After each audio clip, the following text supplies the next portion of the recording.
The Ultra Trail de Mont-Blanc is the Super Bowl of trail running.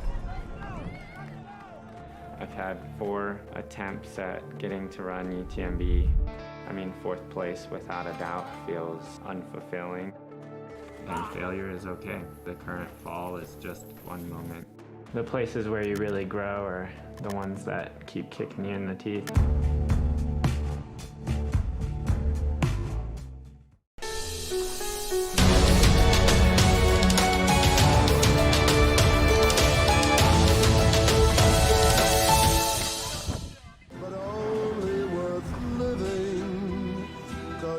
Dacia, partenaire principal officiel de l'UTMB World Series.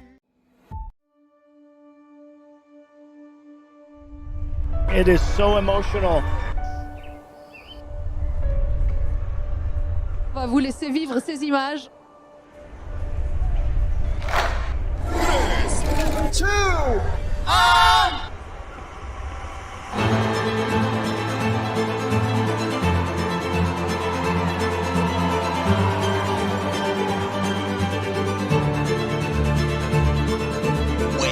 Way faster transition compared to Katie Scheid. What is going on? This is not good.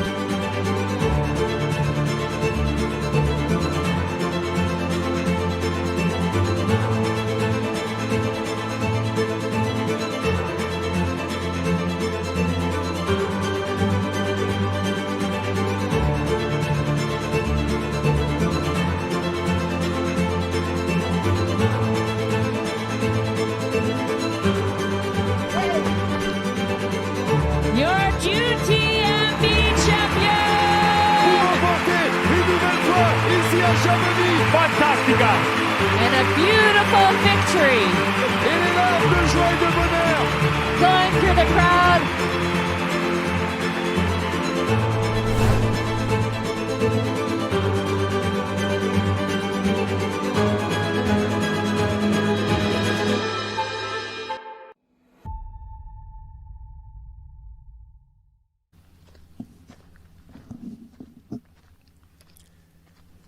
Good morning, everyone. We are finally there, back to the second edition of the Wildstrubel by UTMB.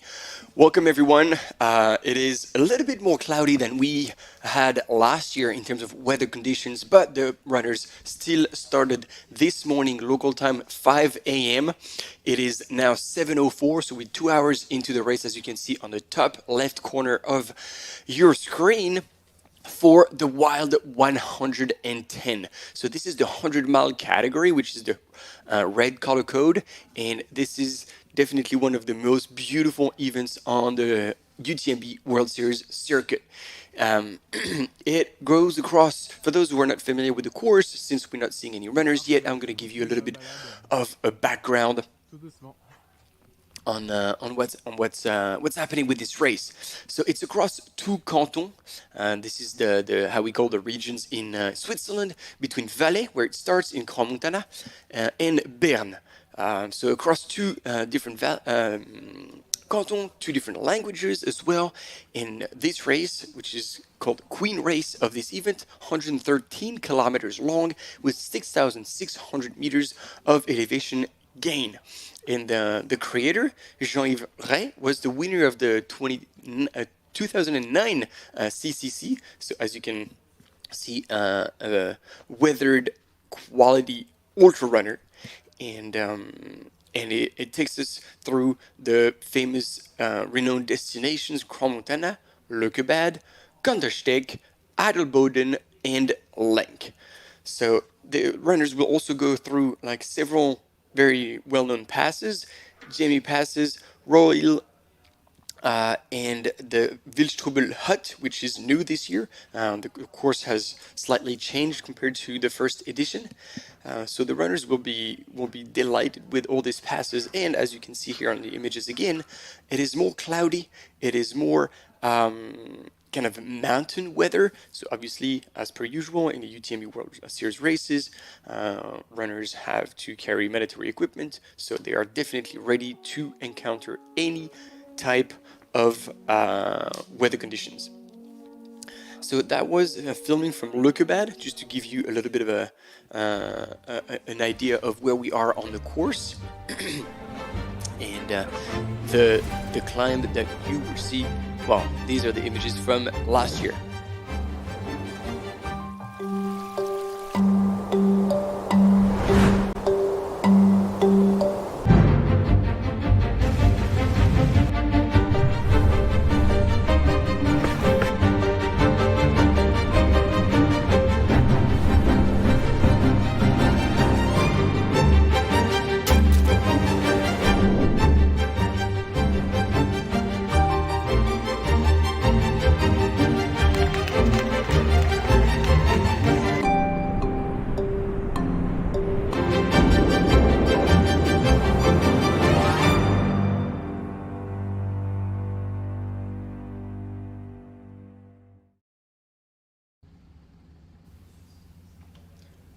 There we go. Those were images of the race last year, the very first edition of the Wildstrubel by UTMB. And we're now, as you can see, in a slightly different weather environment. In front of you, those big mountains, this big rock wall, is the climb from Lökebad all the way to Gemmi Pass, and this is like one of the toughest sections of the course, because once they get to the bottom of that climb, they will climb 1,000 meters of elevation over 4.5 kilometers. So this is definitely a vertical kilometer grade for those who are familiar with the VKs. The vertical kilometer is to climb 1,000 meter elevation gain in the least amount of distance. And actually, the world record of the vertical kilometer, I believe, still stands on the VK that is based in Valais as well. So those mountains in Valais are definitely steep and very, very challenging. We're waiting for the runners. In the meantime, we're happy to be with you all. So maybe as we start this live coverage, and then there's some of you already in these early hours of the morning. Hopefully not too many are working at the same time, or just pretend you're working, open a different tab and be ready, because this is so far the intermediate ranking. So Tristan Blanchard from France, Bernhard Machner from Austria, Andy Simmons from the UK but lives in France, Gilles Roux from Italy, and Ruud Capert. However, we're still missing, if we go a little bit further down, because I feel like these are the really early hours of the day, and in the men's, gentlemen like Alexis Sevenek, who's more who we know race a little bit more with the skyrunning up to 50k distances. He's moving up in the distances, and he is definitely, I believe, ready. And I think there will be a battle possibly between Andy Simmons and Alexis Sevenek. Both used to run for the Scott running team. Andy Simmons still with Scott, and Alexis now representing La Sportiva. And so as we're waiting for the runners that should come up anytime soon, we had a quick view of the women's intermediary ranking.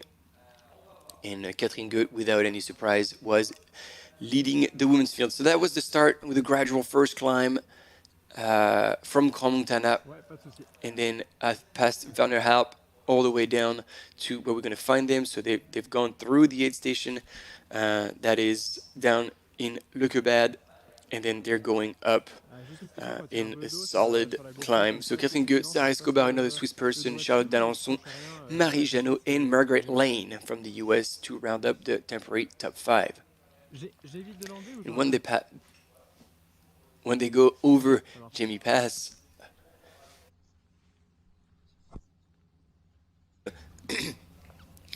they go all the way down to the valley, and this is where it was absolutely beautiful last year, to Kandersteg, and then up to a different pass, and that was a really long one, and where the runners were struggling quite a bit, definitely using poles, over and down to Adelboden, to the Bergli, and now they're in the canton of Bern, Hannen-Moos Pass, and then back down to Lenk,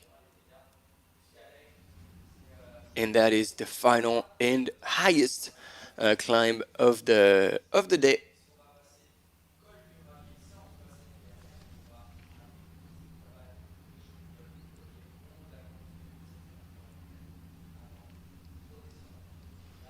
And once they go over the Col de Rawil, that's all the way down into Valais, Passerelle, Bisdurie, and that's actually like you'll see stunning images, and then all the way down into Crans-Montana. That last part is actually quite runnable, slightly downhill, as you can see, and this is the whole loop, the 113 kilometers going all the way around the Wildstrubel Massif, with 6,600 meters of elevation gain. Parfait, je suis prêt.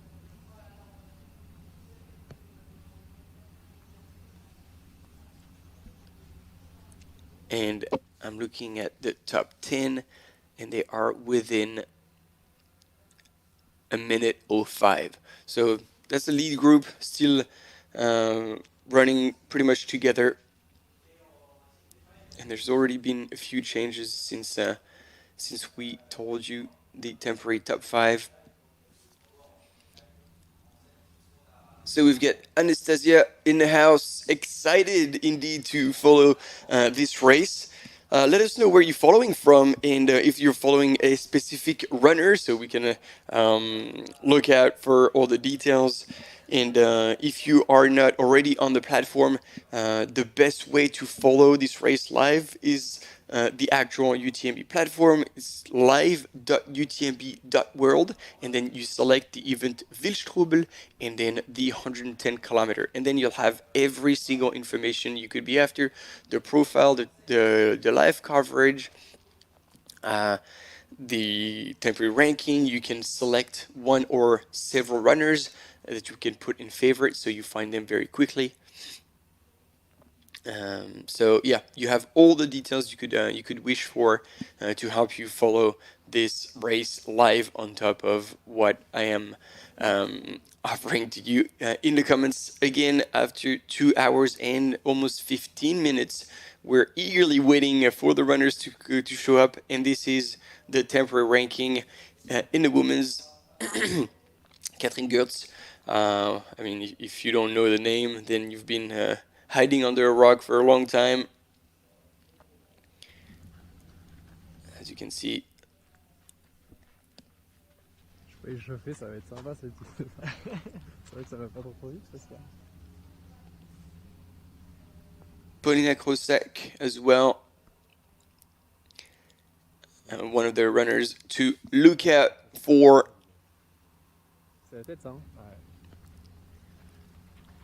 Polina, however, is not in the top 10 at the minute. And Sarah Escobar-Caron, who is currently in second place behind Catherine Gertz. And they're both estimated to come into the Leukerbad aid station in about 10 minutes.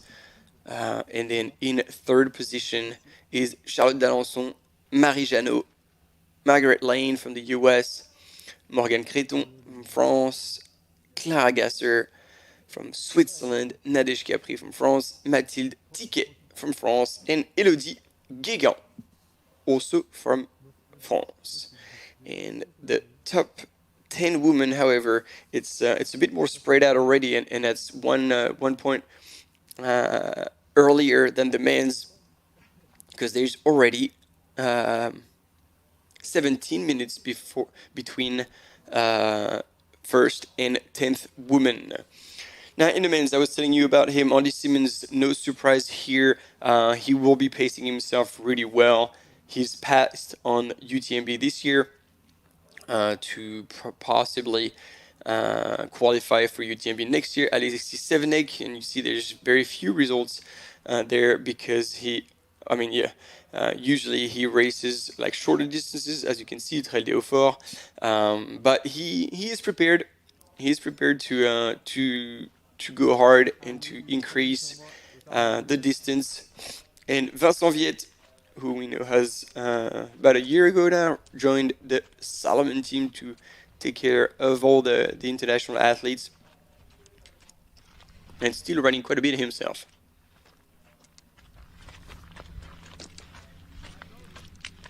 So we do have runners now attacking that hill pretty aggressively. As I was telling you, you do not want to go out too hard on that climb, because that's a solid one, and you're still only 2 hours into your race. And so this is Anthony Costa. Anthony Costa leading the field that you can see right behind him. There's about like 5-6 runners that I can picture from there. And as you can see, one headlamp is still on. And we saw it last year as well. Some runners like starting out a bit faster out at the front. And actually we see it quite a lot in all the ultra races. But whoever starts a bit more conservatively within themselves, within their pace, usually end up coming back to the first positions when they cross the finish line. And there's a really fun, touching, and very personal book that François Den has written recently, and that is now out. So you'd have to be able to read French for it, but I definitely recommend reading it. It gives you a very unique and intimate understanding of his approach of ultra running, and how he usually envision his races and the way he races, and it's always always the same way, and it helps understand how he's been able to not only perform so well, but also keep longevity in this sport, where we've seen, sadly, still a whole lot of runners come perform for a year or two and then disappear from the scene because of burnouts or big injuries. So important to look after yourself, pace yourself, and if you're tempted by doing an ultra and you've never done an ultra, I would say find your why. Why do you want to do this? Because if it's a bet with friends, most likely it's going to be a struggle when you're finding yourself in a big low, is to pull yourself out and stay in the race. But if the reason why you're into that race is more like deeper, it's more personal, then you won't question what you're doing there and why you're in this low. It's like, yeah, that's fine.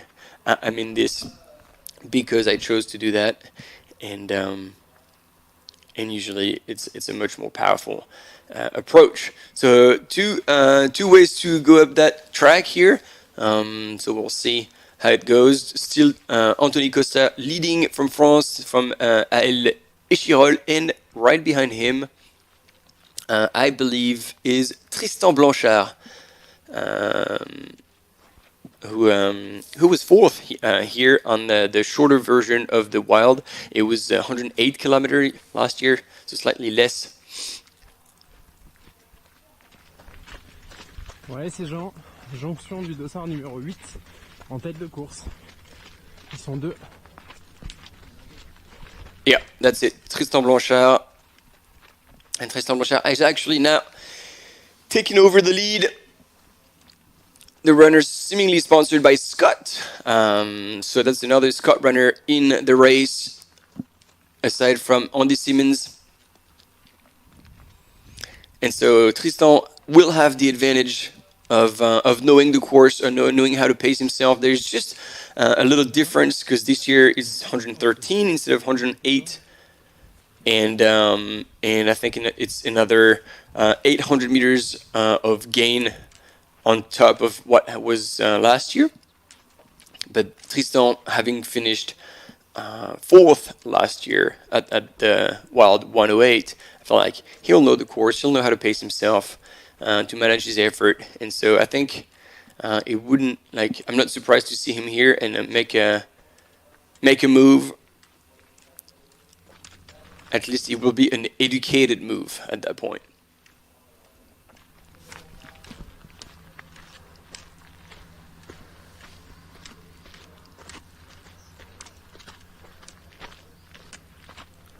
Oh, and I'm back on the chat. Hello.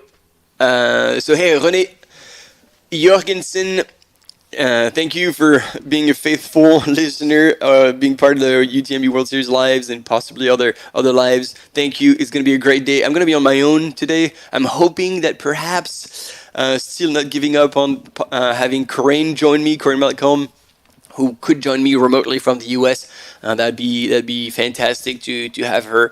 And then I might have also a surprise guest later in the day, which would be very exciting as well. Just a little bit of a hint, she's done really well at UTMB Mont-Blanc this year. So I'll leave it at that. And then Jill is also here and excited as well. Yes, that's what we want, especially in these early hours of the day. We want the excitement to be there. We want a stoke to be high. And here Tristan, I think, looking at his watch.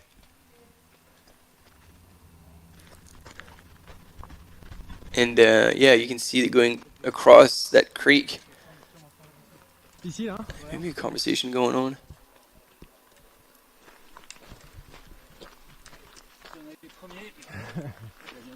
Qu'on leur fait pas peur.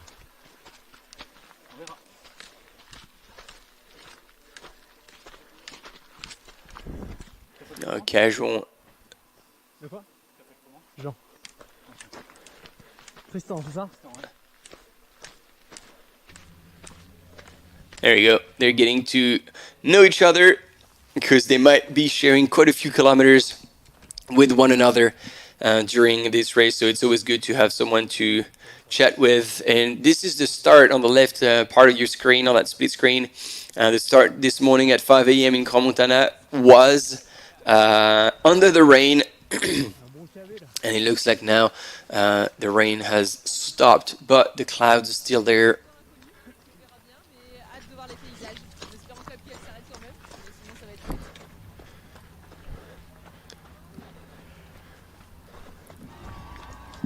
There you go, participants who was looking forward to seeing the landscapes and hoping that the rain would stop so the views would clear out.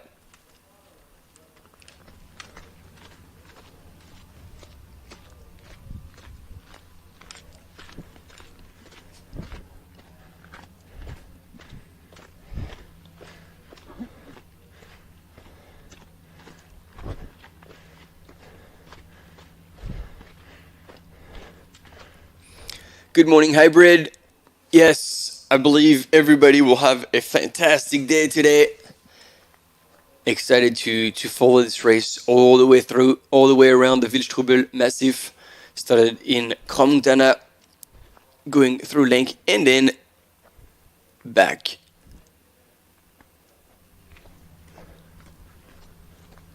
With beautiful imagery as well of the dam. Very famous, so hopefully the weather will have cleared out by then, so that Blue Lake can really pop out on the drone shots. And then it seems like Tristan Blanchard is actually pushing the pace a little more and now pulling away a little bit from the field. I think that grade definitely calls for power hiking, making good use of the poles, as you can see, 1 for 1. And I wouldn't be surprised if we see like Alexei Sevnik possibly come back into the front, although that might still be early for him. I'm sure he will be pacing himself. Quick look on the left for Tristan, just to gauge where he's left his competitors.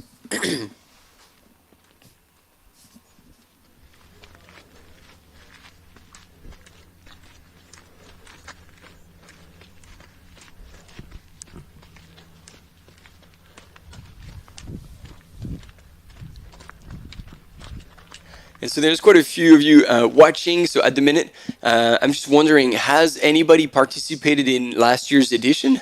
And if so, what was your favorite part of the race, knowing that you had beautiful weather conditions? So yeah, let us know what was your favorite part of the race, and we'll debate which was the one we were the most excited about. And here, Tristan Blanchard from France. Again, transitioning even into running. He's really wanting to make a push here.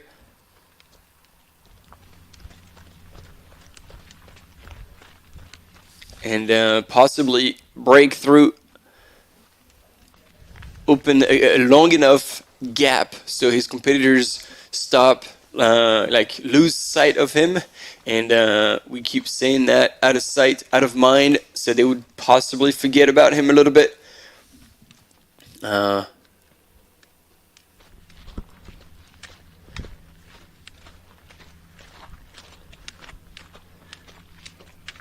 still, we're only 27 kilometers into the race. Actually, it was going to be 27 at the top, at the Gemmi Pass. So, yeah, 27 out of 113.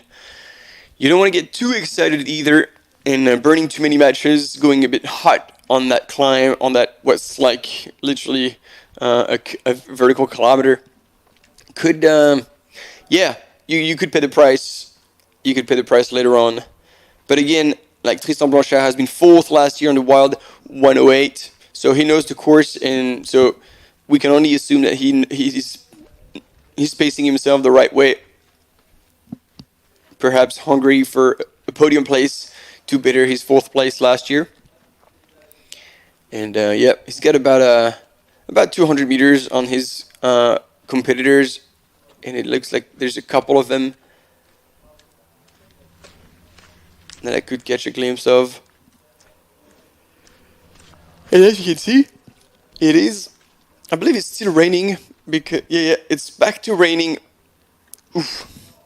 So that's also going to be something to take into account, and the true mountain runners will most likely be advantaged by this, because They will know when to put the jacket on, when to stay warm, when to stay dry.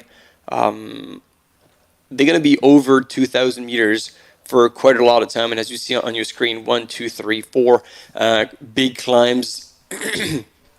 and that is all going to be above 2,000 meters. So I'm not sure about the temperature because Crans-Montana, it kind of tells like 11 degrees Celsius on the bottom left of your screen. But it might be colder than that by now. So question is, will they encounter snow? Or if not, they might be at the very limit when they go over the passes, which definitely could make a difference if a runner is not looking after themselves with a jacket or by staying dry.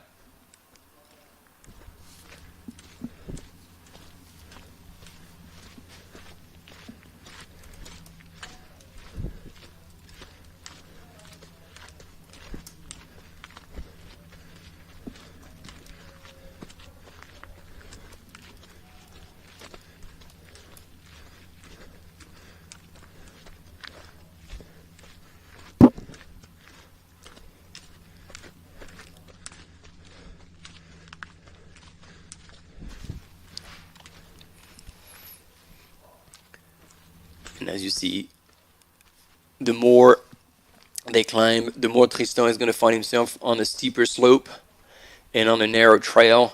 It's quite airy up there. You'll see the more they get into, like, see, this is the bottom of the rock face. So on the little profile, that's where they're starting to get into the black color, and that means the steepest section of all.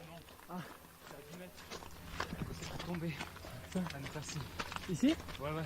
Là, ça tombe pas mal ici. Ça va faire tout drôle. Tomber. J'ai juste pu faire du tout. Tomber droit et toi ici. Ça va faire bizarre.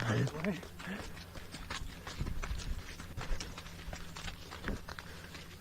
Well, it seems to be doing pretty well here, having a good old chat with that camera runner. I didn't quite understand what he was talking about, but he said something had happened in that turn. Ok. C'est pour ça que je suis devant aussi peut-être. Non mais c'est chouette, j'aime bien.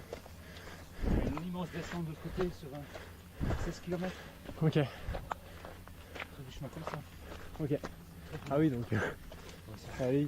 Ça envoie. Ah, dans les gorges c'est joli, mais c'est pas technique.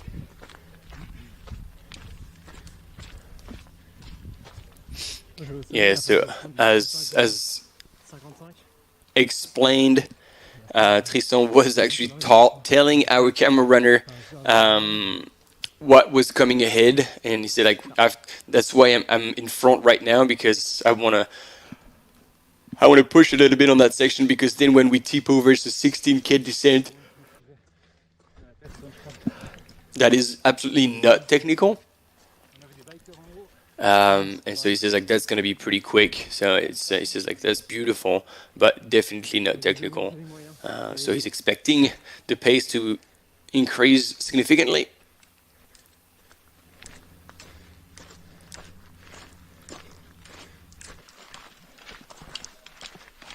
And there we go. We're falling back. And it looks like we are with the first woman of the Wildstrubel 113, the 100-mile category.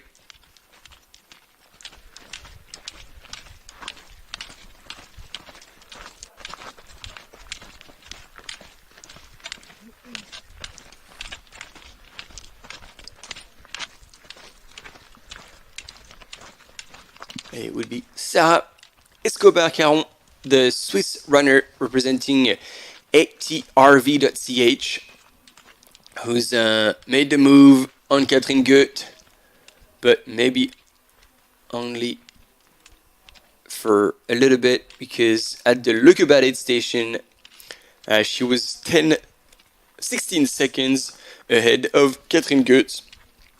So maybe we're expecting just Catherine to take her time and pace herself, while Sarah is actually moving at a really strong and steady pace up that climb.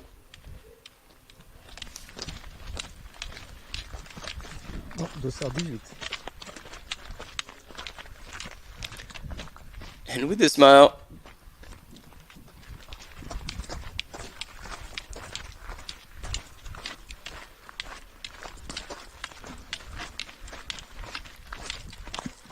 Sarah, who's mostly raced in Switzerland for her career. In 2021, she still managed a top 10 at CCC, taking 8th place. So she's definitely familiar with that distance. That was after winning in 2020 the Swiss Peaks 90K. So she has the distance in the legs. She's done worlds. That's the longest she's gone this year. The 87 kilometers with 6,000 meters of gain, where she finished in 26th position. So we can expect a fun battle between those top ladies as well.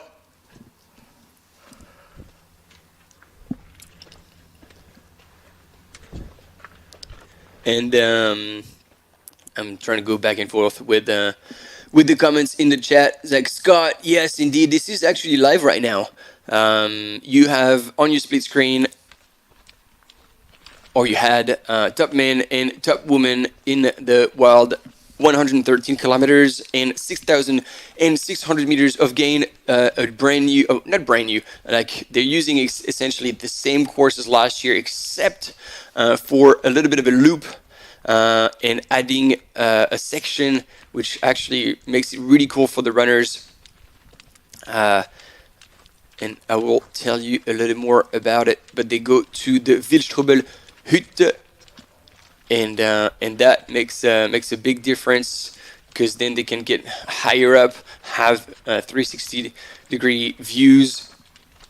So that's why there is also a bit more elevation gain in that new course.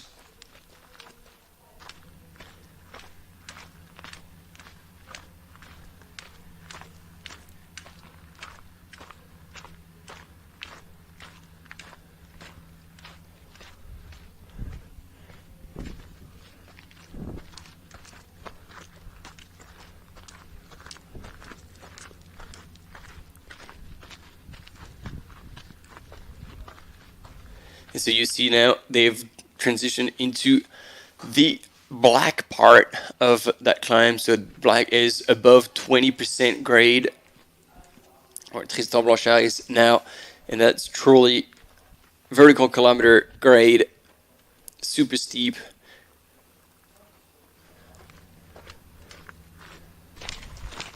And it's always interesting, because when you get to the bottom of that climb and you look up, you actually can't see the trail very well, and so you're looking up, it's like, where am I going? And that could be a bit daunting.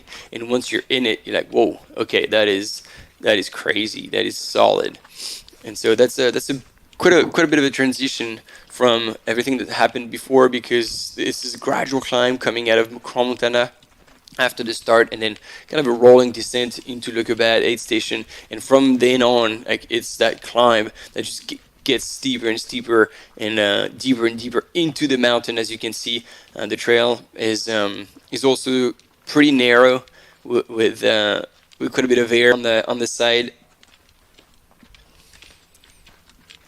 and so we're blessed with some beautiful images of the Valais, Switzerland. That's giving us a little bit of rain.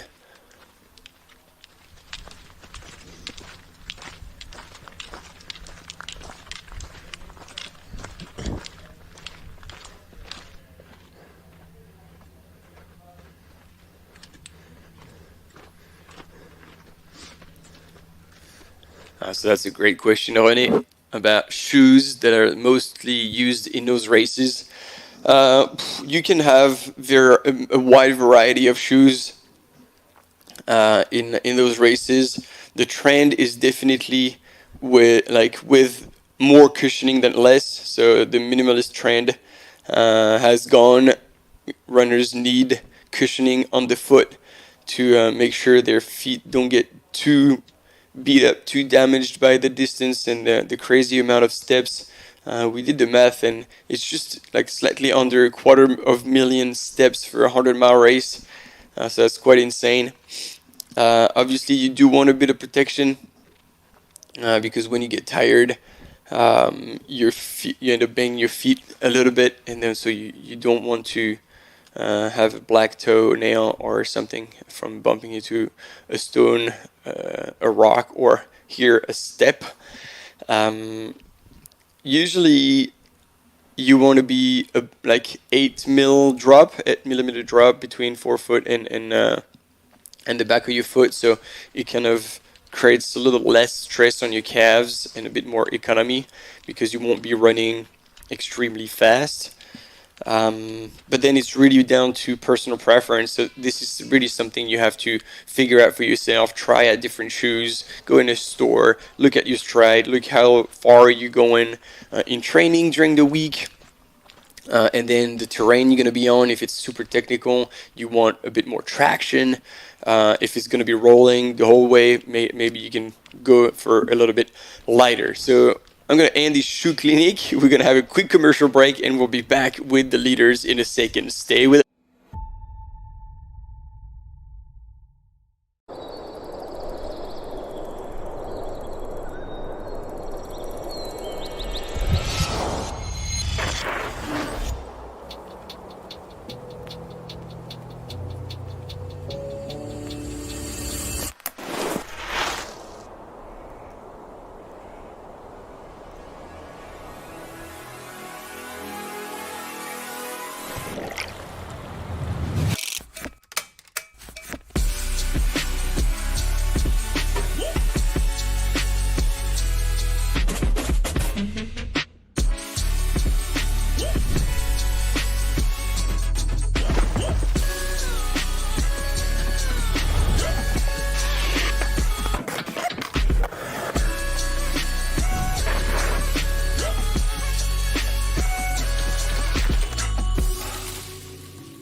Dacia, partenaire principal officiel de l'UTMB World Series.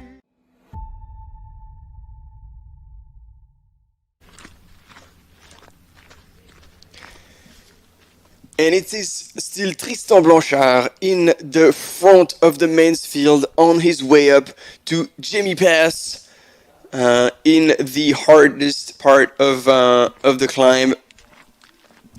currently sitting in first position. And then in the women's race, who's just passed Catherine Goeth, it is Sarah Escobar from Switzerland, as you can see down on your screen, just ahead of me, our team. And then right behind, I'm trying to figure out who that is. I believe that's a Scott runner, perhaps. I might be mistaken, but Sarah Escobar has taken the lead in the Lookabad 8th station. She was 16 seconds ahead of Catherine Goeth, who we expect to do pretty well. And in third position was Charlotte d'Alençon. Fourth, Marie Janot. And fifth, Margaret Lane, which is from the US, but it says Salomon Running Team Germany, so possibly an American citizen living in Germany. More to be said about that. And if actually you are in the live, although if you're from Germany, you're probably following the German channel, because today we're covering this race live in English, French, and German, because of the nature of this race, considering that it goes across two cantons de Valais, French-speaking, as well as, if you keep going, German-speaking, and then Bern, the canton of Bern, which is definitely Swiss-German-speaking. So that's why we do have that German channel available. So if you've been struggling with my English since the beginning, you can switch to the German channel if this is the language you prefer. And you see, once again, that climb. And as much as last year we had beautiful weather, this gives a little bit of a dramatic scene, dramatic feel, that climb with those wet rock walls, standing right in front of Tristan Blanchard.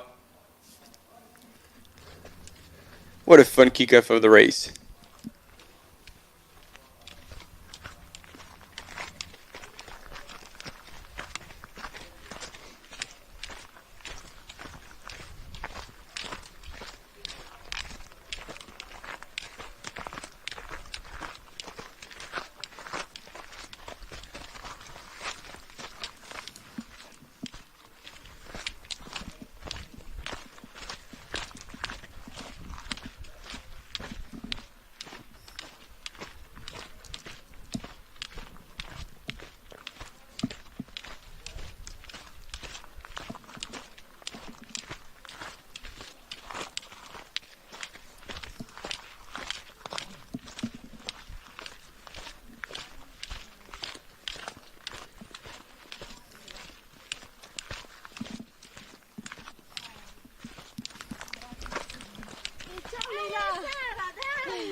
It's pretty good to see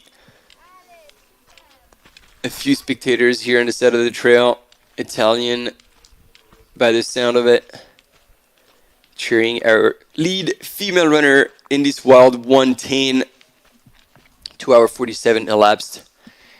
And Sarah Escobar-Caron from Switzerland, still moving really well.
Alright, as I'm looking at that very, it's it's like a Swiss watch. It's like tick, tick, tick, tick, very well cadenced, very well controlled. Here, Sarah's go back here on her way up to Gemmi Pass, and so is Tristan Blanchard, last year 4th, and there we go. He's about to have company, might not be right away, but it looks like another runner is actually trying to close that gap and stay close to him. And yeah, René, yeah, Hook has got 4 mil drop in the Speed Goat 5. But again, there's such a rocker on the foot that with those shoes, now those kind of quote unquote, I'm doing air quotes, but you can't see me, super shoes that have usually a big rocker, it's much harder to actually estimate the drop, because this is usually something that is calculated when the foot is flat in the shoe, and that's the difference between the ball of your foot in the forefoot and then the heel in the ground. And so that usually can be measured much better when your foot is flat. Although in those super shoes with the carbon shoes, they're usually quite a solid rocker. So even if you're standing, there's kind of a curve, and so the forefoot the ball of your foot is actually not necessarily flat, and it might be higher from the ground. So this might be an explanation why the Speed Goat has 4 mil, but the Speed Goat was also, as its name suggests, was built for more like a 50K. Speed Goat 50K, which was a race that was created in the US by Karl Metzler, veterans, probably one of the human on this earth who's run the most 100 miles. He's got a few FKTs, or had at least, and he's organized in I think it's in Utah. Please correct me if I'm wrong, but the Speed Goat 50K, which was the original, and now is Speed Goat by UTMB, and they've added more distances. So that race was originally a 50K, so perhaps that shoe was built for a 50K. Anyway, a lot of suppositions here, but that's what I can share from my personal experience. And then Benji, appreciate you being here with us on the English channel, and thanks for the kind words. Appreciate that. And then, yeah, I will actually second KK question. Anyone here running the 50K tomorrow? KK, are you? Because you said hi from Montana, so you're definitely on site. So is there anyone running the 50K tomorrow? We'll be covering the start of the 50K, and then we'll be covering the whole race of the 70K, which is going to be in the 100K category for the UTMB World Series.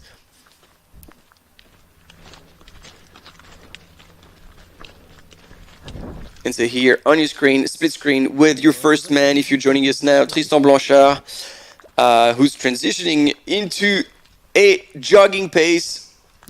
He's definitely trying to make a difference here on the rest of the field, and so far looking pretty comfortable. He was 4th last year.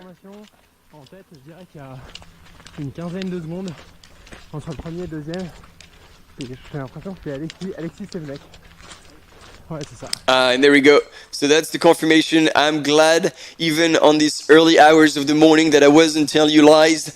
I wasn't telling you that possibly we could see Alexis Sevenek come back towards the front. The Sky Runner, also VK specialist in his early days, and we've just been told that there's about like 15 seconds between Tristan Blanchard in the lead and the chasing runner, who is indeed Alexis Sevenek, representing La Sportiva, and I believe is here on the Wild 110 to try and get his ticket for UTMB Mont-Blanc 2024.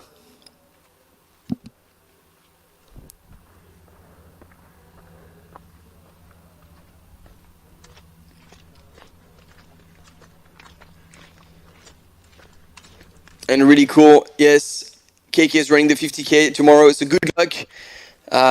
You did your first ultra 2 months ago at Gros Leclerc. That's a cool race as well.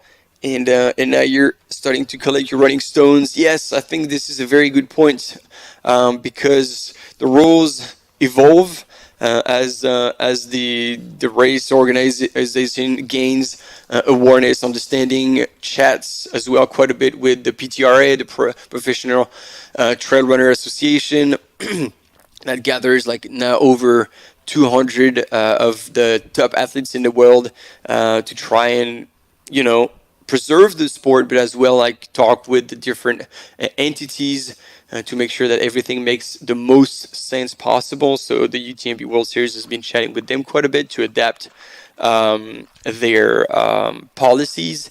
And so for a better understanding of what the final will look like, basically to qualify for the 2024 UTMB World Series final, so UTMB Mont-Blanc, the runners for an automatic qualification will have to run, they have until December 31st, so until the end of the year, to compete in a race by UTMB and finish either top 3 for any race or top 10 for Doi Intianen, which is the Asia Pacific major. And for the majors, it's the top 10 as well as the top finishers in age groups that get automatic entry in the next year's final. So the goal behind that is by the end of the year, we then know what field we will have in the finals, because then I think the lottery for everybody to apply will be done and participants would be drawn before the end of January. So by the end of January, like, we'll know all the participants in all the different finals of the UTMB World Series, being OCC, CCC, and UTMB, and therefore it's much easier for the race to know who's going to be there, to start creating stories, but also for the runners to plan their seasons around that, as well as the teams to also plan the key events that they're going to be at. So it does make a lot of sense to have done it this way, and it's good to see them make those little changes, because it is for the sport and it is for the better. So we appreciate that, like, openness and willing to change a few things. In the meantime, we're still with the female leader, Sarah Escobar-Caron, number 18 from Switzerland, leading the women's race on the steepest part here of that climb from Leukerbad to Gemmi Pass.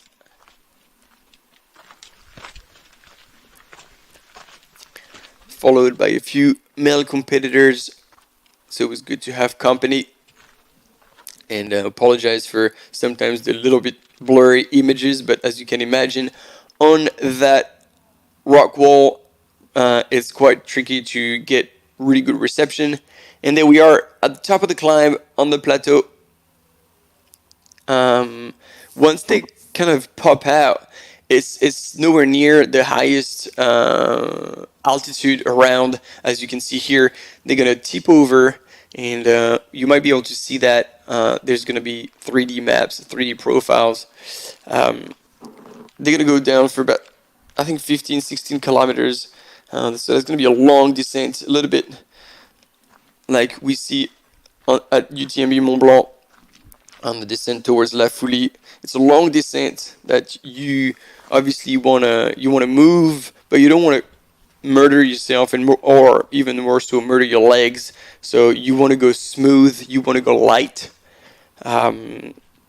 because in both cases it is way too early to let go of everything. And it'll be interesting to see at the checkpoint at the top how far ahead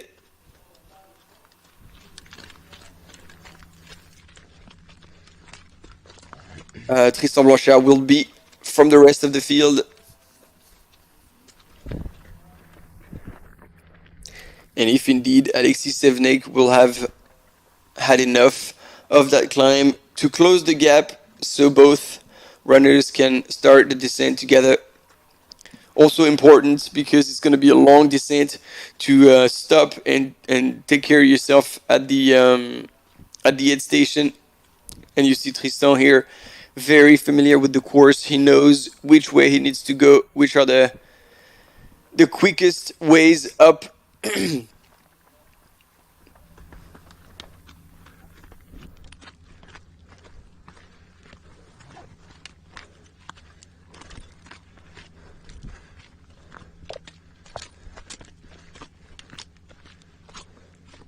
And there you go, you see this big white building.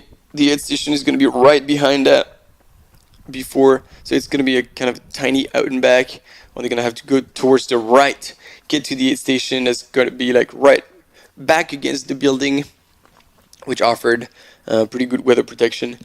And then they're going to branch out to the left and then start making their way down into that long valley.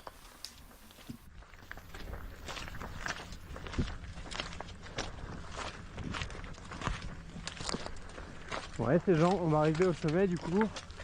Et vous avez toujours pas mon image?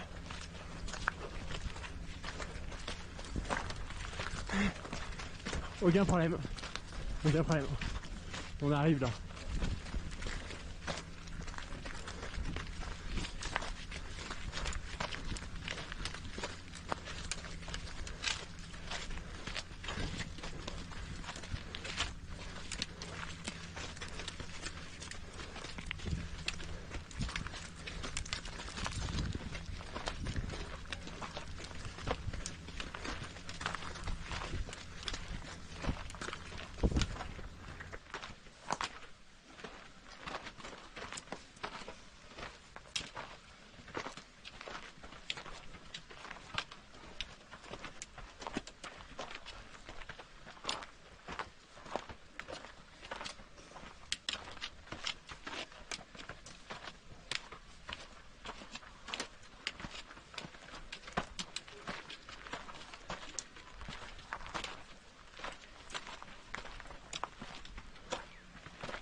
Oh, so that's interesting. I caught a quick. Oh, yeah, there we go. We had an aerial shot. So they've gone. I thought they had gone past, but it must have been different runners. So there we go. He knows the course so well, Tristan. He's already folding his poles away. He knows he's done with that long climb and he's about to tip over on the other side and go for a really long descent. So he's putting them away. No second is spared here. And actually, I was telling you, it was a mistaking. So that first building that he's gone past now, the aid station is actually next to the other building that's slightly higher up. I got a bit confused. But there we go. There it is, close to the flag. And that is, yep. So you have, as you do at every of the UTMB World Series races, NAC products. So energy drink, electrolytes, bars, waffles. Et comme ça, je peux le filmer sur le ravito. And there you go. The second runner is coming close, and that would be if the camera runner was right, and that was also my assumption. Alexis Sevnek getting to that aid station. There we go. The two men will be side by side at the aid station. Ah, yeah, look at him. That's him.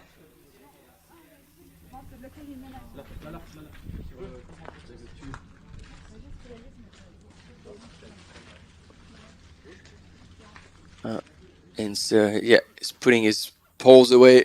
So,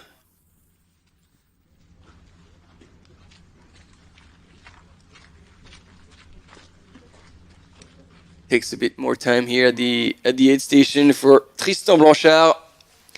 Will he leave the aid station in the lead?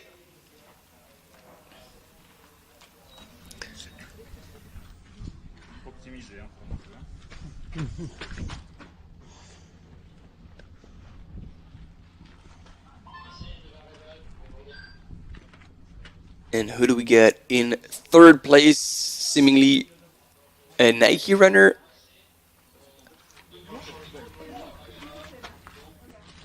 And there we go. Both leave the aid station together. Tristan Blanchard and Alexis Sevnek. As we have another two runners here joining the pack. And there is an Andy Simmons, who's come here for a top 3 position to punch his ticket for UTMB 2024. UTMB Mont-Blanc.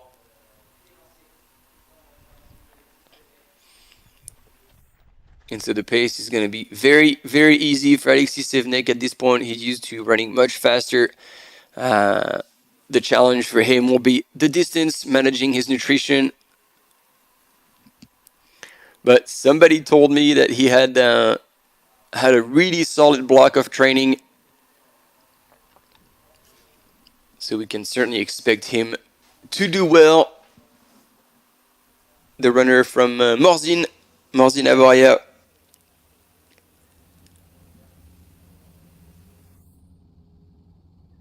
And father of two.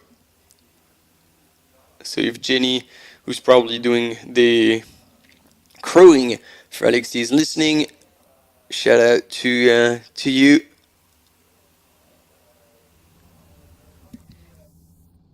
And then I think in third place might be a Solomon runner, or because then it's a guessing game, especially from up high.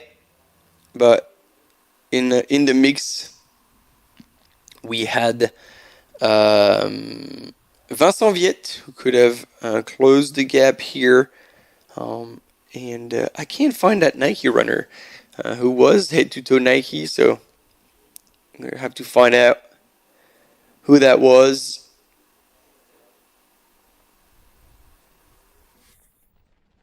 But yeah, the runners have now started that long descent, as you can see on the left-hand side, that beautiful lake. They're going to run all the way around it and then carry on down the valley.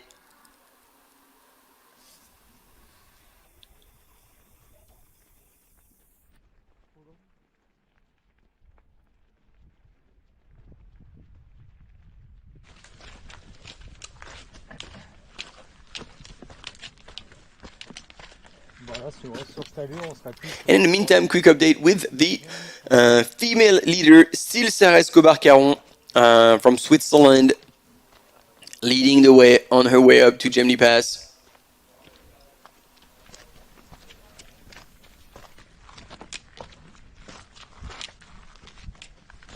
And there was already 16 minutes between first and 10th woman at the previous aid station in Leukerbad at the bottom of that climb. And you see those beautiful single track rolling all the way down the valley, 16 Ks down. So that's a bit of a change. You clearly changed the motion, the muscle group. You can see here from the left of your screen, you power hiking using your upper body to make your way up the hill, and then you transition into full running mode at higher speed because you're carried away with gravity. So that's where you have to open your stride, be a little bit more on your forefoot, but think light at all time, because you do not want to break any muscle fiber at this point, because otherwise, like, once your quads are shut, there's really no coming back. So you got to be smooth, you got to be soft, and make sure you're light on your feet. And it looks like both these runners, Tristan Blanchard and Alexis Sevenek, are doing just that. And it's interesting to see them both look for stuff or rearrange stuff in their packs as they've started the descent.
There we go. So that's your top 5. There's a bit of a mistake because Baptiste is not like he went through the aid station. I mean, he went out of the aid station, perhaps a little bit differently, but it is Tristan Blanchard and Alexis Sevenek in the top 2 positions. Baptiste Coetin-Tieck. Ooh, I gotta get familiar with this one. I believe could be in 3rd position, and then Gilles Roux, who we had fans on the chat, and Ruud Capert in 5th position. And already a minute back.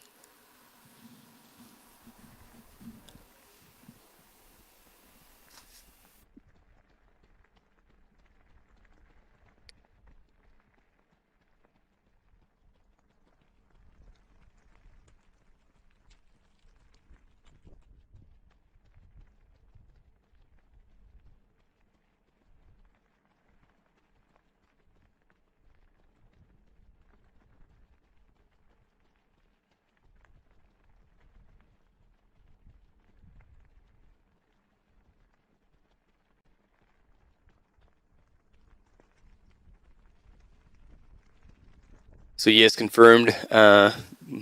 Thanks to the good old internet, it was indeed Baptiste Coetin-Tieck from France, representing Iron, but also obviously representing Nike Trail, who was in 3rd position at the aid station, who had come just at the same time as another runner, who I believe would be Gilles Roux from Brooks Trail Runner, and Jean Pellissier Sport. Important to mention, a very key, let's say, running store, ski mountaineering store, alpinism store in Valais, and contributing greatly to the development of our sport. Jean Pellissier, who used to be an absolute legend as well, is in mountain running and ski mountaineering. So, and as you can see, sponsoring local runners, and no distinction made. There's a lot of Italian runners who come over to Valais to race. And so Gilles Roux from Italy, representing once again Brooks Trail Runners, and Jean Pellissier Sport, who I believe left the aid station in 4th position.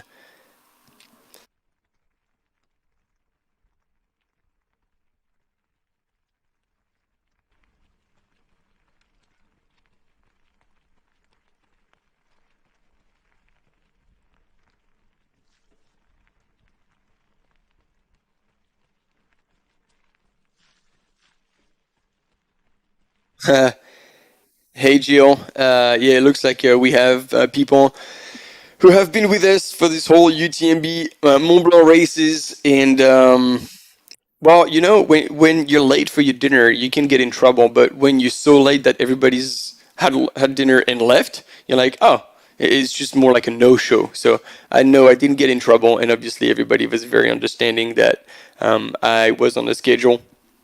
But thanks for asking, appreciate it. And then we get Grille de Sushi. Let's go indeed.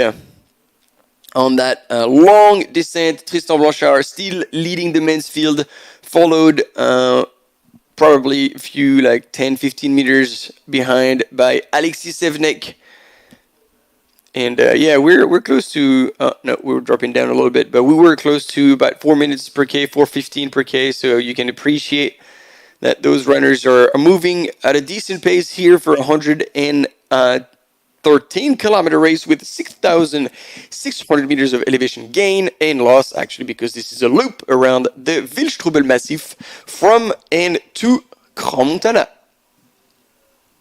And they are 83 kilometers away from that finish line. And indeed, this is like watching a live rally race, hopefully with less crashes. But we eventually see one or two. Hopefully, we won't see anything too damaging today.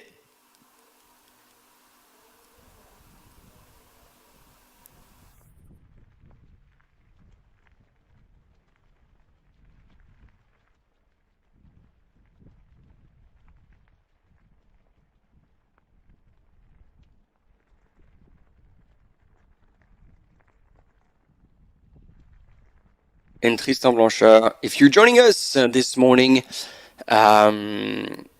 welcome, first of all.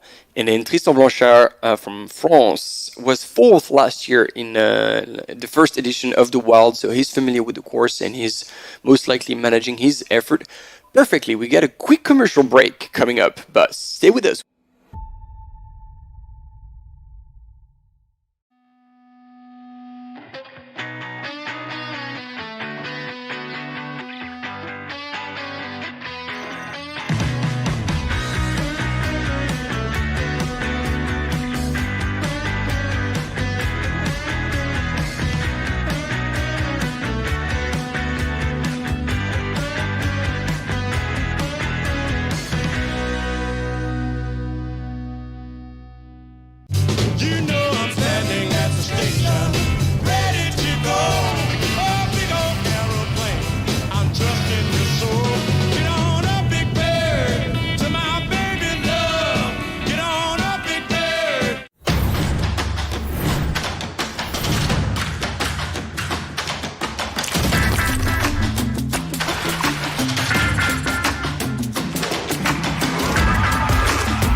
Dacia, partenaire principal officiel de l'UTMB World Series.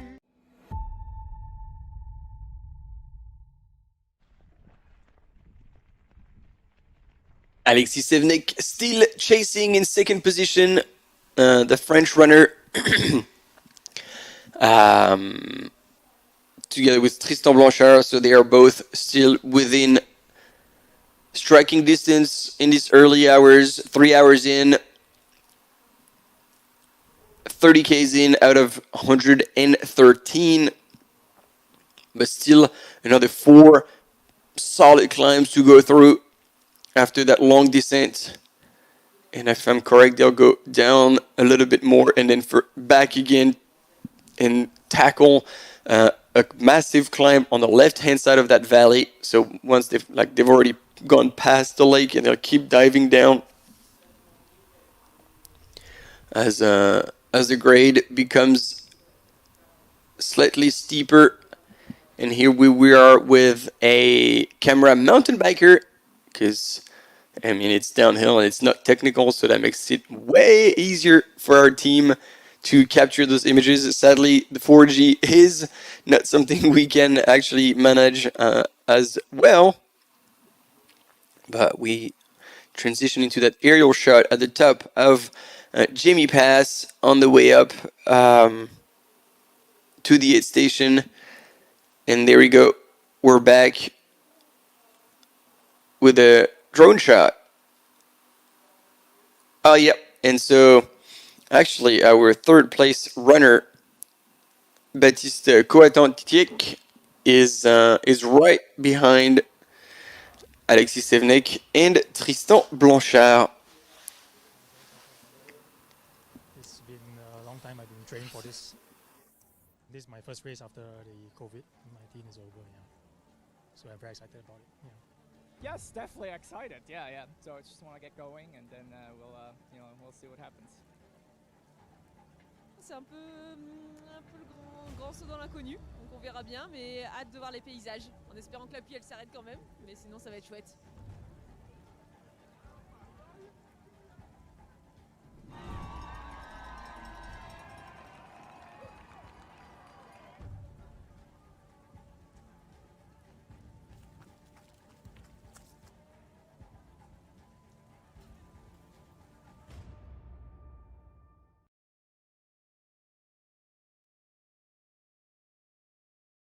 Now we go back on the 3D profile. 5 long climbs. So that's when they're started, and that's the drop down into Leukerbad, aid station, and that's where we picked up the runners earlier this morning, about an hour and a half ago now. Up to Gemmi Pass, and then down. That's this long descent into that valley floor, past the lake, and then you'll see they go slightly down and then back up. So Kandersteg, and then back up to Wunderschinde, and see another pass. And last year actually the weather was bad, and it was quite windy. And before dropping down into Adelboden, and all of this now is in the Bern canton. Hence what I will struggle probably a little more to talk about those German names. Hannenmoos Pass, and then Link, down to Link, that aid station before that final and highest climb, Iffigenhaupt, Col de Haville, and there I remember, I think we had a beautiful sunset before these runners finally dropped down alongside the lake on the right hand side. There you go, across the dam, boom. And that is such beautiful aerial shots. You're going to have to be there for that. Can't miss out. And then Passerelle Bisduro, which is very famous there, and then all the way down to Grand Montana. So that whole final descent, the views are stunning. It's kind of a balcon run. Yeah, stunning views. And that last part of the final climb is also very brutal. We had seen quite a lot of passes and people chasing pretty hard last year. So it was a fun race. A lot happened in the later stages, as you can expect in an ultra, but the terrain was definitely offering the opportunity for late changes. So we'll see today how it plays out. And this is still a recap, as you can see, on that climb up to Gemmi Pass at this aid station, where the top 2 male were at the aid station. And here on your screen, Baptiste Coatantiec,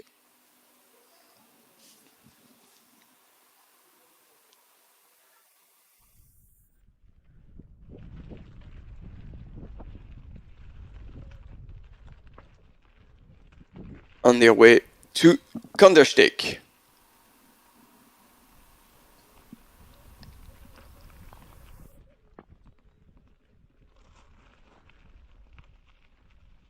So it looks like we're going towards the aid station to try and catch maybe our first female go through.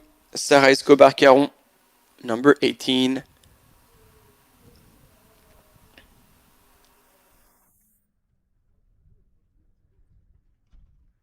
And I feel like, I mean, it might clear out by then, but the Wunderschinde pass, just under 2,500 meters of elevation, might very well be in the clouds. And last year, remember, it was quite windy as well.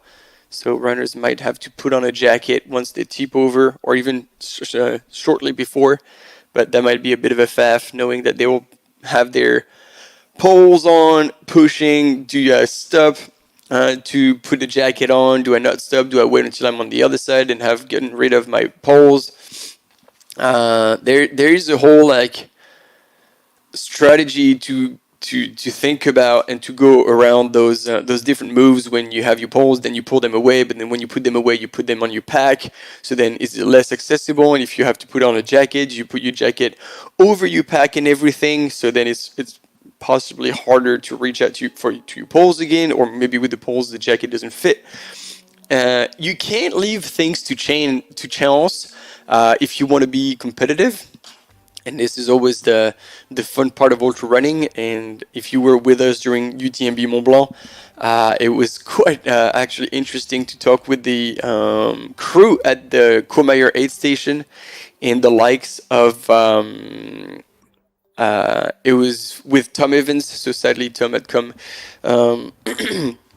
into a pretty bad shape into the station, but we had talked to his partner as well as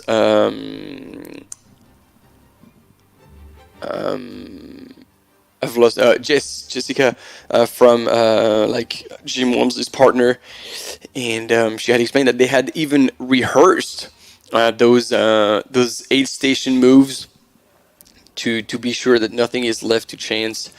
So if you're going into an ultra, you know, there's definitely the importance of choosing the right kit, but then there's also practice with that kit. So for all the long runs you could be doing for your training, I would definitely recommend that you wear all the mandatory equipment, even if you don't need it, or even if you're going for like 2-3, let's say like 3+ hours. It is worth taking all your equipment with you, so not only you get used to carrying that weight, but you get used to having it all on your bag. So therefore, whatever changes you need to be doing with your waterproof jacket, putting the poles away, well, you'll just practice in training all these moves.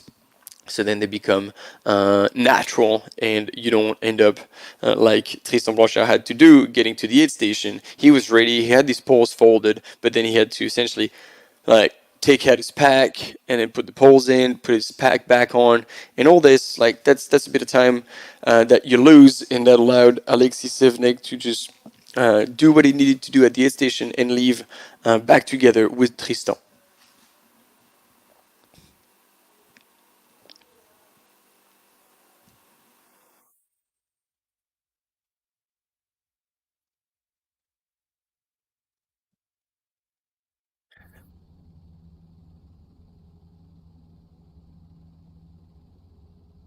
So that was a bit of a sharing my personal experience with how to utilize the kit and how to get ready for an ultra running race. But if you have any other question, I probably will have at least a bit of an answer, and I'll try to give you and share with you whatever I know or whatever I've heard or whatever experience I am familiar with, and hopefully help you out.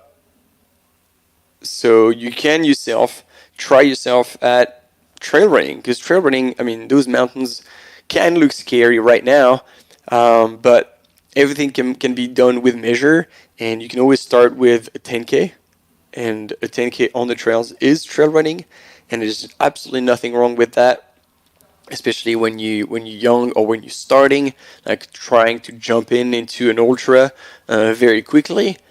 Yeah, sure. And I would say like usually the first will go well, but then you really have to look after yourself, respect the recovery phases, respect the building blocks as well. So the best way I'd say you could step into ultra running is with the guidance of a coach. And it doesn't have to be like super expensive, like premium coach that we now see people spending like $300-$400 per month for a coach, which is a hell of a lot of money. Not saying that those coaches are not worth that amount, but like for someone who's not a professional athlete, well, it is right to question spending that much money into it. But you have services like actually the UTMB group training partner Vert.run, and they offer one-to-one coaching for 25 euros or US dollars per month, and you still have one person who takes a dedicated plan and adapts it to you. So there we go. Ooh, interesting moves here. So Alexis Sevnek is now in the lead, followed by Andy Simmons, who's joined the leading group. He's taken advantage of that long downhill flatter section to open up the stride a little bit. We know he can run pretty fast. We're familiar with his training. You know that he does quite often a 10-mile run in just under an hour. So that's 16K an hour. So that's pretty solid for an ultra runner. So he's still working on that. And then we had also Baptiste Cotentic. And here we're with the third woman on the way to the Gemmi Pass aid station. Charlotte d'Alençon, number 23. And visibly talking with our camera runner to ask who was ahead or possibly behind.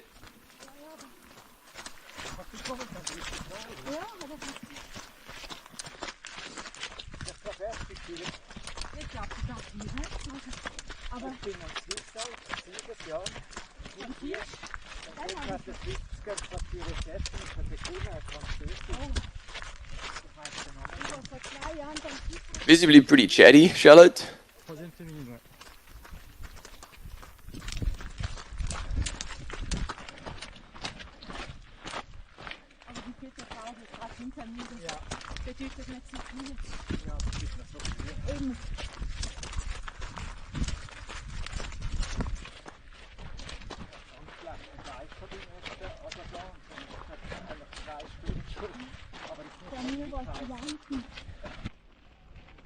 It sounds like they're speaking German, so I'm not going to be able to tell you what they're talking about, because as much as I can understand a little bit of German, if they speak Swiss German, that's a whole different ball game, and I am not capable of doing much translation, I'm afraid.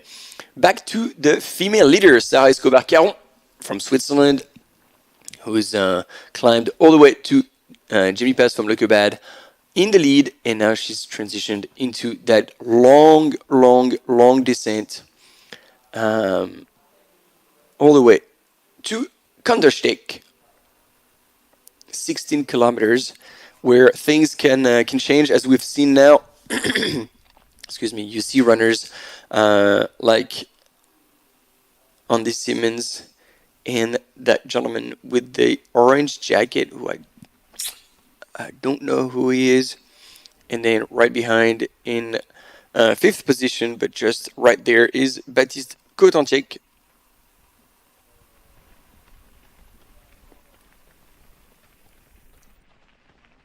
And as I was saying, because he's probably used to that pace and that's going to feel easy for him, Andy Simmons is now not only taking the lead, but he's starting to open a bit of a gap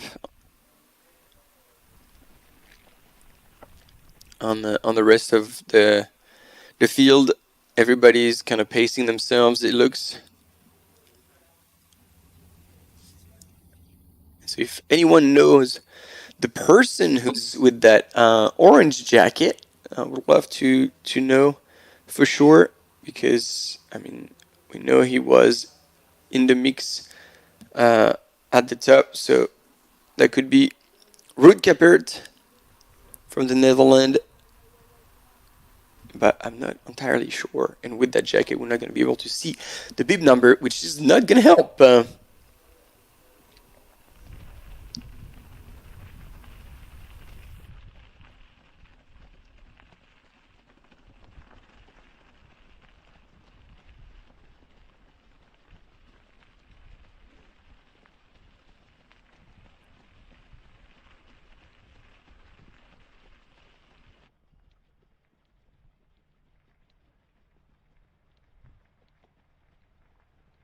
And change of leader, as we've seen just a few minutes ago.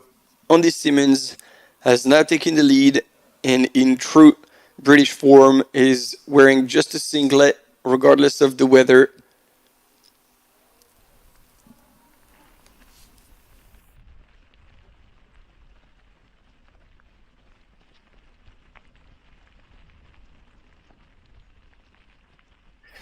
And this might be where Andy will try to make the move,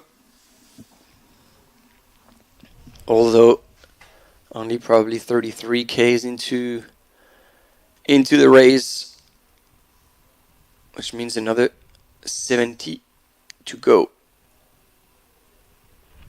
Actually 80 to go, my bad. 80K, about 50 miles, so that's still a long way.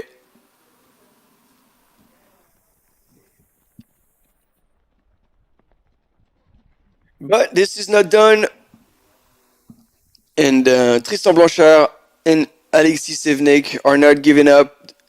They're just going stride for stride. And look at that, Alexis Sevenek, very aware of what's going on around him. That's a very good sign. He knows what's going on. He knows who's ahead and behind, showing, like giving a little sign to the camera runner, watch out, I'm going right.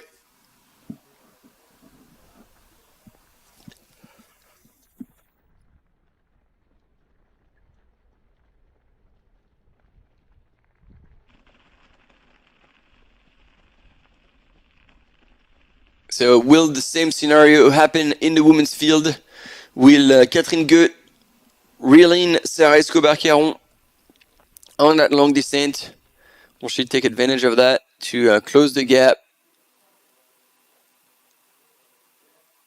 She was already 2 minutes 22 behind, and who we had on the images, Charlotte d'Alençon, was 3:33 behind the female leader, Sarah Escobar-Caron.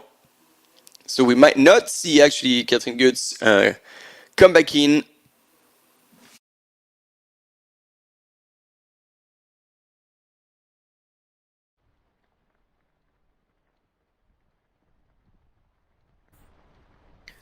This is interesting what's going on here.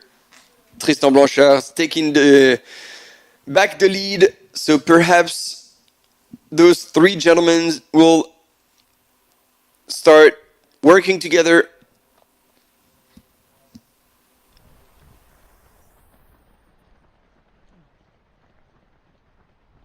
And we know that Alexis Sevenek and Andy Simmons used to be in the same team, so they most certainly know each other very well. And then it's Baptiste Kotiantek right behind Team Iron Nike, who's in the mix. And I think the top 5 is completed.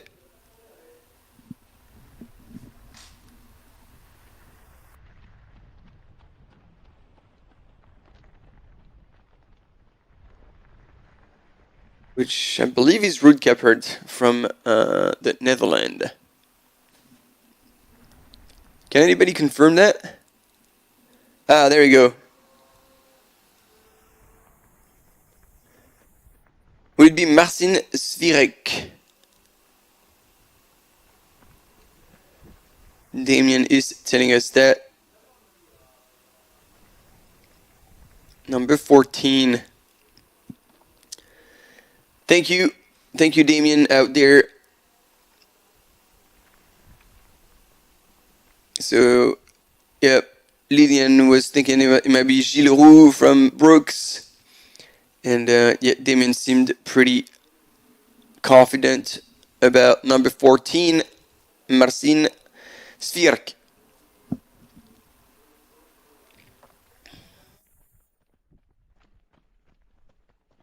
And there we go. We transition with the men's leader into a little bit of a single track. And they are all together. And yeah, that's actually quite steep on that side. That's probably why the camera mountain biker is letting them go, because they're probably going to have to step down from the bike at some point, because as you can see, it gets steep, technical, and more importantly, the turns. There you go. See the switchbacks? They're super narrow. And so, as much as our camera mountain bikers are extremely skilled, and that's a tough descent, and you can be, especially on these switchbacks, a little slower than the runners. So very mindfully, camera runner just let them go in front so he doesn't slow them down at all.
And there you go. After climbing a very steep section, this is descending a very steep section, and that is quite tricky for our mountain biker because, as you can obviously see, the ground is pretty wet and therefore very slippery on this steep and narrow switchbacks, which makes it fun for our runners, but maybe a little trickier for our camera mountain bikers.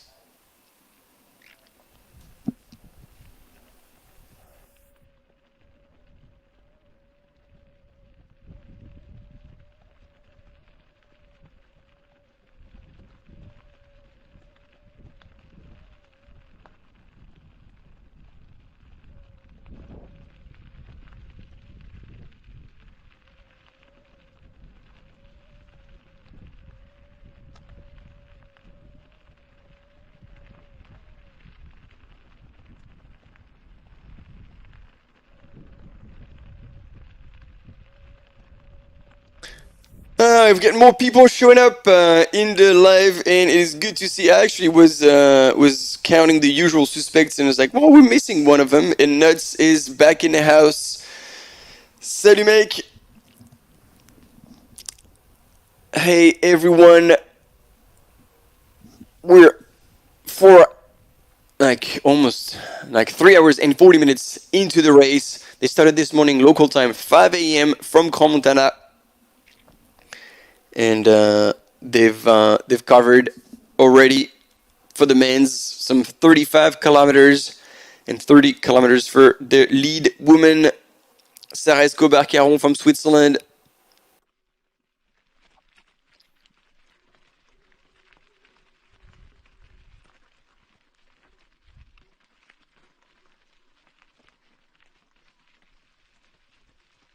And it looks like as much as the cloud cover remains just as thick, the rain has stopped, which would be a very positive thing for all these runners, because as I was telling you, if I remember correctly,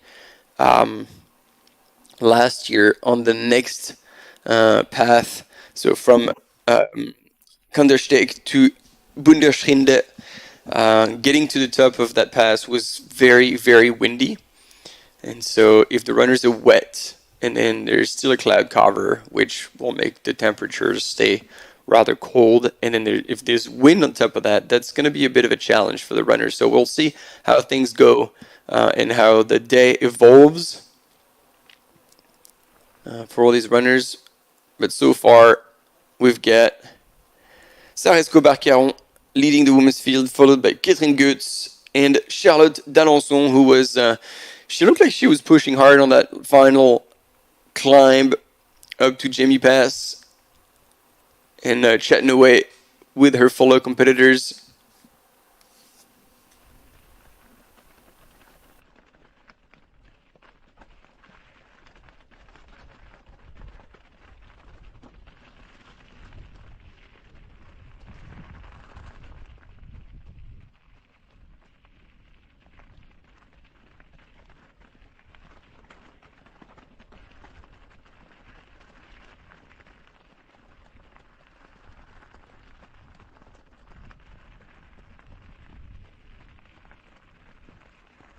So I'm actually not too familiar with Sarah Escobar-Caron, so if anybody on the chat knows a little bit more about her, I would love to hear her story, where she's from, and all that. We had a lot of local runners last year in all the different categories, and it was good to see them being cheered on at every aid station, especially in the stations that they were in the village they were from. And we can see on the right hand side of your screen our camera mountain biker showing his downhill skills on foot, because you could see that the drop was pretty significant, and so you do not want to do OTB on that section. OTB for the non-mountain bikers is over the handlebar, meaning kind of, I mean, it's self-explanatory actually, I don't need to tell you more about this. So he had to let go the top 5 runners who were in the lead to make his way down a little bit in a safer way. So definitely slower because he has to carry his bike, and that's a mountain bike, and that's an e-mountain bike at that. But there you go. Look at that. As soon as he's back on it, he's going to be letting go of the brakes. Well, not quite yet. And he's going to be moving very, very fast. But yeah, here, this is definitely tricky for him. So there we go. Another 3D map of the course preview. And we'll be able to tell you exactly where those runners are, as well as where we're going. So this is still on the Valais side, on the Valais, the Canton Valais side, down to Leukerbad, up to Gemmi Pass. That's where we started the live earlier this morning, and then crossing over down into that beautiful valley, a 16-kilometer gradual downhill, finishing with like a steep downhill into Kandersteg. That's going to be a substantial lead station there. 42 Ks into the race, 1 marathon done, and back up the hill a little bit to get to Bunderschrinde, which is going to be at 2,379 meters of elevation, and then drop down the other side in a very mineral environment. You'll see it's very rocky, and then climb back down, down and back up a little bit into Adelboden aid station. That's going to be, if I'm not mistaken, the start of the 70K tomorrow. And then go all the way up on that ridge, Hannenmoos Pass, down to Lenk, which is going to be at kilometer 78.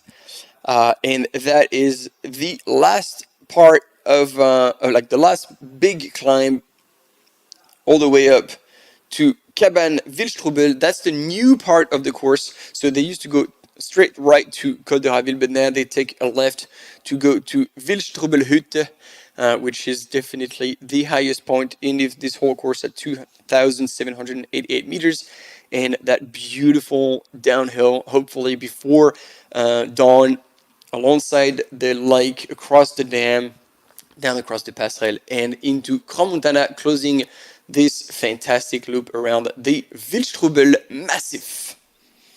And there we go. Our camera mountain biker has now closed the gap onto our top 5, and this is Baptiste Cotantiec here, who's sitting in 5th position, taking it smooth on that downhill. Smart move, as you certainly don't want to blast your quads on that descent.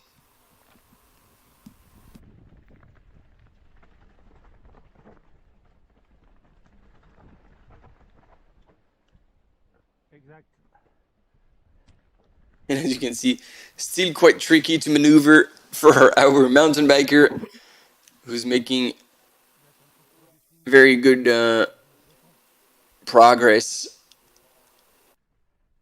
What's important is that we don't lose them. So no falls allowed. And this is a little bit of a replay of what we had this morning on the way up to Gemmi Pass. This is the move that happened when Tristan Blanchard took the lead. And Sarah Escobar-Caron was already in the lead after the Lenk. The Leukerbad aid station. I'm getting confused here. Leukerbad aid station. She took the lead over Catherine Goethe and put 2 minutes and 22 seconds onto her at that point at the aid station at Gemmi Pass before dropping into that valley. And then Tristan Blanchard was just together with Alexis Sevnek, but then he was joined very shortly by Andy Simmons and Baptiste Cotantiec. And still unsure about like who that 5th runner is.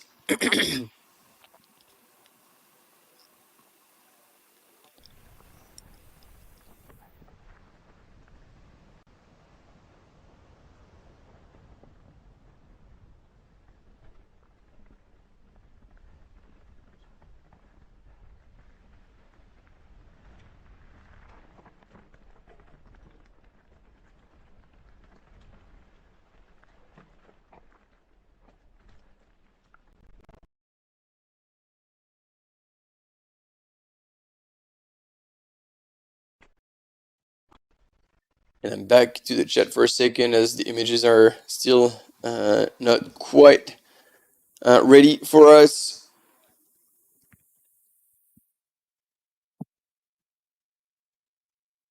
And yeah, we got Tony Macaroni. Excellent coverage. Thank you very much. We appreciate you being here. Ken Vink as well. You're very welcome. And indeed, look at the team on the ground in the rain, on the mountain bikes, on foot, offering us these images, and then Nuts giving me all the details. But cheeky, I also have access to this data. I'm more looking for like anything personal that would not be on the live.utmb.world platform. But thanks anyway, because always appreciate the good.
The Ultra Trail de Mont-Blanc is the Super Bowl of trail running.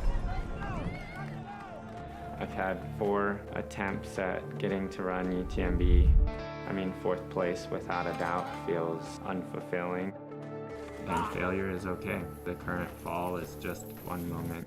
The places where you really grow are the ones that keep kicking you in the teeth.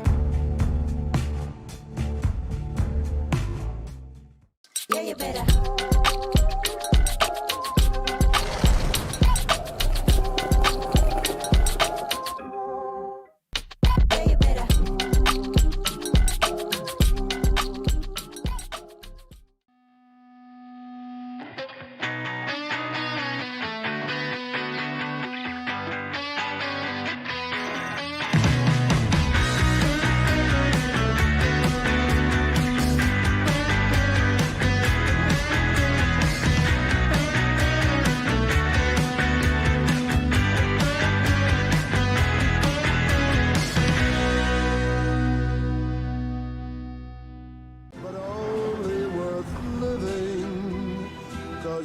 Dacia, partenaire principal officiel de l'UTMB World Series.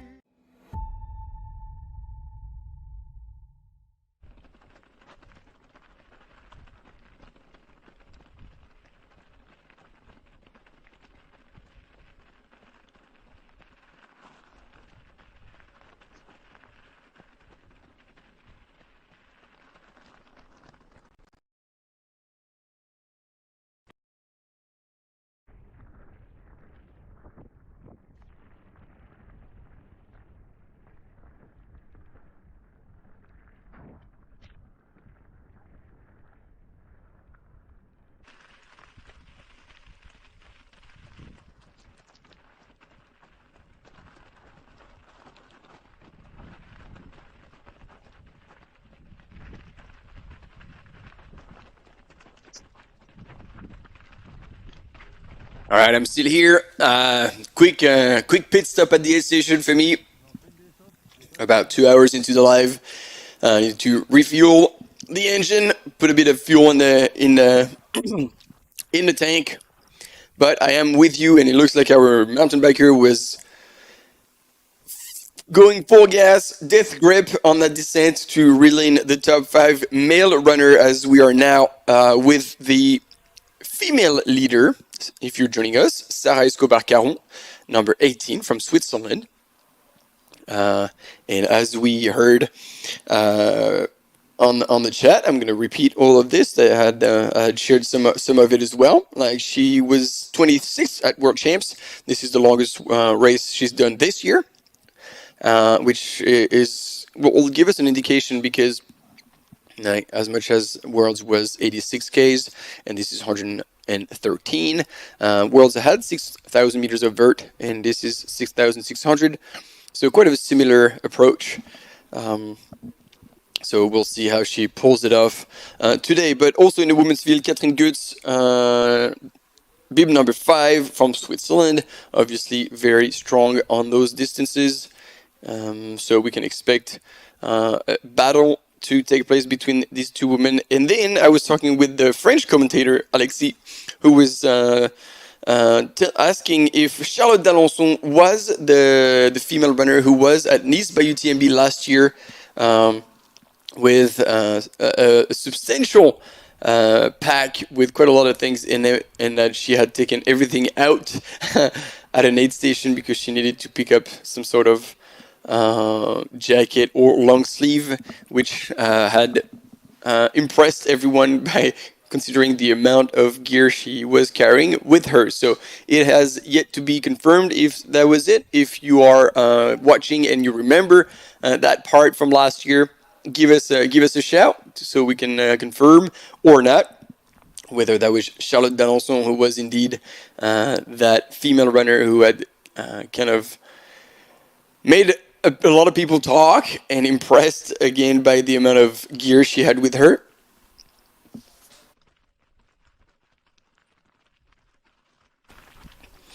And then in the lead, if you're joining us again, we will probably catch a glimpse of the top 5 runners who were running together with Tristan Blanchard and Andy Simmons together, or Simons, because we had a conversation as well. Since this is SY, it might very well be Andy Simons, and I was been saying it wrong for a long time. So Tristan Blanchard, Andy Simons together, followed very closely by Alexis Sevenek, Baptiste Cotantiec, and still a question mark on possibly the 5th runner on that race. Some were saying that's Marcin Zvirek, but I'm not too sure because we haven't seen him at all in the rankings so far.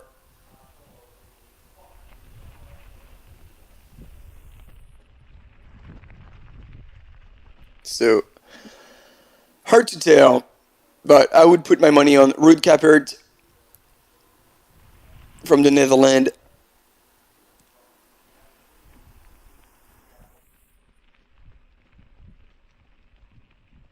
So we shall see.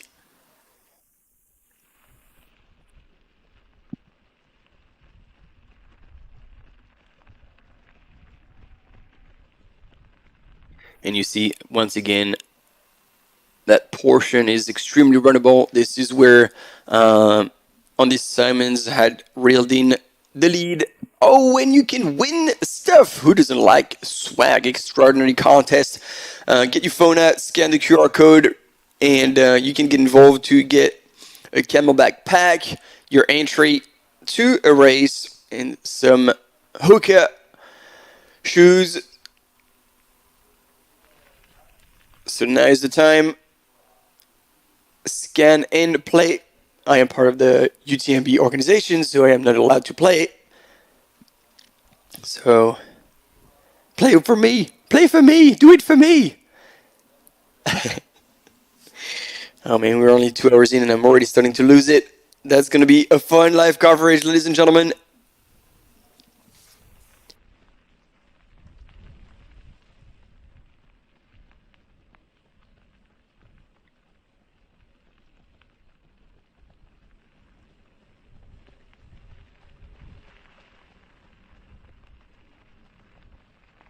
and it was good. Like, we have people with their feet up, like KK, running the 50K tomorrow. So I was asking you earlier, it might be a good time to ask once again from all of you watching, is there anyone racing this weekend? I mean, more like tomorrow, the 70K or the 50K. And if so, let us know if this is your first time or if you participated in the inaugural edition last year of this Wildstrubel by UTMB. And what was your favorite part of the course?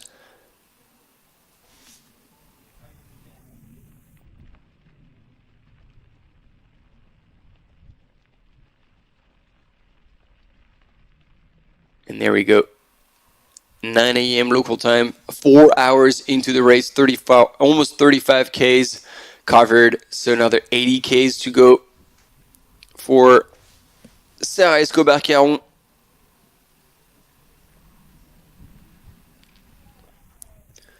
Those ultra running journeys are always fascinating. How you can navigate this experience. The highs, the lows. As you know, that usually coming in hot on the right hand side of your screen. Passing now Baptiste Cochantec. And yeah, trying to catch up the rest of the men's field here. Quickly going across that passerelle.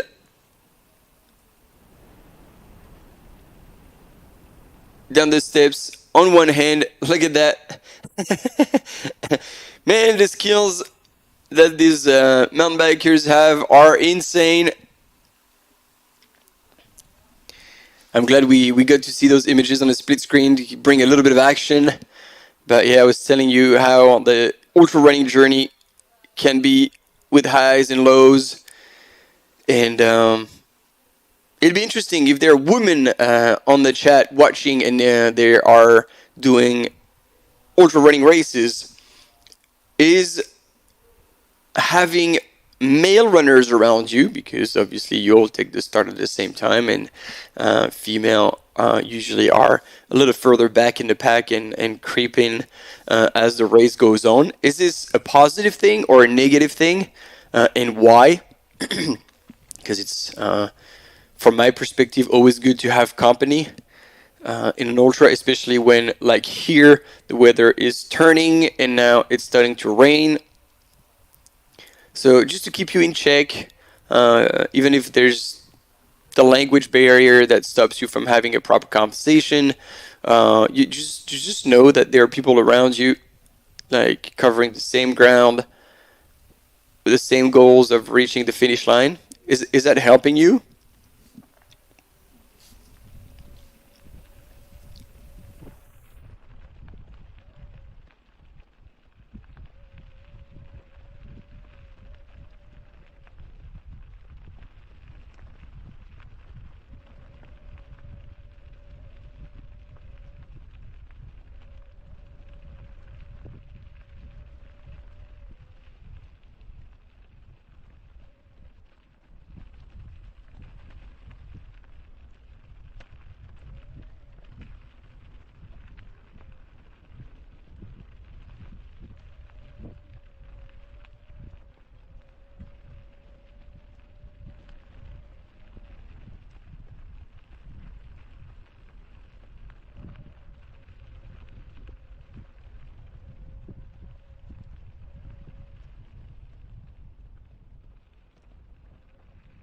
And there we go, transitioning into that single track and gradually making their way to the steeper parts of that downhill.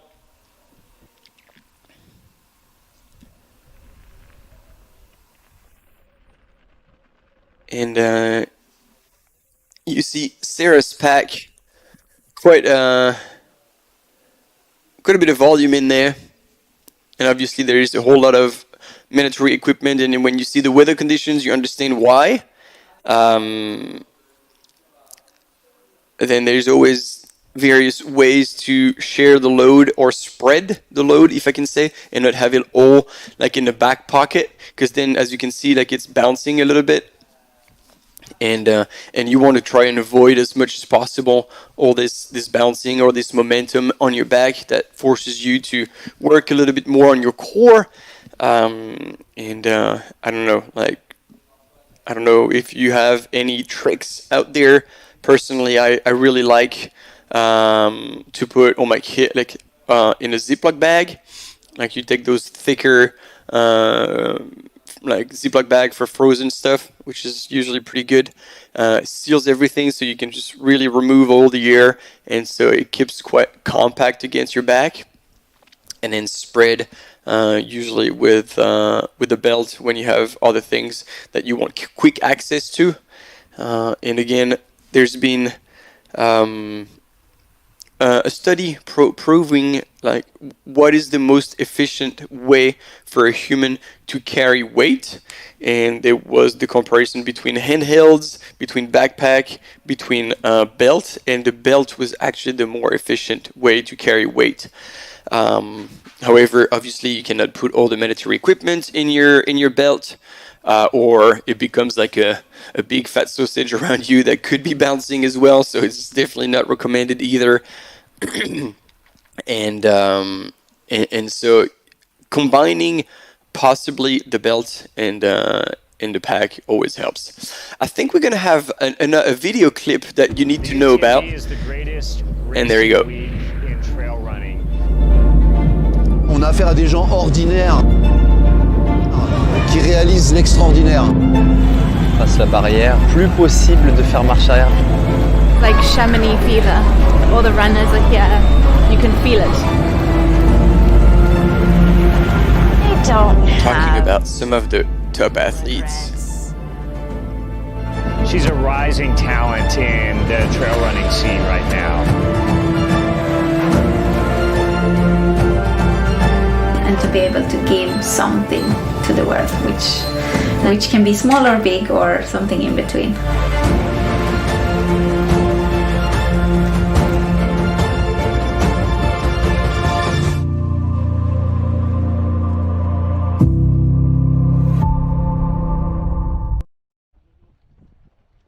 So mark your calendars, because that it was a 52-minute video that's gonna come out following the preparation and the journey of 6 international athletes of this first UTMB World Series final: Courtney Walter, Mathieu Blanchard, Emily Forsberg, John Albon, Tony McCann, and Ali McLaughlin. So that's a completely original format, hasn't been done before, and it's a combination of footage, stories outside of the race, before the race, as well as obviously race footage.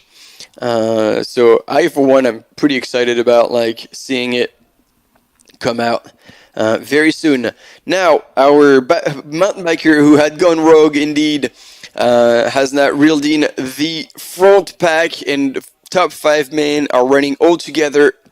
And I like to see Alexis Stevenik staying behind, hidden, just following, not pushing more than he needs to. I think today he's got nothing to prove, just wants to score a top 3 and punch his ticket for the 2024 UTMB World Series final, UTMB, in this 100-mile format, the Wild 110.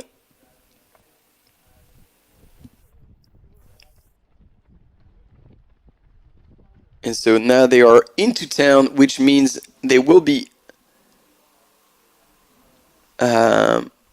getting close. I'm guessing from Kandersteg. Probably. Okay, 1,500 meters at most.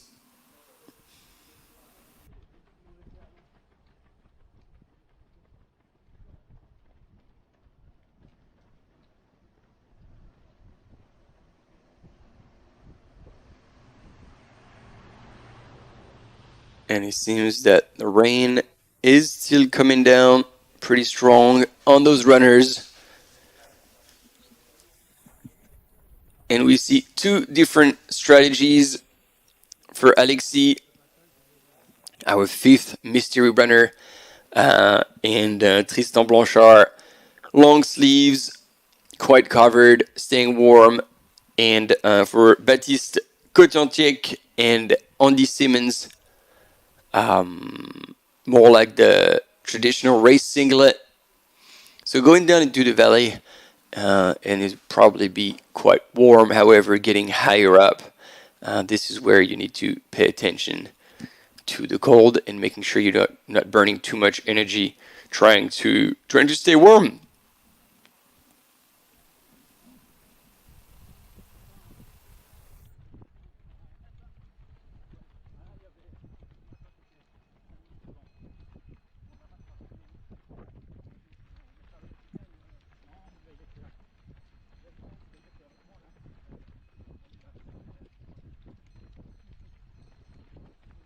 Ok, c'est noté.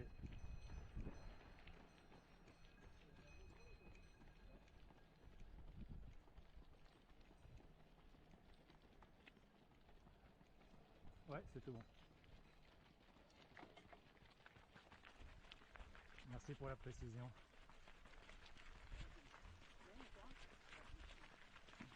And yeah, I'm having a quick look at the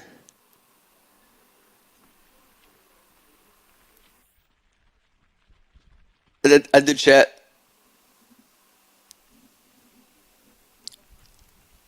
And yes, we do see quite a bit of runners using belts. That reminds me of Ludo Pomeray, who usually has the belt around his waist on top of the backpack. And yeah, it is raining now in the entire valley, which means it's raining on the front pack as well as onto Sarah Escobar, leading the women's field still, and most likely Catherine Goetz and Charlotte d'Alençon, who are second and third respectively in the women's field.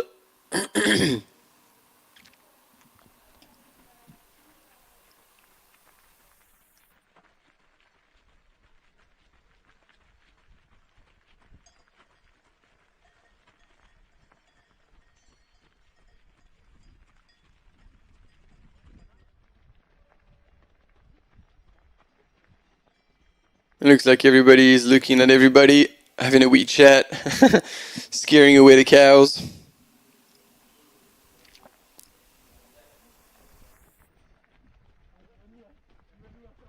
Oh, beware of the dog. That would be bad form to lose a runner after a dog attack.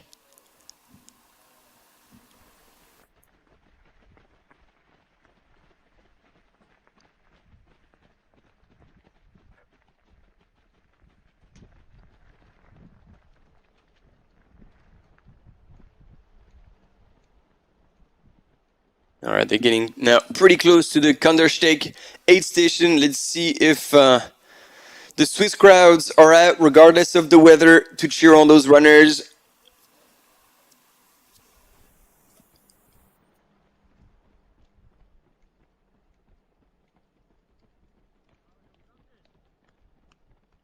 It's actually a pretty good thing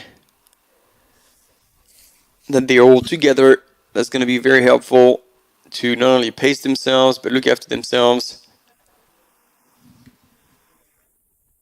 And once they go through the Kandersteg aid station, we're going to not only see how efficient all these gentlemen are at transitioning, which always is a good indication of who's prepared and who's wanting to put time on the rest of the field, as well as, because we're going to have a split time, know the identity of our mystery runner currently running in 5th place.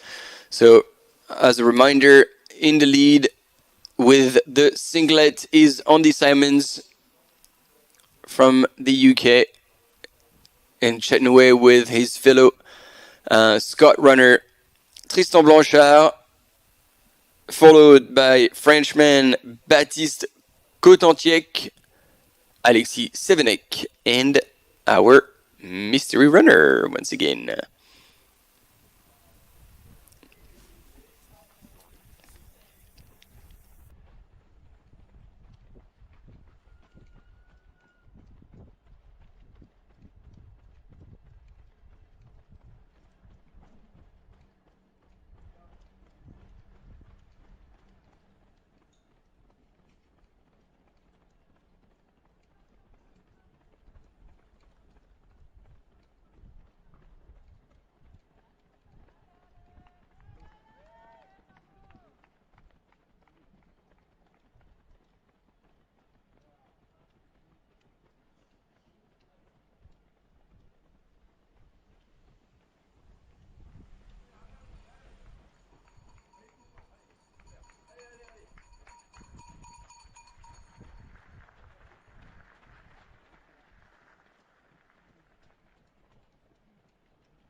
All right, they're getting close to the aid station. We can start hearing the cowbells. They're all getting ready. Flasks, empty flasks are out. I like that. I like people when they're ready to have a fast transition, not lose any second at those aid stations. They're spreading out.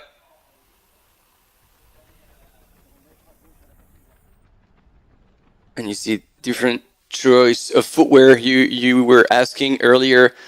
On the Simmons with a bit more minimalist shoe, the Supertrek RC, which has fantastic traction, so on anything wet, rocks, works very well. And then it's the Carbon Ultra by Scott Running with the carbon plate that Tristan Blanchard has chosen to take. It might make sense actually, because there's a whole lot of runnable sections like this one. And so a carbon plate in your shoes certainly helps with a good stride. All right, let's see how this transition takes place.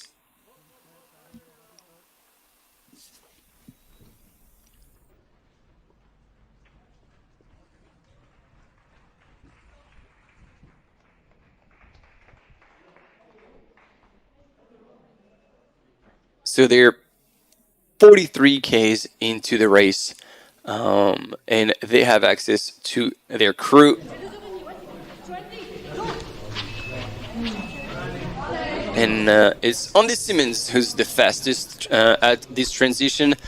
Very little surprise here, knowing that he is a veteran of trail running and ultra running. So he's always ready, and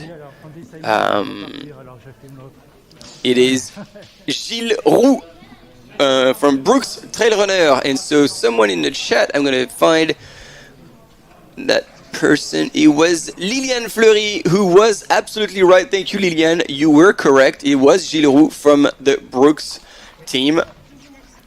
And we see that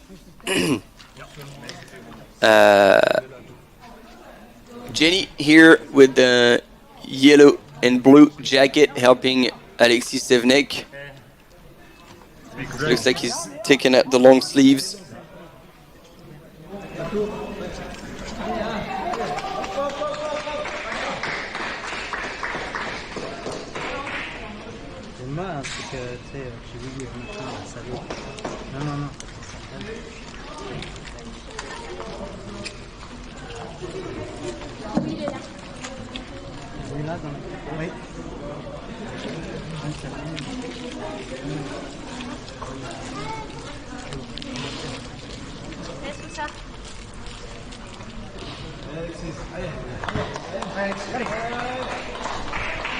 And there you go. I believe Alexis Sevnek, last runner leaving this aid station of this top 5. And it looks like he's left with a fair bit of compote,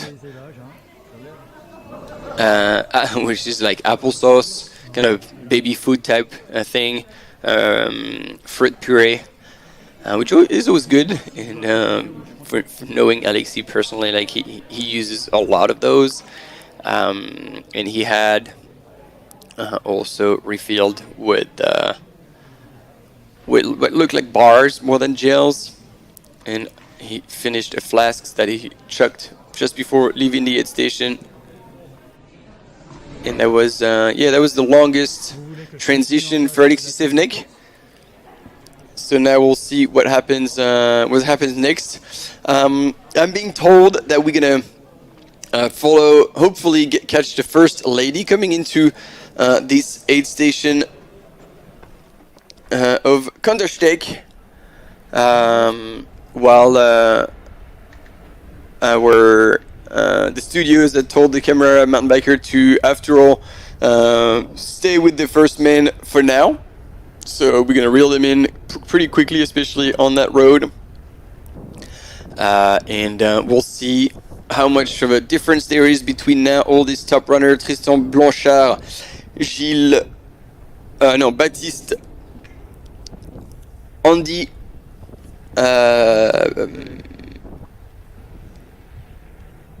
Yeah. So in order of leaving the station, Andy Simmons, Tristan Blanchard, Baptiste Cotantiec, Gilles Roux, and Alexis Sevenek.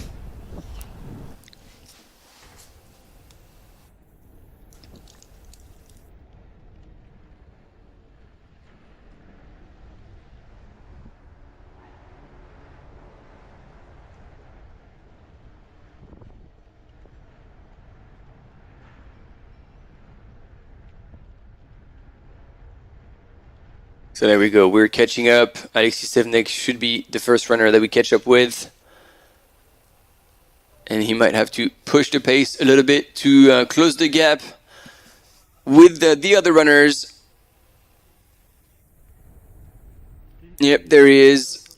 And then another two runners in front. That's Tristan together with Baptiste.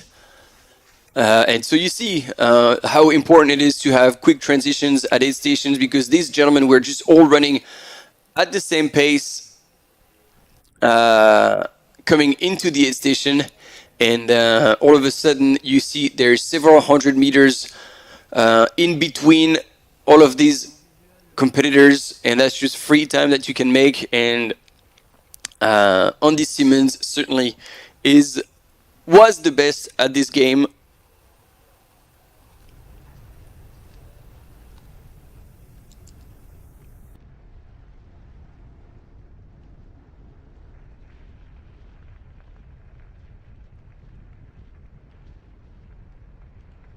So here you get Gilles Roux finally putting a name on that mystery runner, representing Brooks, who was the second to leave the aid station. And so even further ahead will be Andy Simmons. I don't know if our camera runner has realized that there was one more ahead or not.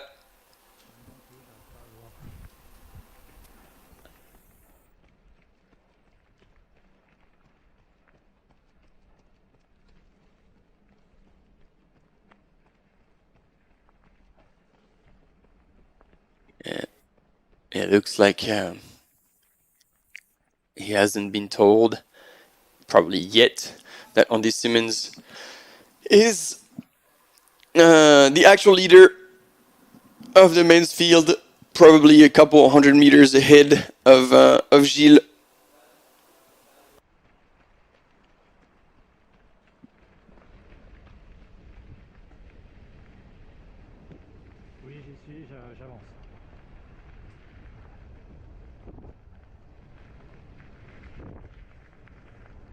There you go. He's been told, and so he's moving forward. And it is indeed like the difference that he made just by being faster at the aid station is substantial. And like I was telling you, whew, if you're hiking, you better look out. We've got runners coming. Oh, and look at this. Andy Simmons probably had like an empty gel or some trash, and he's just chucked it right in the bin.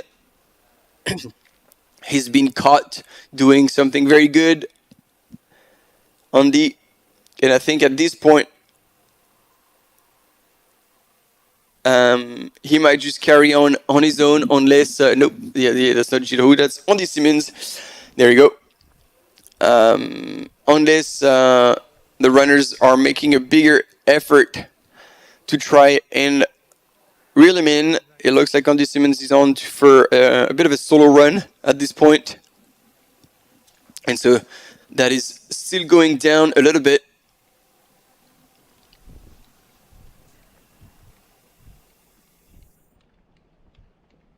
And as you've seen on the 3D map, go down a little bit and then left-hand turn and then back up the valley up to the second big climb of the day, or possibly second like steep climb of the day, let's call it that way. It's a 9K section between the aid station and the Bunderschrinde at the top, 2,000 meters, 379 the pass is, and you'll see at some point they will most certainly take out their poles, and it will be a very different stride from what they're doing right now. It's a brutal climb. Second of the day, getting to 52k mark once at the top.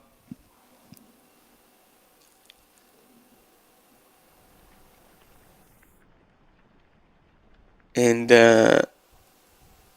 Anne is with us. Welcome to the live.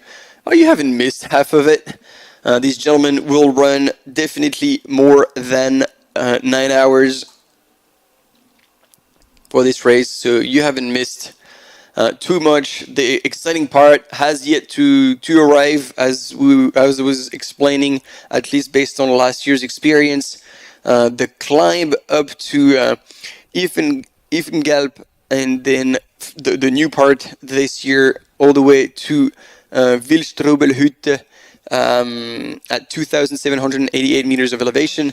This part is probably going to be a game changer in the later stages of the day if the runners are still like within striking distance. And then that whole descent first onto the lake, it's very technical, the top part, steep, so on tired legs it might like make a difference. And then down to the dam in Suzier, and then all the way down around the mountain and into Crans-Montana. So here you've got, as much as the landscape look alike, those are very different areas of the race. On the right hand side, first man, Andy Simmons, is leading on that section between Kandersteg and Bunderschinde, while Sarah Escobar-Caron is getting to the Kandersteg aid station. She has yet to go through the quite steep single track section that we had seen earlier with the men's going through. And then she's left to our mountain biker the task of closing back the gate. Good man.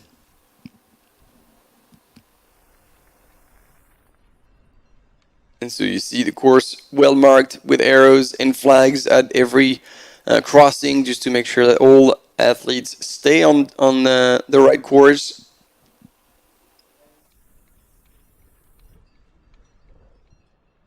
And so yes, as I was explaining, we're going to have a break at some point for I think as much as an hour for our team to regroup and get to the best parts of the course. So that's going to be time for 9:28, coffee, croissant, a little bit of a morning break after this 2.5 hours of live coverage. And I believe we'll still get the first woman to come through the Kandersteg aid station. And then we're probably going to kind of drop out for a bit. So just as a heads up. And there we go. Now we are starting that climb up to Bunderschinde. And as I was telling you, again, Andy Simmons, aware that he's got a camera runner with him. Mountain biker, sorry. I don't know why I said runner, because I knew he was a mountain biker, but somehow on that path I thought that person would be on foot. Hopefully it's not too slippery. Or maybe he's pushing the bike. Hard to tell. But Andy Simmons now attacking that hill, making good use of his wizard sticks. If you don't know Andy, he's pretty good with sarcasm and good videos. And so he had made quite a few videos about like how to use poles in probably like every possible ways to how not use poles. and there you go. He's being joined not too far back, probably like 20 seconds back, is Gilles Roux from Italy. So maybe it's Gilles Roux with the hands in the air when you say it. I don't know if anybody knows him, because that's a name that sounds very French. But I don't know how you pronounce it, because he's Italian, representing Team Brooks.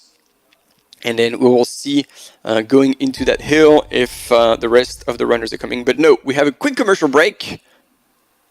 or not. We're still back. We're still live. And there we go. It's Alexis Sevenek. So you see, he left the aid station last and he was in 5th position, but he's made the move to catch up the runners, and Baptiste Kotiantek as well. Quick commercial break. I think this is for real now. And if it is not, then we carry on with the live. So there's quite a bit of confusion going on. But again, if that goes into commercial break, this might be the 1 hour break in the live coverage that we're going to have coming soon. So if we're not there for a while, don't worry, we will be back. And here's Tristan Blanchard, the early leader in this Wildstrubel Wild 110, who's now in 5th position. Things are being reshuffled a little bit, but this is, once again, still the early days, early hours of this race. 4.5, just past the marathon distance. And so I'm going to try and get feedback from the studio just to know if we're doing an actual break or not.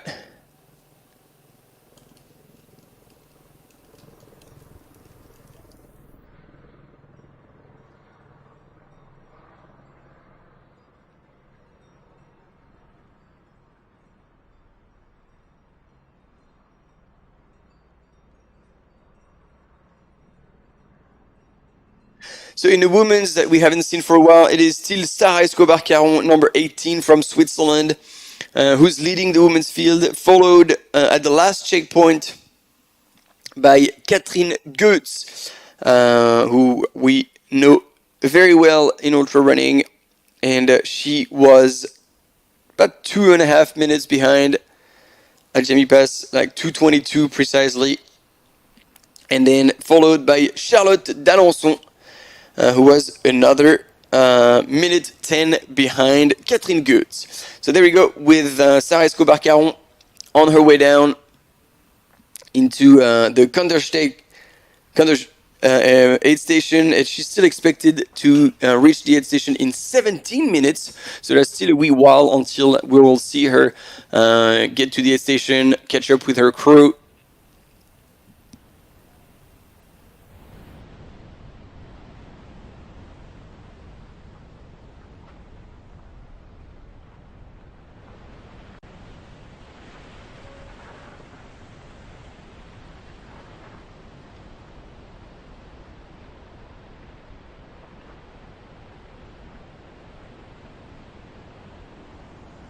Yeah, so I'm being told that so far we have images, so we're just going to keep going.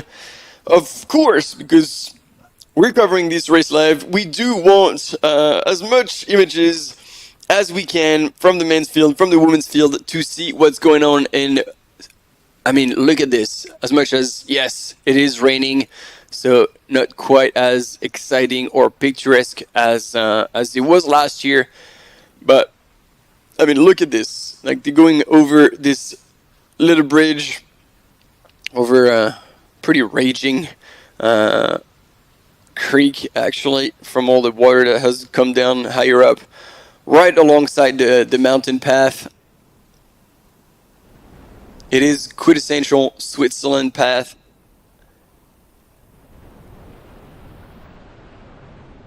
And on that little kick, Sarah is transitioning into power hiking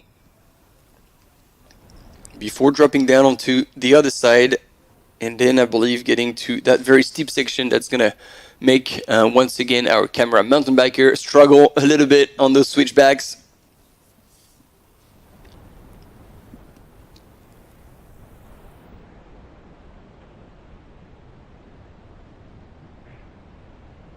But that is the name of the game. That's what they signed up for.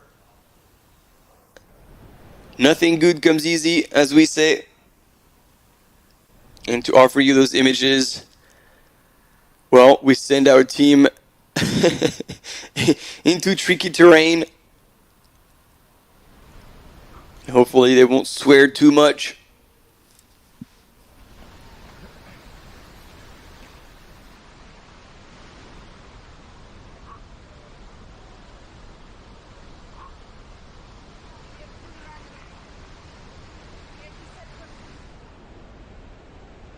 Oh, and when you have to dodge a lot of hikers on top of that, that's going to add a little bit more complexity for our mountain biker, as well as for the runners. Actually, they're going to have to be very careful, but obviously Sarah Escobar-Caron has had a fair few of male runner in front of her who would have opened the road and given all these hikers a heads up that the race is on the way and that they need to look up.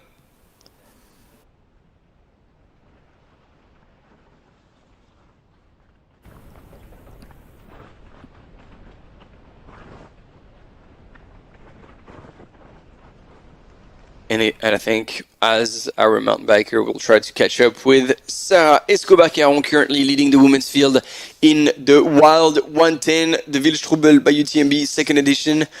We will have a quick commercial break. And then depending on what you see on the screen, there's going to be a quick commercial break indeed, or perhaps a little bit more of a stop. And then we'll be back with a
Dacia, partenaire principal officiel de l'UTMB World Series.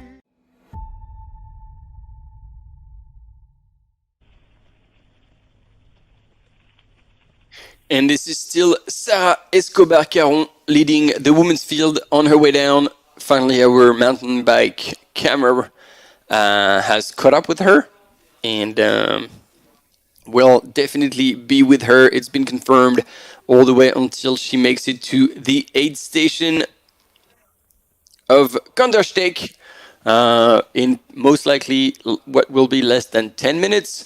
Now she's on the flatter part, so we've seen her male counterpart going through that flatter section and then into town for about 2Ks. And so that's where Sarah is still at the moment. And it's going to be interesting to see also the gap that will be between Sarah Escobar and Catherine Goetz. If the 2:22 that was at the Gemmi Pass has increased or decreased on that 16-kilometer descent. That'll give us an idea of how this race might play out.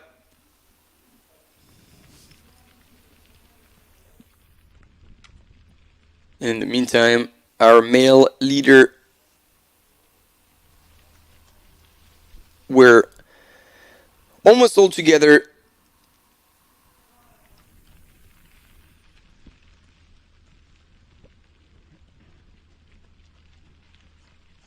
And yeah, we've got new people coming onto the live, and in the comment, let us know where you are, who you are. Shangpeng Liu, who speaks French as well, and I believe might be running tomorrow. And then Jay Stet, great effort from the cameraman on the mountain bike. Indeed, solid effort. Those guys are world class on and off the bike. And Nikita, well, I mean, to my knowledge, there's not going to be any live coverage for these two US stages. So that's why all eyes are on Wildstrubel this weekend. Harshal Rukia, I would agree with you. Extremely good coverage. We're super lucky to have those images despite the weather conditions. So another additional challenge for our camera runners and mountain bikers, but they don't fail. They are always here, no matter what. Hybrid South Africa is in the house. Welcome, welcome.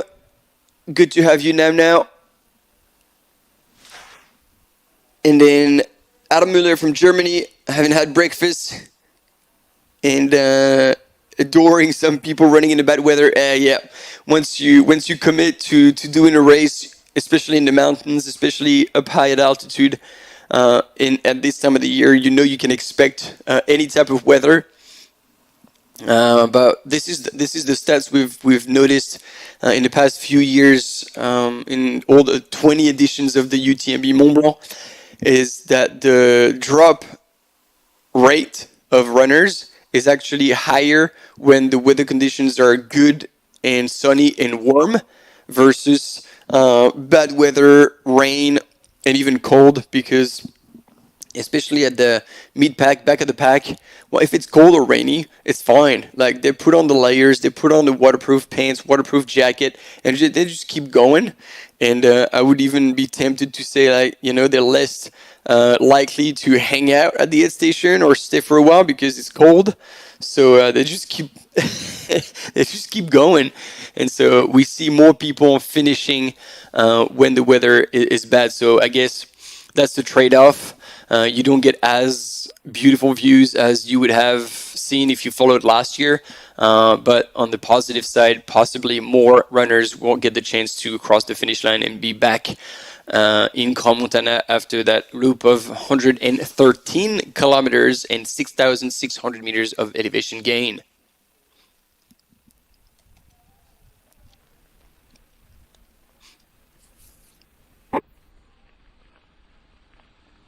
And yeah, thanks Adam, thanks Nikita for your kind words, always appreciated.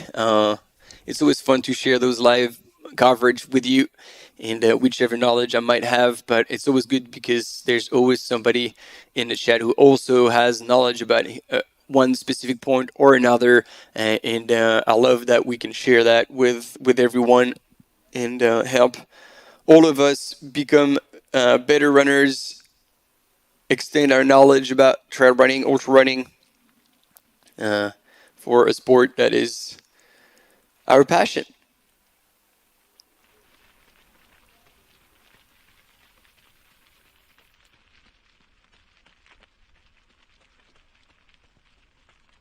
Oh, we've got Anastasia from Australia. Great. Trying to guess. Yeah, it's probably the evening for you guys. So, yeah. Appreciate the kind words. Again, it's good to see people were following from everywhere. And we had a very good performance at UTMB from a fellow Aussie. I mean, plenty of them. But Lucy Bartholomew as one of them. But also Mayer Backhausen, who closed the loop as he wanted to. Good man. And Danny, good luck tomorrow running the 70K. That's going to be fun. And yeah, weather will be possibly better. So I think, Danny, the best way today is just sit back, put your feet up, relax, watch the live, because most likely this is going to be a preview of your course tomorrow. So you can see it in bad weather, and tomorrow you can see it in good weather and enjoy a better weather for your race. So good luck with that. And in the meantime, Sarah is making her way to the aid station. She'll be soon at Kandersteg, have access to her crew as well, as we've seen in the men's race. And so can only anticipate that she'll have a similar approach. Always take out the empty flasks, take out whichever trash you have, just throw it all on the ground. Don't even worry about putting them nicely. Your crew will take care of it. And then pick up new flasks, possibly drink something on the way that you, like from a bottle, from a soft flask that you'll leave at the aid station, and then refill like with gels, bars. We've seen Alexis Stevnik with like applesauce, compote, whatever float you boat, really. And then get out. A few words of encouragement. I'm pretty sure Sarah's crew will tell her as well, like the gaps, the splits. That was 2 minutes 22 seconds on Catherine Goetz at the Gemmi Pass. But it's been a while. It's been 14 Ks down. Actually more than that, 15.8, but the downhill is 14K, and then that's that couple of Ks flat on the road here to make it to the just past the marathon mark, marathon distance,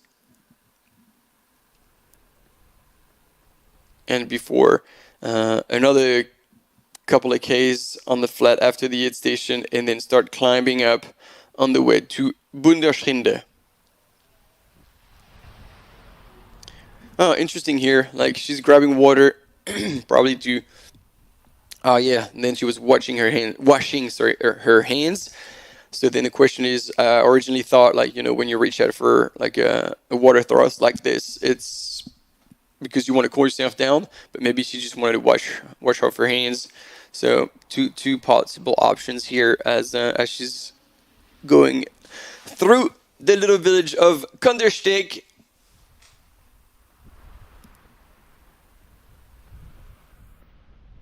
And you know the expression, the grass is always greener on the other side.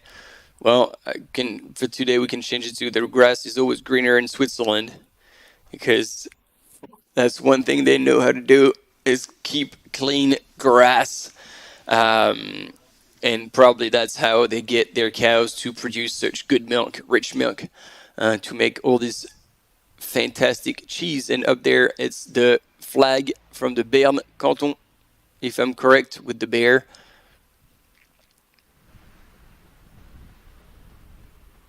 So as I was telling you earlier this morning, this race goes across two cantons, the one of Valais and the one of Bern. And so now they've transitioned into the Bern one. that they're going to stay for a big part of the race before dropping back into Valais and into that beautiful dam of Seuzier and back into Crans-Montana. So that race, as it's color-coded, it's all red. And so the Wild 110 is actually in the 100-mile category because of the distance, 113 kilometers, but also because of the amount of elevation, 6,600 meters of gain. So those running this race will be scoring the amount of stones that correspond to a 100-mile category. So let me find my notes, because it's usually twice the amount for the majors. There you go. So they were getting 4 running stones for all the events, and for the last major that's coming up in Doi Tian in Thailand, that's double the running stones, so that's going to be 8 running stones. So all the people here running today in the Wild 110 will be collecting 4 running stones towards the lottery to enter one of the UTMB final races. And there we go. We got a bit of a camera runner here.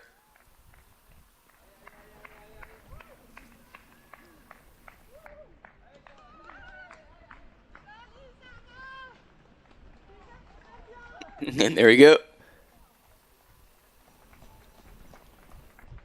So, not quite yet into the aid station, but that's going to happen very soon. And hopefully the crew will be ready.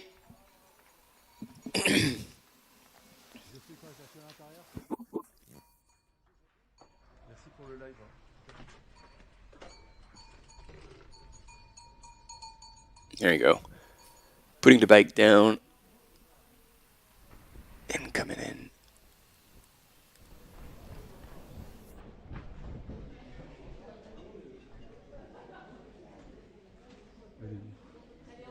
It's a challenge net for our camera mountain biker to see where she's at. So different strategy. She already chose to sit down. None of our top 5 men did sit down at this aid station.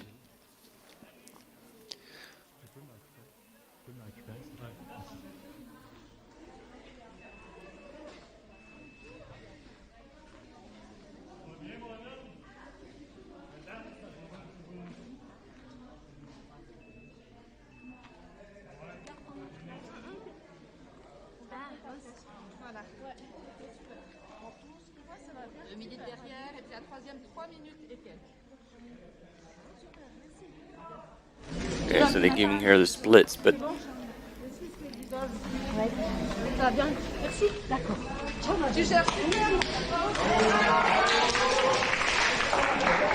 that was a good transition, and there you go. Team effort to pick up our camera mountain biker's bike that he had left at the entrance and carry on to keep following Sarah Escobar-Caron. Leaving the aid station of Kandersteg in the lead.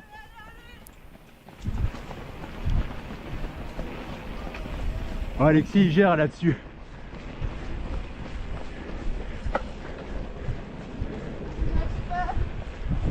Assure, comme tu dis, le timing parfait. Allez, à bientôt.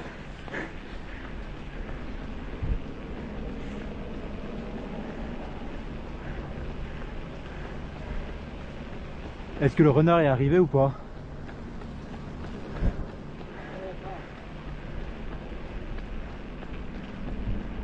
And so now we're waiting. Le runner avec la caméra, est-ce qu'il est arrivé? On the splits. And for Catherine Goods to come into the Kandersteg aid station to see how far back she is and if the 2 minutes 22 gap that was at Gemmi Pass has increased or decreased on that descent between the first and second female. Ok, ça marche.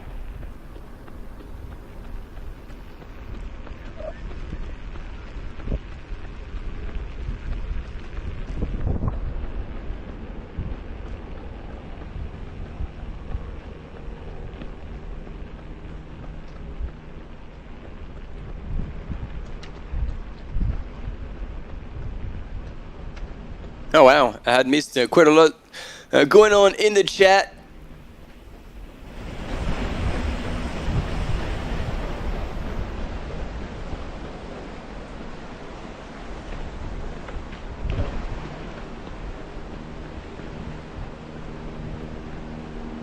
Oh yeah, the eternal debate about what is ultra running. Personally, I had heard that anything over marathon distance was starting to be ultra running. I'm not saying that's the right way. That's the one I heard. It's yeah, it's a big debate. But again, what like is it because somebody wants to be stapled with the label ultra runner because I've run a 50k or I've been or 80k or 100k? I think like trail running in various forms remains trail running no matter what, and I think that's what matters. But yeah, there is this question always, like, why do you call an ultra running race versus like a trail running race, I guess. And yeah, thanks Adam Müller saying like, I doubt that anyone of people speaking Schweizerdeutsch are able to pronounce things like Bundesrinde correctly. I'm trying my best. My years of German at school are long gone, so I'm going to try and make the best out of it. But again, a second hint, ladies and gentlemen, on our guest today, who will be joining us at some point during this live coverage, who has done really well at UTMB, and she speaks German.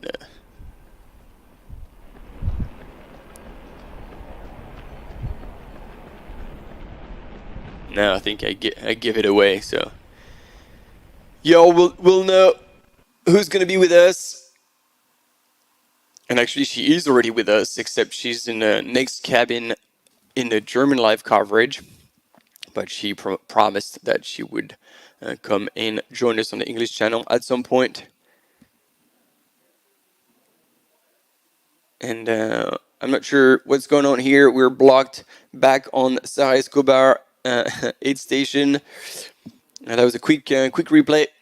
There we go. Okay, this is replay from when we started the live coverage, just before climbing up to Gemmi Pass.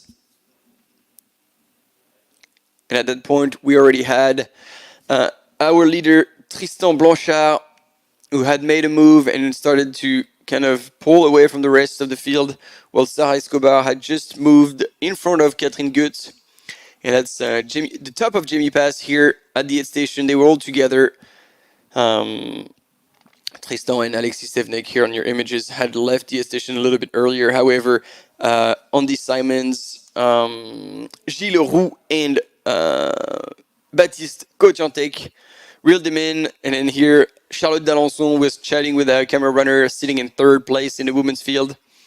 And now we have a bit of a recap. There we go, Andy Simmons, who had taken the lead. And actually, well, we'll have the images, so I'm not going to spill the beans right away. There we go, that's the top 5 men's in this wild 110. And then when they got to the aid station, look at this. It was extremely efficient, quick, and fast but not rushed, as we say. And Andy Simmons had pulled out from the aid station the fastest and was the fastest. Passe la barrière, plus possible de faire marche arrière. It's like Chamonix fever. All the runners are here. You can feel it. I don't have regrets. She's a rising talent in the trail running scene right now. And to be able to give something to the world, which can be small or big or something in between.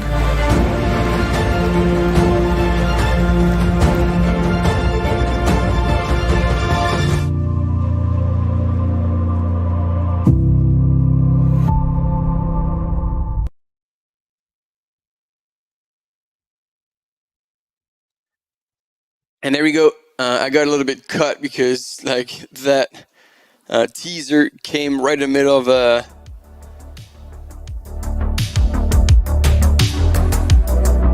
replay. And so we're back on this replay, and we're gonna play this for about half an hour. So thank you for being with us. Now it's time for a little break. So that will be short for a jog, unless you do like high intensity interval training, a little bit of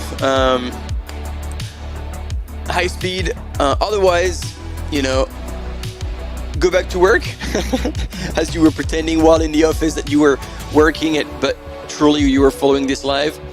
But we will be back in just under half an hour, and we'll be with you, excited to follow the rest of this Wildstrubel by UTMB race.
Dacia, partenaire principal officiel de l'UTMB World Series.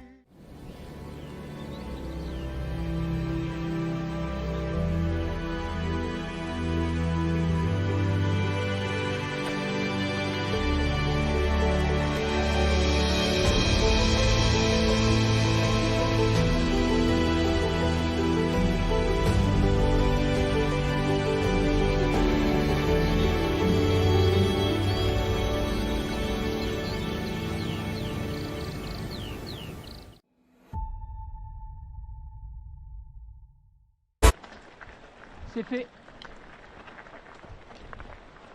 And ladies and gentlemen, we are back live. Thank you for waiting. Hope you had a good break. We surely did. And we're back with the men's leader. We're going to have an update on the women's because a lot of things have happened at the Kandersteg aid station.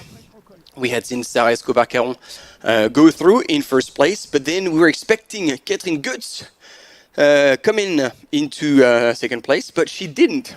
She was actually almost 4 minutes and 15 seconds back from Sarah Escobar in third place, and it's Marie Janot from France who pointed 4 minutes back, just under 4 minutes back from Sarah Escobar-Caron. So she's moved up actually 2 or 3 positions even, because then in third place who was Charlotte d'Alençon. And Charlotte pointed in the Kandersteg aid station some 14 minutes back. So she's lost a whole lot of time while our camera mountain biker is getting stuck. So yeah, there's been quite a lot of change, and we've heard as well that Catherine Goetz wasn't feeling the best, which would explain again why she has moved down a spot, and possibly was thinking of dropping out of the race if she wasn't going to feel any better. So these are the insights we gathered during that break. But we are now full on with the race leader, which are Gilles Roux, Alexis Sevenek, and Andri Simons. And look at this, what a gentleman. He is opening the barrier and then letting our mountain biker fall down the field. That's okay. He is alive. So ladies and gentlemen, I hope you were with us for this course event. After 6 hours and 13 minutes, our camera mountain bikers just fell down the hill. Luckily, that was in the grass and it looked like he was okay. If you look on the top left corner of your screen, you also see the course, and this is not correct. They are not so far into the race yet. So just want to give you a little heads up so you don't get confused.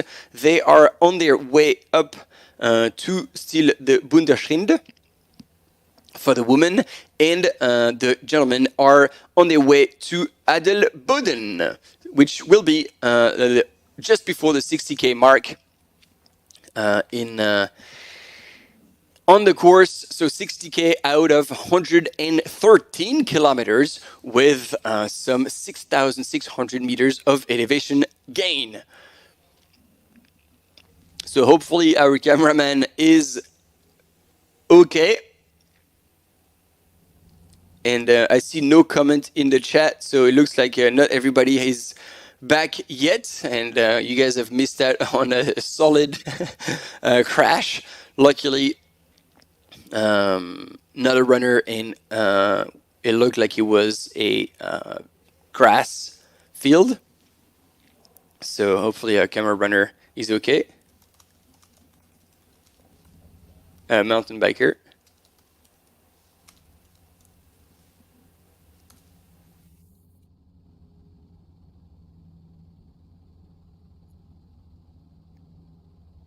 And so we've switched to an aerial shot.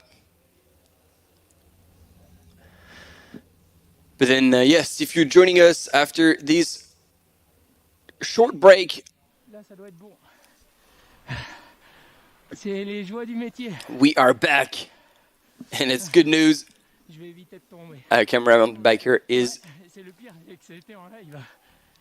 Merci en tous les cas pour la solidarité.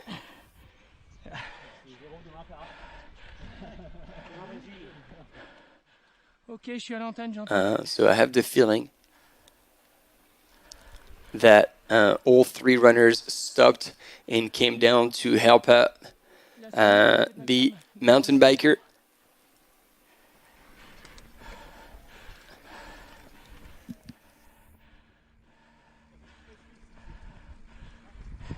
Which would be a beautiful sign of sportsmanship. Et au deuxième portail, il y a un trou juste après le portail. J'ai mis le pied dedans, j'ai basculé dans le ravin en dessous.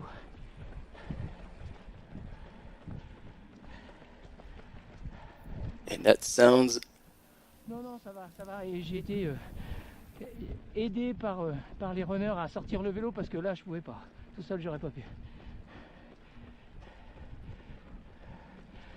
Ouais, merci. Il vous remercie au niveau de la régie. So it's good because it's Seb Chenio who was on the bike and who took a tumble down the hill, and so he was talking back to the next camera mountain biker, Miguel, who will be going through the same section. Apparently there's a hole after that little section that he stepped into and then fell down the hill, and he says like thanks to the three runners who actually walked down the hill to pull him back, himself and the e-mountain bike. And so he says yeah, thank you to these three runners who helped him out, because had he been alone, he probably wouldn't have made it back up the hill. And so if the camera is moving a little bit, I think he's adjusting things.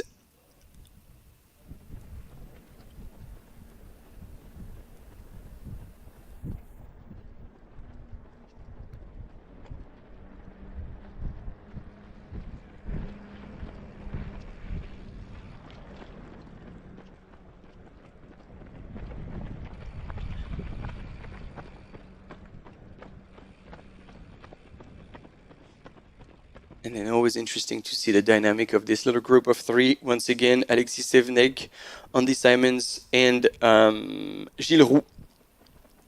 As soon as it becomes a more runnable section, it looks like Gilles Roux and Andy Simons open up the stride a little more, go a little bit faster, while Alexis Sevenek just kind of falls back a little bit, while as soon as it gets into an uphill section, then Alexis seems to have the advantage over the other two, Andy and Gilles. I don't know if you have the same feeling as me.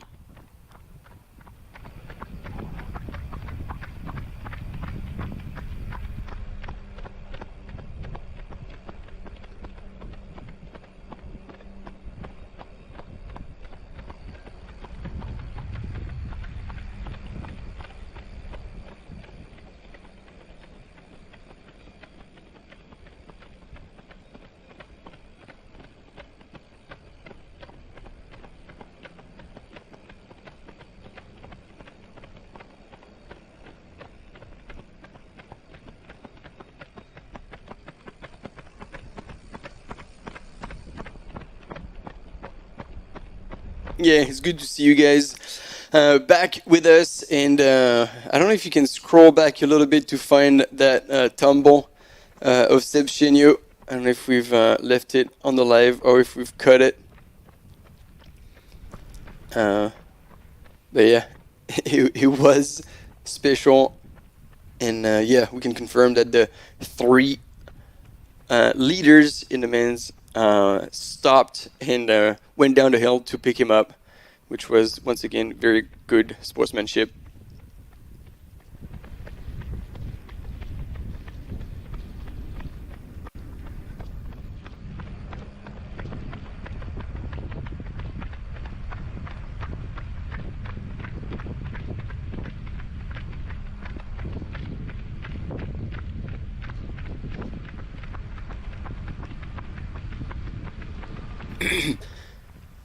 It's always a tricky, how do you say, type of section, those downhill, either on like 4-wheel drive tracks or on the road, because you want to open up, you want to run a little faster. But the thing is, you have to preserve your legs, preserve your quads. So it's always a fine line between just letting go and opening up, and actually trying to slow down and be light on your feet to not create too much damage. And I feel like this is what Alexis might be doing the most. New to these distances, beside the Trail du Bourbon in La Réunion, I don't think he's done many other 100k plus distances. So he will definitely have an approach to try and preserve himself for as long as possible. While Andy, for example, is a veteran of longer distances and certainly has the experience and will know how to manage himself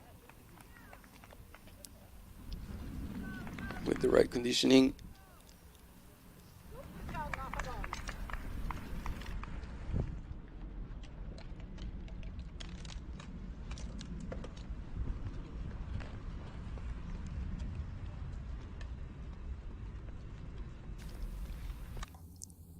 And here it's also interesting to see the transitions between running and power hiking with the poles.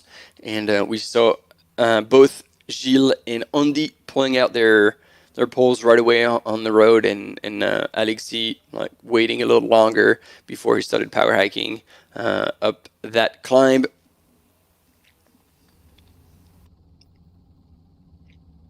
But yeah, this is one more little bump. And then they're going to start climbing a bit more seriously.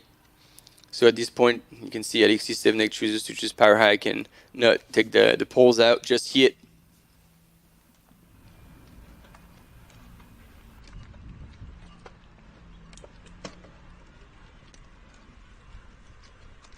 And so they're getting to the aid station. I don't know if they have access to their crew there, which would be the second time after Kandersteg. And yes, I can confirm they do have crew access. I remember from last year. I actually remember very well the aid station. It's on an uphill road, and it's going to be on the left-hand side. They're going to go into a gymnasium. So yeah, I do remember that. And so it's interesting. I think both runners, Gilles Roux and Andy Simmons, know the aid station is coming, and they're maybe pushing the pace a little more because they know they're gonna have a couple of minutes to relax before getting into the aid station. While it looks like Alexis Sevnek is falling back a little bit here, taking a bit more of his time, or maybe getting ready for the aid station to try and have a little faster transition compared to what he had at the previous one in Kandersteg, which cost him to come out of the aid station several minutes back from Andy Simmons, who had been much faster, and therefore having to work to close that gap rather than just sitting and like going at your own pace like Andy Simmons did. And already in the DNFs, we have Vincent Viette who apparently had to drop out early. He said that was just a bit too much. Vincent was like now in charge of the Solomon International running team, plus some work at home with the family and that. So sometimes it's a bit more than you can chew. So there you go. Alexis Stevnik has closed the gap. He might have been, doing something with his pack or getting ready or pulling his poles out. Là, je vais aller faire les images dans le ravito. And so we're going to stick with these top 3 runners into the aid station as we have spectators who've come out to cheer on those top runners. So if my memory is still right, I think they're going to go left-hand side on the road and on the flat into the main road. And then another left turn, unless they go straight across and up. I know the aid station is on an uphill road, so they might go across. So I guess they'll be running on the main road coming out of the aid station. In Adelboden, tomorrow will be the start of the 70K that we will follow the whole way. And as you can see, for the next, I think it's 10 kilometers, or not even that, you see the different grades that these runners will run through. But first, they will stop at the aid station with their crew, and we'll get an idea of how these gentlemen feel, how quickly they're transitioning, and if anything has changed by that point.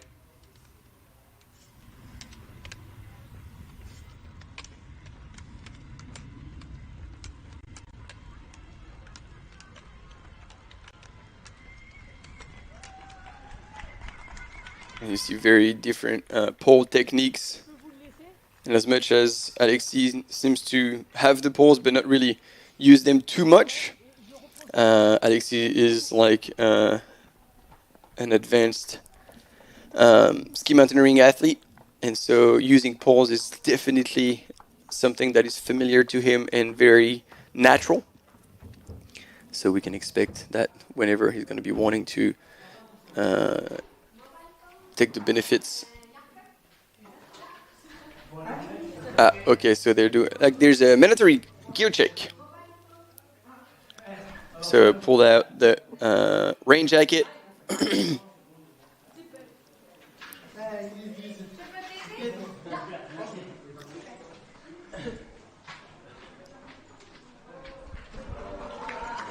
And there we go, they're coming into the aid station. These are, ladies and gentlemen, our top 3 runners so far in the Wild 110. And it looks like Alexis is going to the aid station, which means his crew wouldn't be there. Ah, there she is. Yep.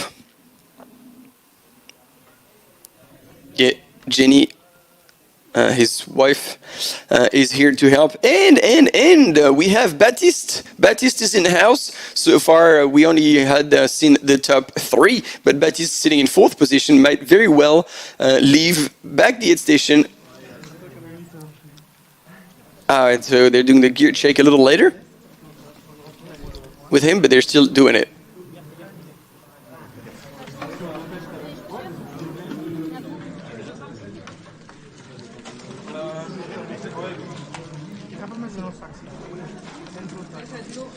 So we were talking about like bags and belts, and you can see that Gilles is actually putting quite a few things in his belt. So that's what I was telling you. That's how I also like to play it. Just like you put the things you want easily accessible in your belt, and it looks like he's going to be the first out.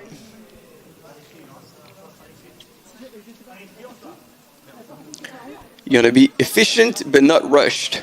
Cleaning his hands on the Siemens. Oh, and they're going back out this way.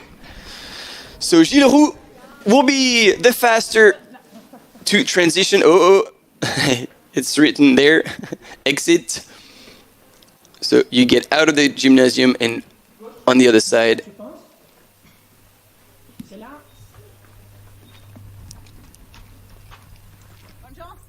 And there we go, out.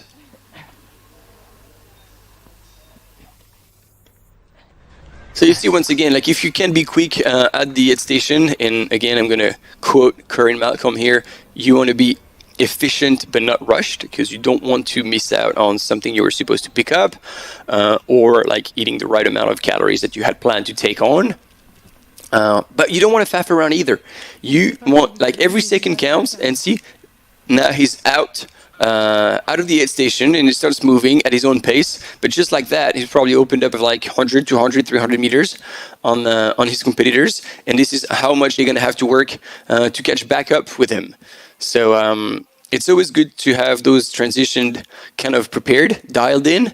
You need to have your nutrition plan, know what you're going to pick up, you know what you're going to drop off, and know what you're going to eat at the aid station. So a quick look back to see how much ground he has on the next runners. And I think second one coming out of the aid station, who was the fastest at the previous one in Kandersteg, is Andy Simmons. But you see Andy is already, no matter, regardless, is already over 100 meters back. And so that's the main street I was telling you about. So I was confused earlier. My memory was a bit foggy. And so that's the main street they're running through for a while. And I think there's going to be a tiny bit of descent even coming out of the village. They're going to branch out to the left. And it's still going to be on the road before starting to climb again. And I think this is a pretty steep uphill through the cow fields.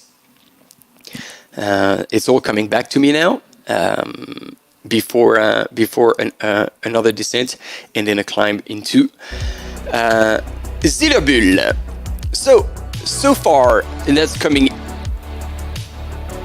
into the aid station. I'm not too sure that is correct, because I feel like in first place it was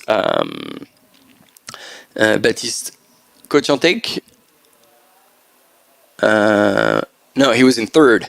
So Gilles Roux must have come out first, Andy Simmons second, and then I'm not sure who came out of the aid station next, but indeed those four runners were together into the aid station. So there was definitely not a minute between them all.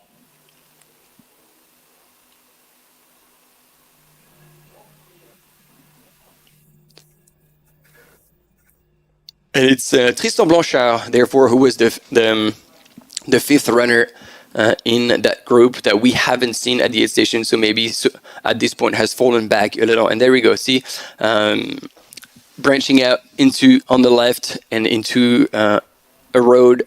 And that's going to be a bit of a descent for a while, still on the road alongside. And I think in the background, that green pasture, I think this is the one they're going straight up on the single track. So they cross the road a few times. And I think our camera mountain bikers will even go around following the road to catch back up with the runners as they cross in between those cow fields. Because that is on the single track, that is pretty steep. And therefore probably quite tricky to manage on an e-mountain bike.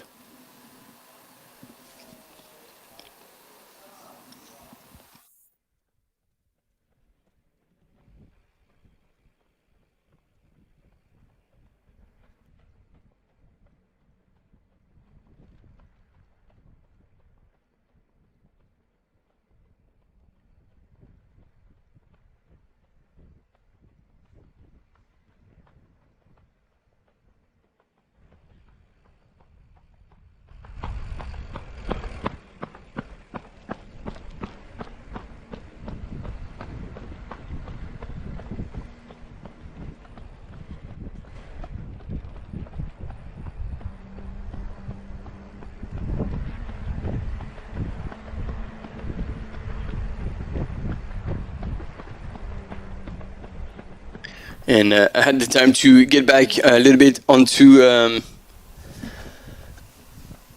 the chat, and thank you, Johan Wutke. You are absolutely right, and that was me being wrong. I can't even do the math correctly, but Adelboden is the start of the 50k indeed, not the 70k. The 70k is in Kandersteg, obviously, because that's the remaining distance that this gentleman and woman had to cover when they were there, and so now they have 50k to go. So thank you for correcting me. And yeah, the question is on the did indeed, and it's not like he lost much time at the aid station. It's just like Gilles Roux was extremely efficient there, because he didn't look particularly rushed, but he just had his things right. Now it looks like there's a bit of a struggle with the pole, but that's solved. And still looking back to see what's happening, if it's going to be now a two-man's race. But these two are certainly not wanting to slow down at all, because if they've now opened a big enough gap on the rest of the field, that might be the opportunity to stay away.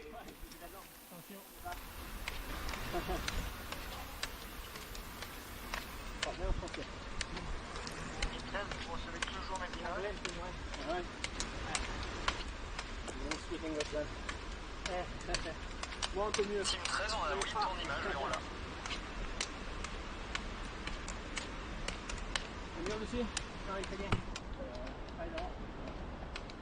Moi j'ai le casque qui est déconnecté.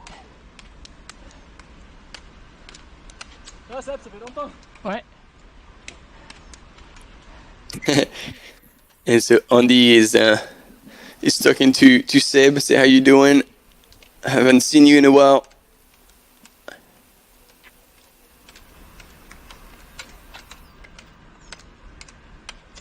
So it looks like there's an understanding between Gilles Roux and Andy Simons in the lead. Let's not forget that all his runners have come to punch their automatic entry into the UTMB World Series final, the UTMB Mont-Blanc next year, and therefore only the top 3 will get that. So these gentlemen are fighting for a podium spot today. And so far, there's still 4 runners in the lead. So now it's down to 2. And then we'll see how things went in the transition for Baptiste Cotentic and Alexis Sevnek. En fait, j'ai mon casque qui est décroché. J'ai mon kit. Mon kit oreille, en fait, est à déconnecter. Faut que je le relance.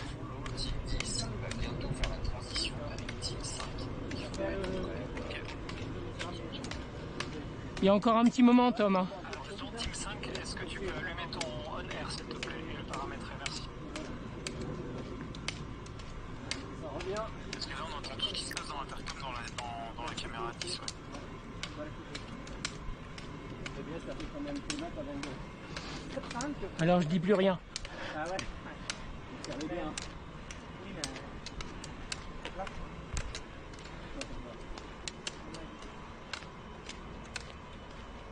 So Gilles and Andy having a good old yarn on the lead as they're climbing up that first part of this next climb.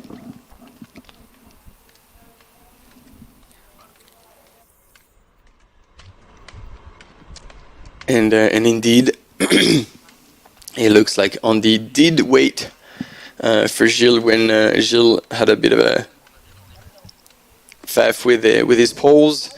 And I think it is also a very smart move, strategic move, because if these two can work together, now they've opened a decent gap on Baptiste Cotentic and Alexis Sevnek. Well, then it's their chance to kind of stay out of sight, out of mind, and help each other, like moving away. And then securing first and second place, which means that both will get their ticket for the UTMB final. And I believe that is the goal of the day for these two.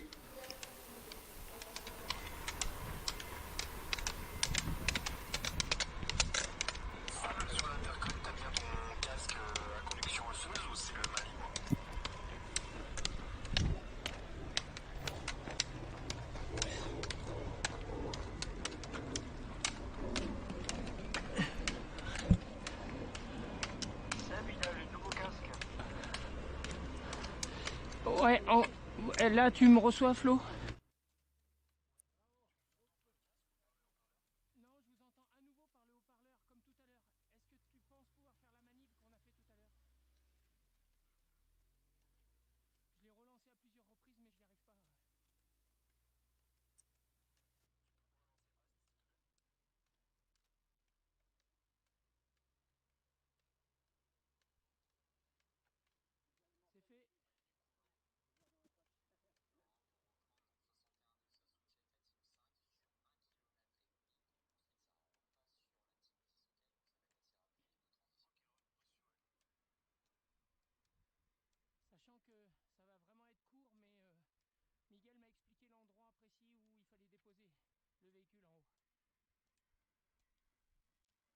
And there we go, they transition into that road, and then I believe they're gonna be into like straight up the fields as these people moving out of the way. And yeah, we don't have the sound anymore because our camera mountain biker said was a bit too chatty. And it's like, guys, we hear your entire conversation on the live, so we're gonna have to cut it. Which is fine, but it was always good to understand what's happening, and if there's anything that we can catch out of their conversations, always help. Also to understand what kind of spirits they are.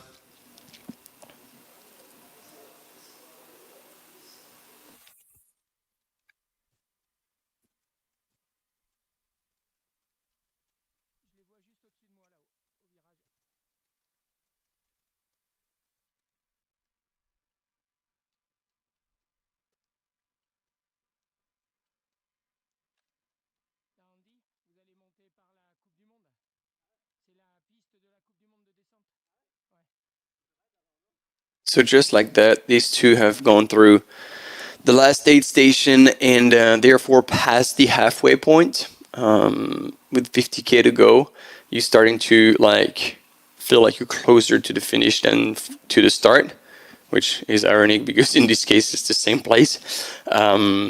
But it's like from a mindset perspective, you know that you've done the bigger chunk, and as much as there's still like very solid climbs left to run, you become in a completely different mindset, and you start like letting go and accepting that now you can damage, air quote again, yourself a little more because you don't have as much distance to cover.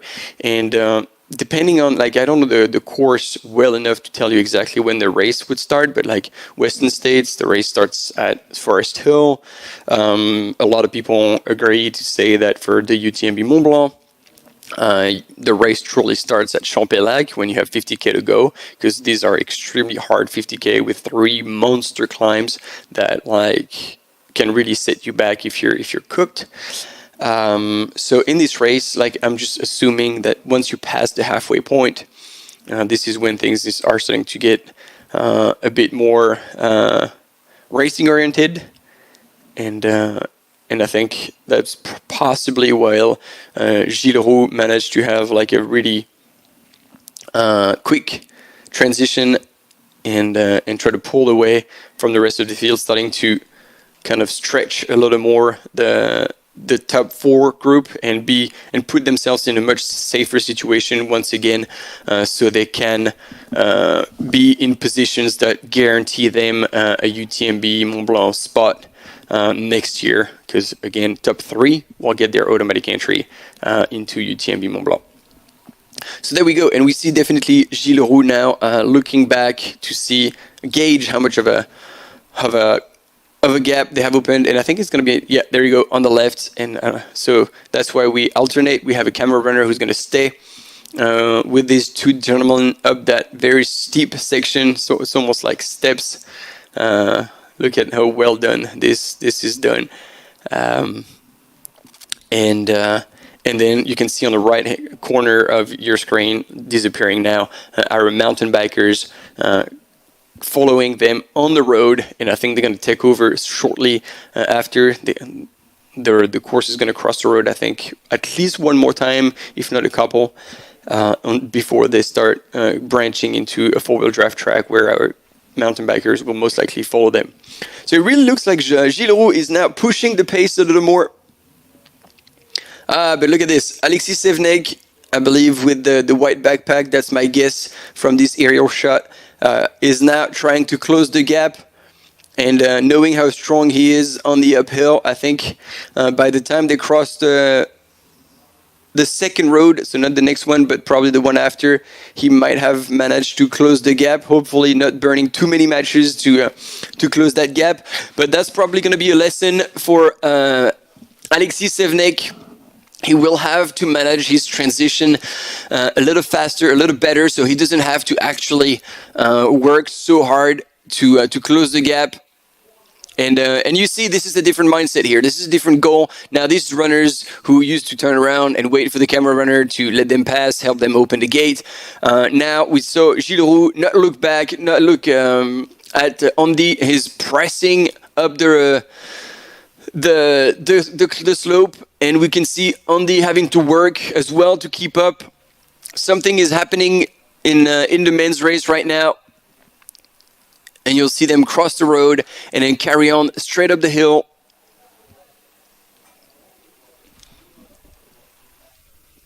Big move here. Gilles Roux representing Brooks. Andy Simons representing Team Scott. And I believe it is Alexis Sevnek for La Sportiva sitting in third, but making his effort now to close the gap between those gentlemen.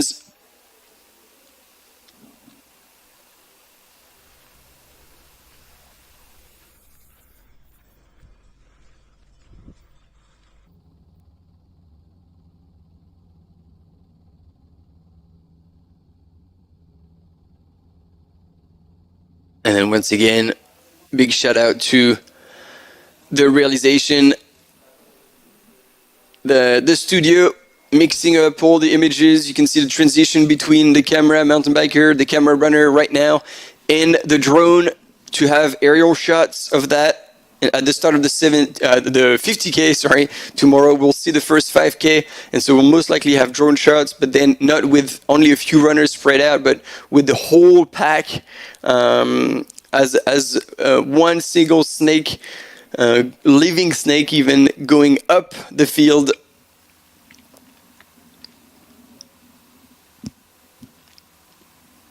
Oh yeah, Vlad Ispas. The cameraman must be the fittest man on earth.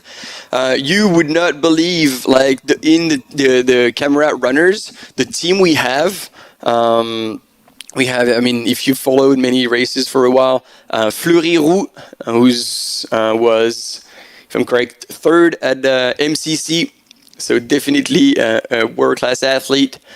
Ooh, what? You know, there's a handle. We had Benjamin Roubiol, who's nothing else but the trail long distance world champion this year. So yes, you are absolutely right. Those runners are world class to be able to follow the competitors up any slope, knowing that these competitors have poles, but the camera runners can't have poles because obviously they're holding the camera on one hand. They also carry the equipment to send us the images, which is now down to, I think, 1.8 or just around 2 kgs, which is not crazy considering like that they're capturing the images, sending it to us. But still, that's some weight that they have to carry, as well as somehow look after themselves because they run between 30 and 40K per day, which is not nothing, and therefore they need to look after themselves when it comes to hydration. Nutrition is, as you can see, the backpack they have is only for the broadcast system and not for water or gel. So when they get to the aid station, they have to think about like kind of looking after themselves as well.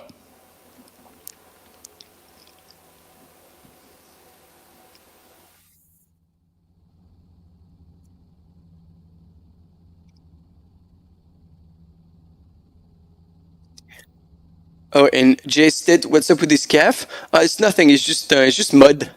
It's just probably a mud splash, or like, you know, when one of your shoe catches your calf when you're running, and then it leaves like a mud mark. But that's the only thing. That's the only thing that's going on. Nothing to worry about. It's not a bruise or anything. So here, Andy Simmons has closed the gap and is now on his heels. Gilles Roux still leading, but now Andy is not. I mean, he's at a pace that shows that he's not being dropped. So he's capable of keeping up, and what I was expecting to happen maybe a little sooner, if we get a wide shot here, see how far back Alexis Sevnek might be, who was in third position. If I saw it right from the aerial shot, not sure about this. but we'll figure it out a little later because we do have a quick commercial break coming up. So we'll be right back with you. Stay with us.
The Ultra Trail de Mont Blanc is the Super Bowl of trail running.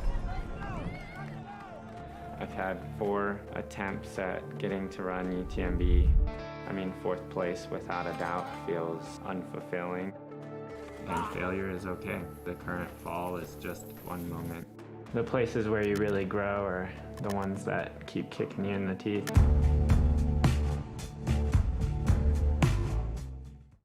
You know I'm standing at the station, ready to go. Oh, big old aeroplane, I'm trusting your soul. Get on up, big bird, to my baby love. Get on up, big bird.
Dacia, partenaire principal officiel de l'UTMB World Series.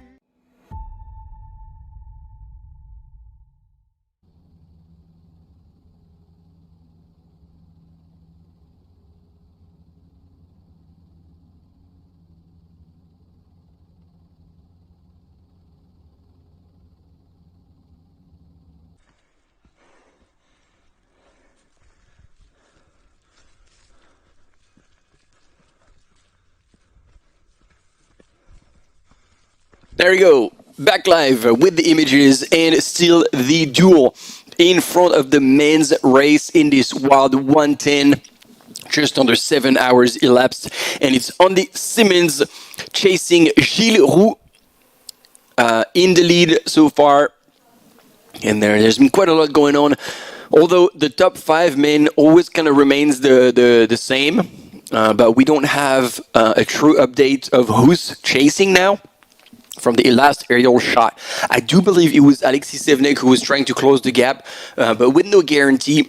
And I thought really that he would close the gap faster than that, looking like, I mean, he was an excellent world-class VK runner, Alexis Sevnek, so therefore I figured he would push a little harder to close the gap on them. But it looks like Gilles and Andy are pushing hard enough to keep anyone from closing that gap entirely. It is now on for the race, and see, with that wide shot, at least there's no one within 20 meters of them.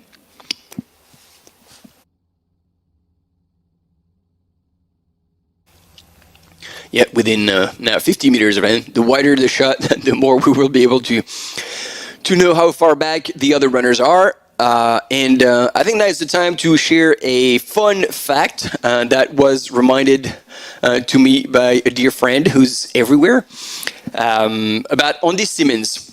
Andy Simmons, I mean, we know him for the performances that he's had at UTMB. His best place was fifth, behind his fellow countryman Tom Owens.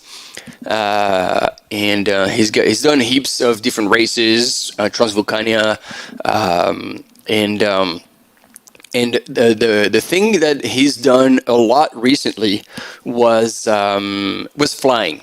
He's started couple of years ago, I believe, taking his wing up mountains. So he would hike up or possibly run up, but like the gear now is light enough to be able to run up, and then fly down, which is already a way that he trained for UTMB in his last participation. And it is indeed confirmed. It is Alexis Sevnek from Team La Sportiva in third position chasing. So we'll see how long it takes him to close the gap, or if he at least keeps them at sight. And so Andy Simmons has done, and it was on July 20th. He started at 3:30 a.m. in the morning at the Saint-Michel Church in Chamonix, the church where all the FKT start, where the UTMB start, where in front of which the UTMB finishes as well. And he started for an unconventional UTMB loop because he did it with his wing, and he was hiking up the uphills, and he was paragliding down the downs. So the total distance he actually flew for was 47 kilometers, and so he's done therefore 107 kilometers on foot, 8,809 meters of gain on foot. But then he flew once again 47 kilometers and made it back to Chamonix in 20 hours of moving time. So that is a fun project that definitely would get him fit for the climbs, because as much as you have like now quality equipment, it's never under like 2-3 kgs at best. And if you pack a little bit of food, if you have your helmet and all that, it quickly rises to like probably 4 kgs. So this is what Andy has been preparing for, as we said, late July. And so he will definitely be fit and ready for all the uphill, and hopefully still enough in the legs for the downhill, which he clearly didn't do during that UTMB new format. And we see right here on this very cool drone shot, Gilles in the lead, followed very closely by Andy Simmons. Then our camera runner, don't get fooled, this is not a participant on the aerial shots, it's never obvious. And then in third place is Alexis Sevnek, some, I would say, 30 to 35 seconds back.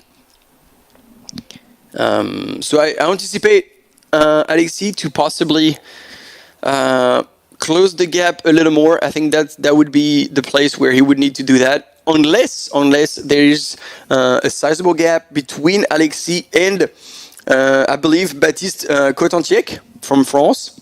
Because once again, what is at stake today is the top 3 spots to qualify for the UTMB final in 2024 at the end of August in Chamonix.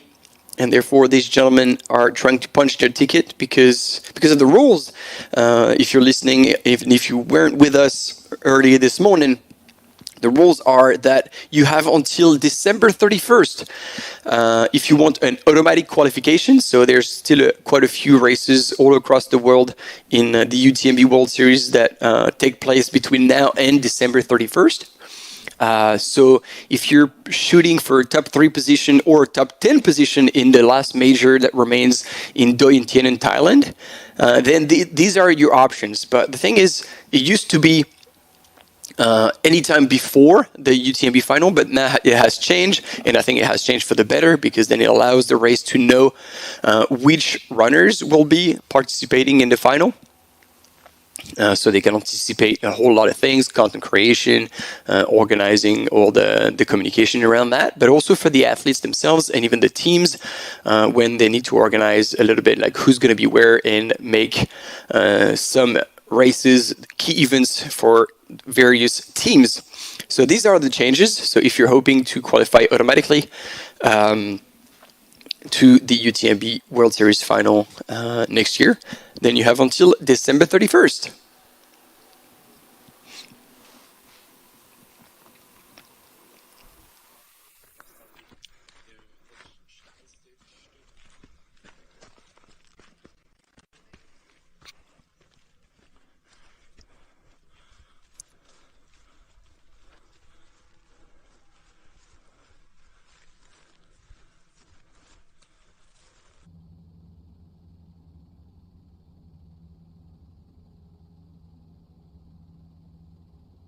And I think we're getting to the top of that fourth climb.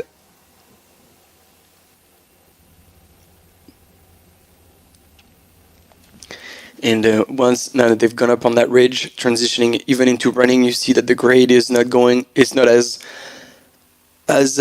steep.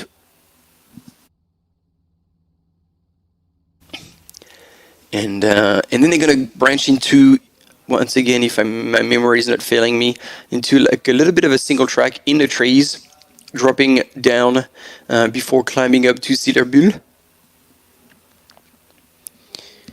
And then there's going to be a steep downhill all the way down to Lenk, and getting ready for the final climb of the day, and not the least, because that's going to be not only the longest but also the highest, going to the Wildstrubel Hütte before dropping down and back into Valais. And so again, transition between a camera runner and mountain biker. After that steep section, now a camera mountain biker is taken over. And again, big hats off to the studios who are like mixing video sources between camera runners, mountain bikers, and drone shot to offer you the best live coverage experience. And we can certainly appreciate the quality of that. And there we go, no time wasted, the poles are away, and they're transitioning into that descent that's going to be quite mellow and then a bit more pronounced in the trees. Once they get there, I think they're going to take a hard right into the trees and across the fields.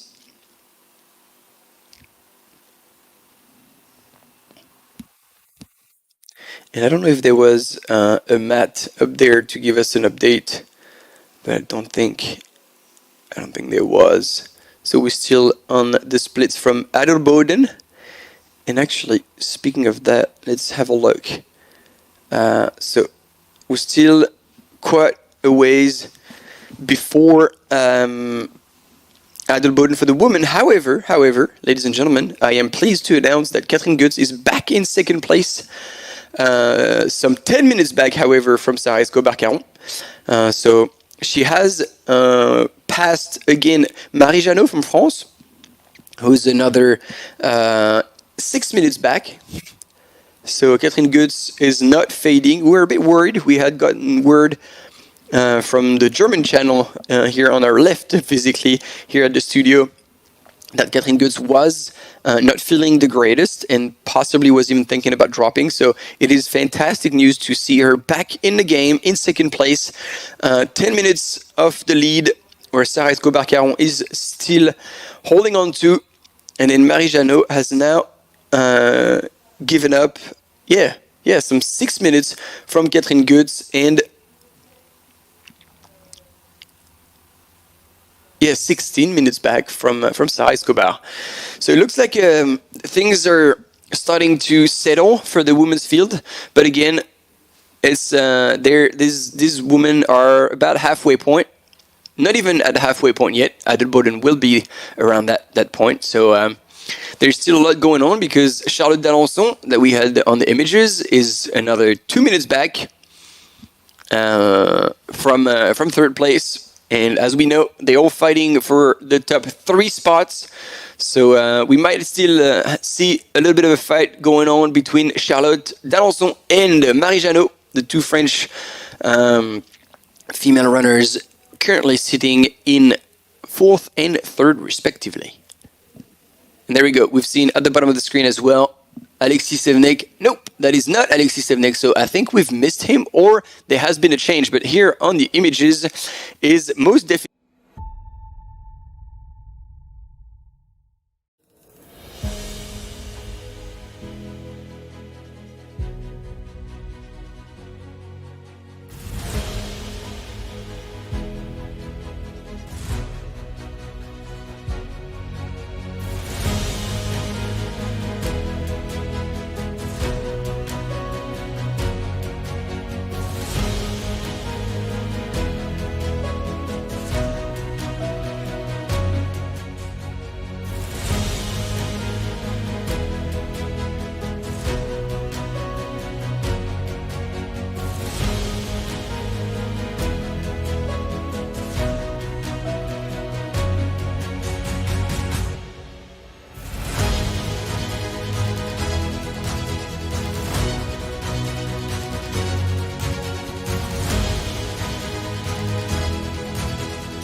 Dacia, partenaire principal officiel de l'UTMB World Series.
and we know it too well. That long stride from Andy Simmons, possibly talking with our camera mountain biker, taking his earphones off for a second with a smile on his face. But the thing is, he's alone. So my question really is, has he opened up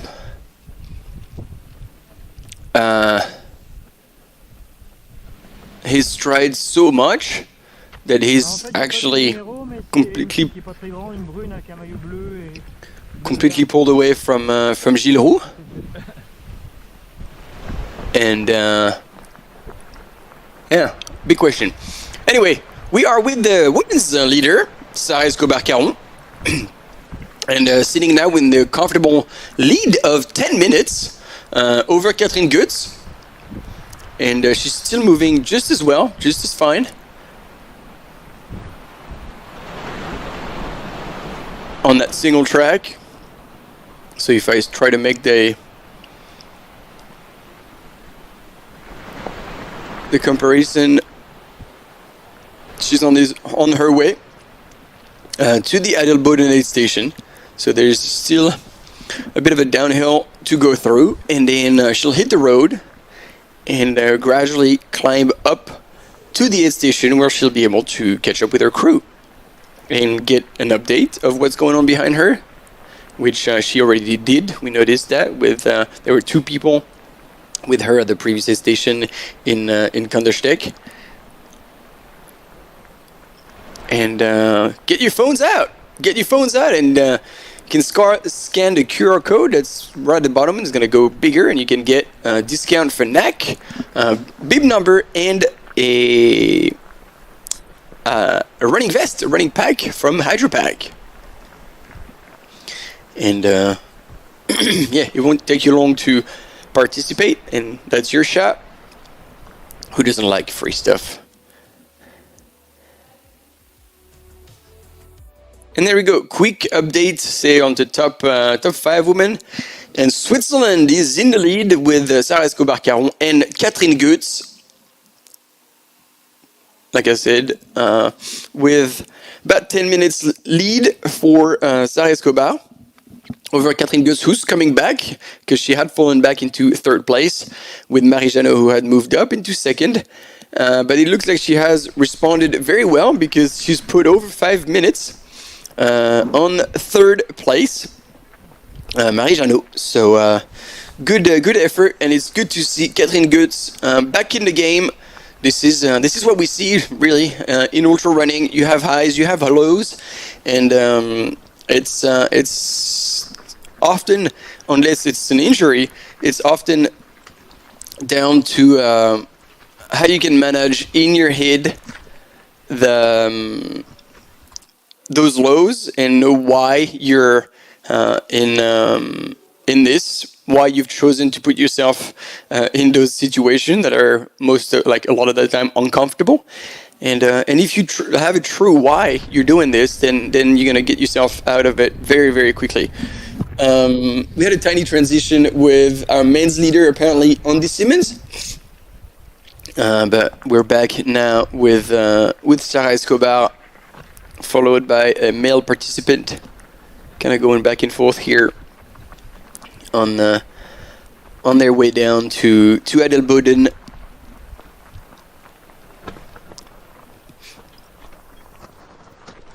Oh, so that's, gotta be careful, Miguel, do not step into that hole.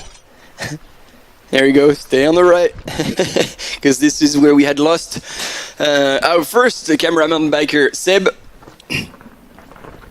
And so he's gonna play it safe. He had been given the heads up, so this is why probably he paid extra attention going through that gate.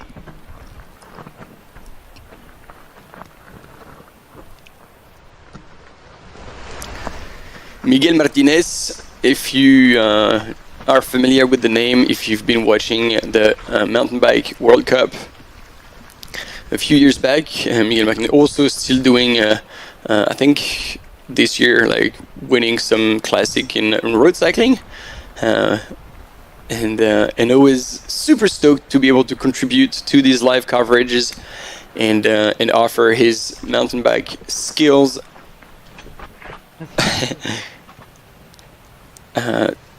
to capture those images.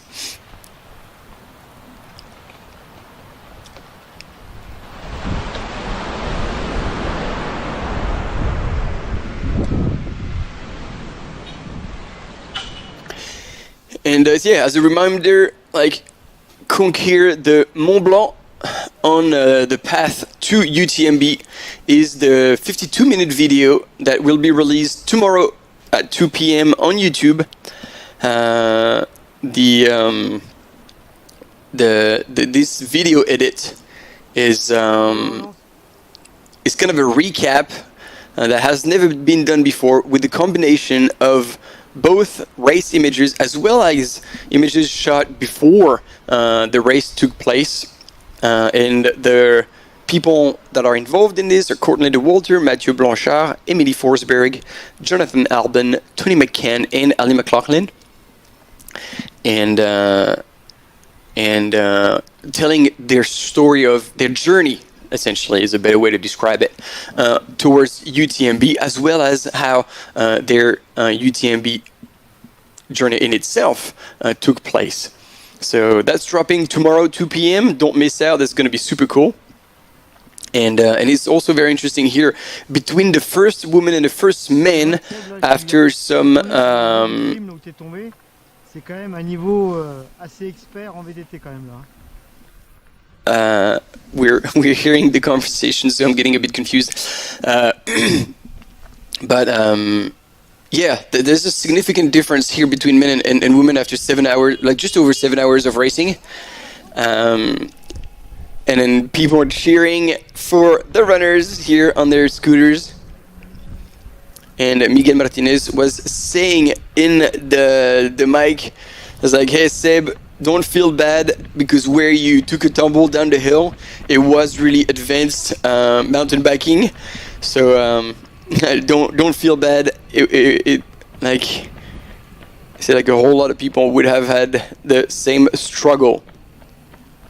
It's good to see Sarah from the front, to see how she's doing. She looks like she's in the zone, she's composed, she's focused, but I can't see like any sign of like fatigue, failure, of pain.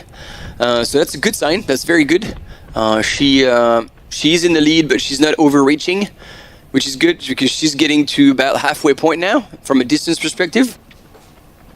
And when she'll get into the aid station of Adelboden, she will be now at around there, and I'm sure she knows it. And there you go, she even gives a smile, a bit of a wave to the camera. Everything is in the green for Sarah Escobar-Caron. And there you go, she even says it, Adelboden, I can see it now. It's a bit cheeky though, because like you get to go all the way down the valley and then actually climb back up onto it, which is a bit of a kick. But you know, at least you get ready early and you have plenty of time to make your move. And yes, indeed. So I don't know exactly what happened, because in the last images in the men's race, Gilles Roux, running for Brooks, was together with Andy Simmons, and he was actually pushing, like the one, like I'd say, leading the pace at least. And Andy Simmons was with him, and he was standing right behind him, which led us believe that he was not at a pace that was impossible for him to run at. Actually, the opposite. But then either on that kind of downhill section, really on the opened up, a sizable gap to try and pull away and secure his first place and his win, because look, there's no one behind, and that is surprising. Hopefully nothing happened to Gilles Roux, or he didn't go the wrong way or something. I don't know. We'll give you an update as soon as we know something, we hear about something. But yeah, right now Andy Simons in the lead of the women's race, and he's even put his earphones on, meaning that he is now not planning on chatting away anymore. The race is on with less than 50k to go. Bientôt au ravitaillement. Il est où déjà? Juste là, là-bas. C'est là-haut? Ouais, c'est là-haut, c'est la mi-pente. C'est le dôme blanc. Ouais, c'est ça. C'est ça. Ouais. T'as du bien? Ouais, je pense.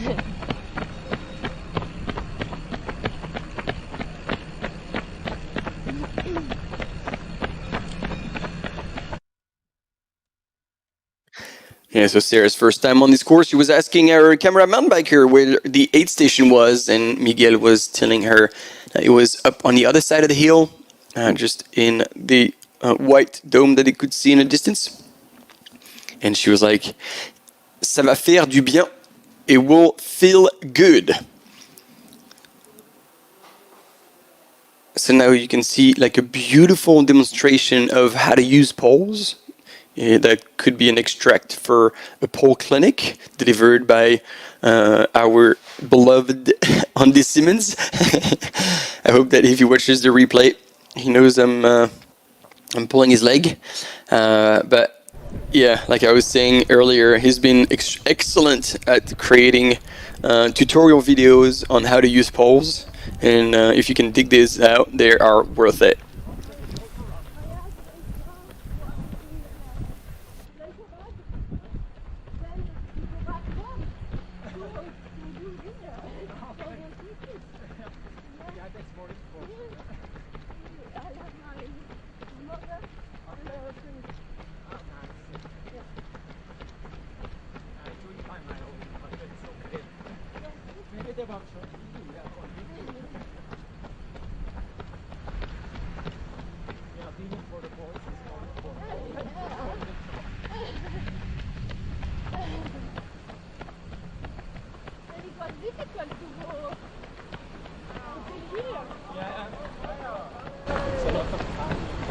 Yeah, I tuned out for a second just to catch up on the chat because I had not looked for a while.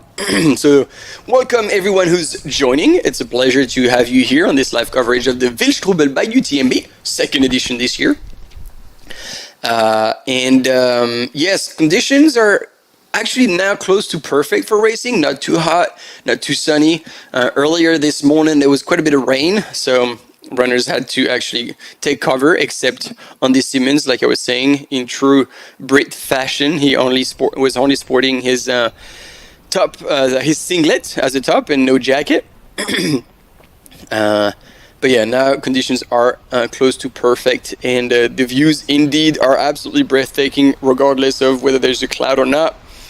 This is Switzerland at its best, in between the two cantons, between Valais, where they started this morning. Now they're in the Bern canton, and they'll keep going around the Wildstrubel Massif to dive back into Valais in the later stages of the race, to come back to Crans-Montana after 113 kilometers and 6,600 meters of elevation gain. Hola Manuel, cheers from Spain, good to have you there. And Trevor as well, Trevor Barnes, and Maureen as well. Welcome everyone to the live. And then yeah, like, I mean, we essentially never feel like we're seeing enough runners, but as you can certainly understand, the resources already are quite substantial to offer you those images of the race leaders, and we always create a plan, so we allocate as many resources as we can for the men's, and then covering the women's race equally. So then the runners let themselves drop out a little bit, and so which we'd have had the opportunity to do in the men's field especially. But then because the gaps between the competitors in the women's field are way more substantial, it means that we would need to allocate another camera runner or mountain biker to second and third place, and that would turn into a much greater logistical challenge, as well as would require additional resources. So obviously, we always want more, but at this point, we're already pretty stoked to have those images of the race leaders in both men and women going through this terrain that once again is everything but easy. We've seen already a pretty solid crash from one of our mountain bikers. You've seen them go through some pretty steep, airy single tracks, and now we're transitioning back onto the road, which is going to be a little easier, of course, for the camera mountain bikers who will follow our top female. This time I'm going to give you a bit more of a heads up. That was my fault last time before the commercial break. I actually got caught up and forgot to announce it. So we do have one coming up, but stay with us because right after this one, we will be with Sarah Escobar-Caron going through the aid station and seeing how she's doing and what the gap is. Stay with us.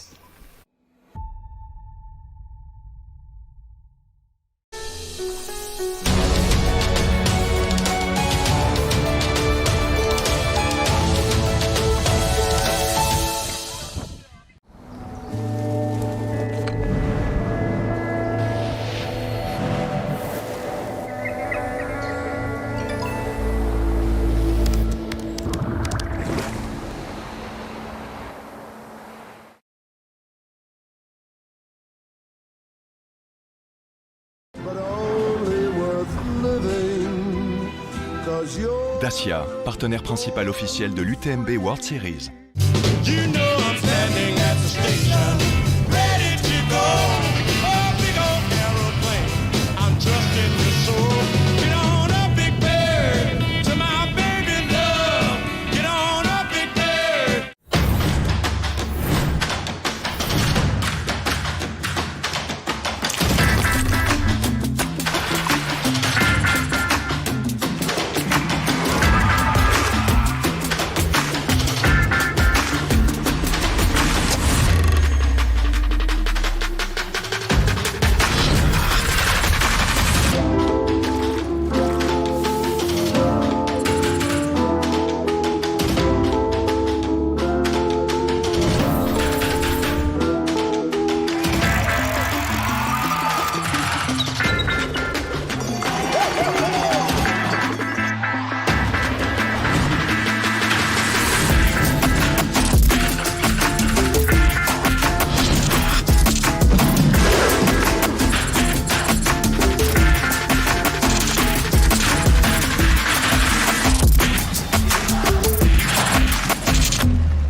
There we go, as promised, we were back with Sarah Escobar-Caron as she's on probably the last 300-400 meters before the aid station. So she's going to cross that road up here where we see the car going through, and then it's going to be about 150 meters on the left to get into the Adelboden aid station and see her crew for the second time.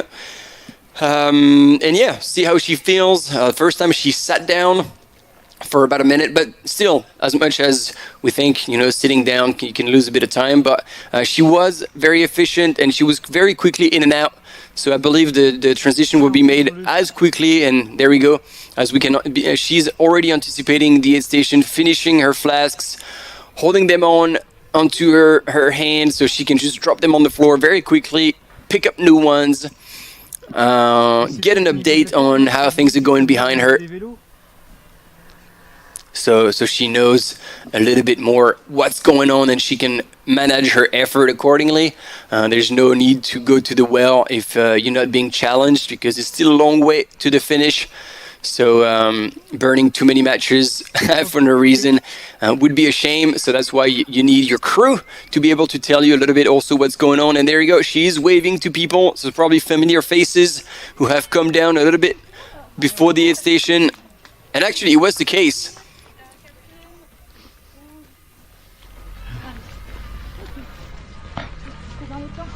It was the case already at the previous aid station.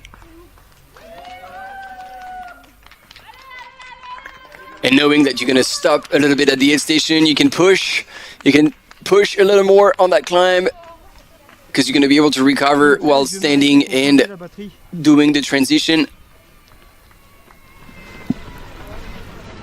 And so ideally, Miguel would leave his bike on the side and his bike would be handed over back to him.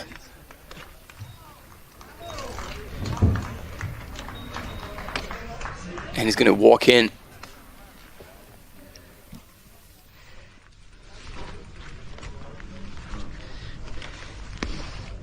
Ouais, ok, je rentre, mais je laisse. Quick 3D map to give you an idea of already the ground that has been covered. That was between 5 and 7 a.m. that climb to Werneralp, and then down into Lokebad aid station. That's shortly after that we picked up our first runners for the live. And then that infamous steep climb up to Gemmi Pass, down into that long valley, some 16 Ks downhill, and there we go. Split lane. We are into the Adelboden aid station. They should be at the back, perhaps. We gotta look.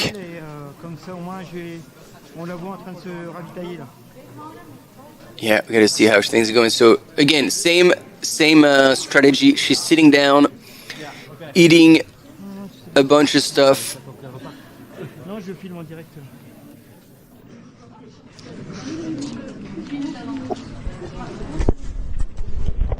And so the same crew here, one person inside, and then the blonde lady who had run out of the aid station, perhaps to ask and understand what she would be after. So when you do have this opportunity, this is clearly a great help. I don't know what it looks like. She's drinking something that has pieces in it because she's chewing as well. So that could be soup, which makes a lot of sense at this point. You want a bit of solid, a bit of salt as well. So I'm assuming that everything has been refilled.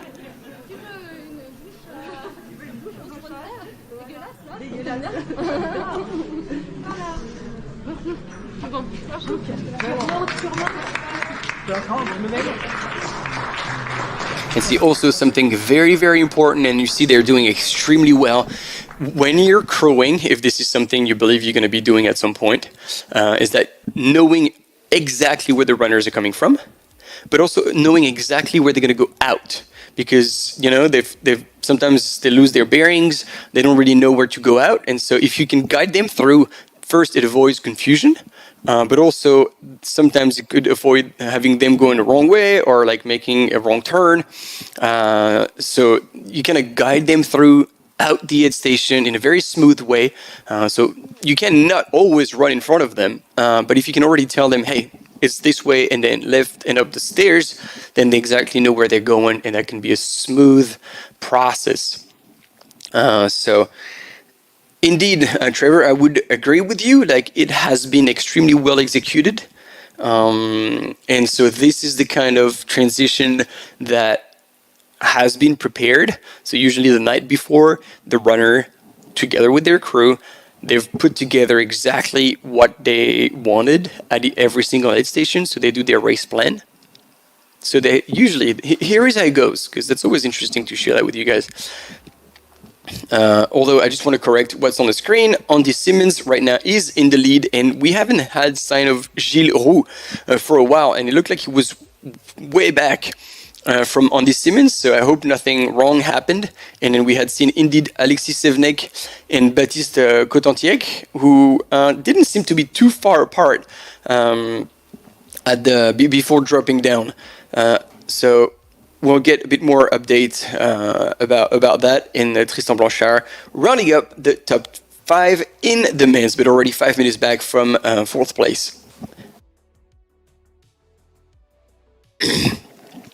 So yeah, I was saying, at an aid station, to prepare the things and the crewing the night before, or like the days before, possibly, the runners will look at the course, break it down into sections. Obviously, the sections that are in between the aid stations that the crew are going to be at, and then be like, okay, at this station, at this section,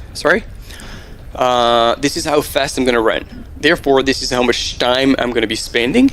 And therefore, when you know about roughly how many grams of carbs per hour you want to consume, then you know, okay, I'm gonna be there 3 hours, and I consume, if the person is well trained, about 100 grams of carbs per hour. Then you say, I need to leave that aid station with 300 grams of carbs in whatever form. So it could be energy drink, a combination of bars, gels, but you know that this is what your crew is going to hand over to you. Then you can front load, and you can say, at the aid station, I'm actually going to consume 100 grams of carbs, so I'm going to eat for the next hour. If your body and stomach can process it, can take it, you front load. Therefore, it means that you can only need to take not 300 grams for the 3 hours you're going to spend out there, but 200 grams. So these are ways you can optimize how much you can be carrying and taking with you. And so that's what you're taking. Then you do the same with fluids, you do the same with electrolytes, and there are many ways to how do you say, to know how much salt you're losing per hour, and there are easy tests you can do. I'm blanking on the name right now, but there was the opportunity to do that kind of test at UTMB in Chamonix 2 weeks ago. So I'll if you ping me, I can give you the details. And so once you know how much salt you lose per hour, then you can also plan to replenishing in terms of minerals and in terms of salts, because you don't want to go over and you don't want to go under. So it's all these things that the more you know about yourself, and this is stuff you do, like I say, like you do this testing, you try it out in training. I see that's a bit of a bouncy soft flasks, but there you go, it's been taken care of. But yeah, once you know what you need, then you do your plan, and then your crew knows, and they're essentially your brain at the aid station. Because when you show up there, you might be foggy, you might just not have your ideas straight, especially in ultra running. You spend a lot of time, sometimes it's at night. And so the fact is that they are your brain. You've agreed with them what you were going to take, how much you were going to eat and drink at the aid station, and leave after that. So once you have all this planned, then you show up at the aid station. You don't even need to think. You just pick up what you were supposed to pick up, and they usually stuff it in your bag, in the pockets you've agreed. You eat what you need to eat, and then you back out. And this way, it becomes a very efficient and quick transition, like Sarah Esteban has done at this point. It was very well executed. It was not rushed. She had the time to sit, to hear where the other women were, and to leave the aid station without wasting any second. So I hope that this is some information that you can learn and that can help you for you or for whoever you're crewing, because I know crewing can be sometimes a bit of a stressful endeavor. So the more prepared you are, the better and the easier it is going to be, knowing that if you as crew are stressed, that stress is going to be communicated to the runner, and clearly they don't need that. So you owe it to yourself and to your runner to stay calm, to stay composed, and to transmit them like positive energy, positive vibe, but always like controlled and definitely not stressed.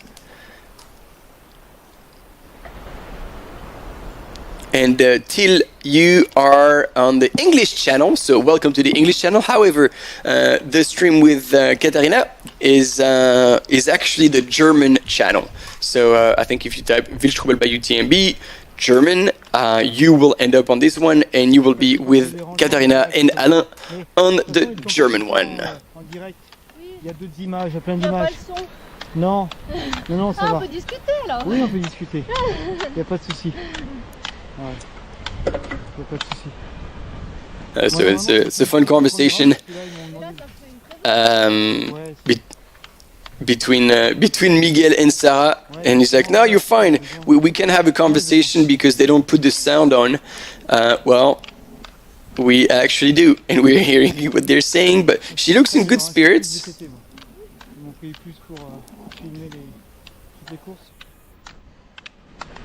J'arrive du VTT, moi, de mountain bike.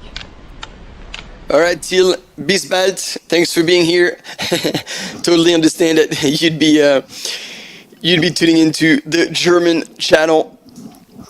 If this is better with your own language, no worries. And actually, if you're French and you happen to have landed here by accident, there's also a live stream in French with Alexis and Anne-Sophie, my beloved French commentator for today. They are on my right-hand side, and doing also a fantastic job on the French channel. So there's 3 teams to cover this Wildstrubel by UTMB, this second edition. I'm doing the English, and then Alain and Katharina are in the German, and once again Alexis and Anne-Sophie on the French one. So, still with Sarah Escobar-Caron in the lead, and once again with a well-executed transition.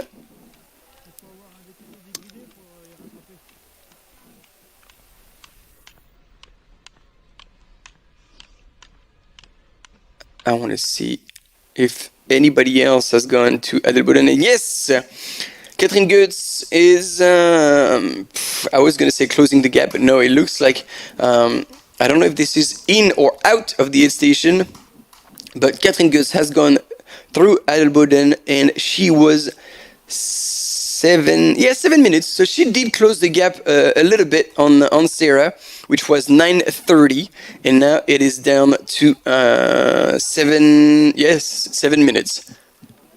So as much as Sarah Escobar-Caron is looking good, relaxed, and composed, let's not forget Catherine Goetz, who has the experience in ultras, in race pacing, strong competitor. So possibly we could see her come back and maybe challenge Sarah Escobar for the win in the later stages. They're about halfway through, if that. So yeah, everything can still happen. And Marie Jeannot from France still hasn't come through the Adelboden station. Oh, yes. Wait, hang on. Nope. That got... No. She still hasn't gone through. So... And it's another 3 minutes elapsed since Catherine Goetz has gone through the aid station. And she had 5 minutes on Marie Jeannot at the last checkpoint. And what's interesting as well is that there's still the 2 French runner, Marie Jeannot and Charlotte d'Alençon, who are expected at the Adelboden aid station together. So it will most likely be a fight for the 3rd spot on the podium to see who will get their automatic entry into the UTMB World Series final next year in Chamonix at the end of August.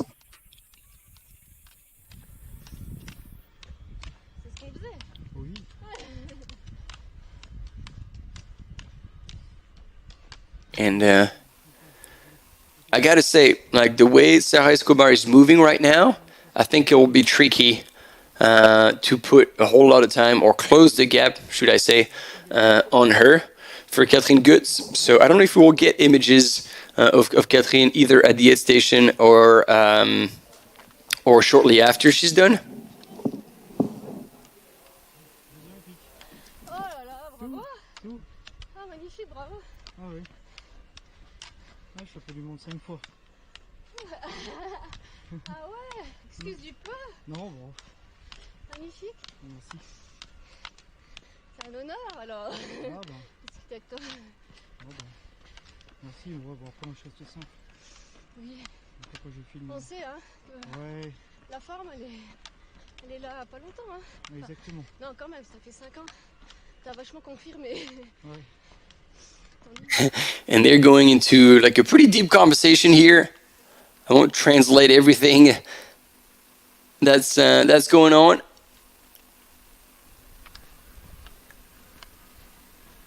And we'll just focus on that.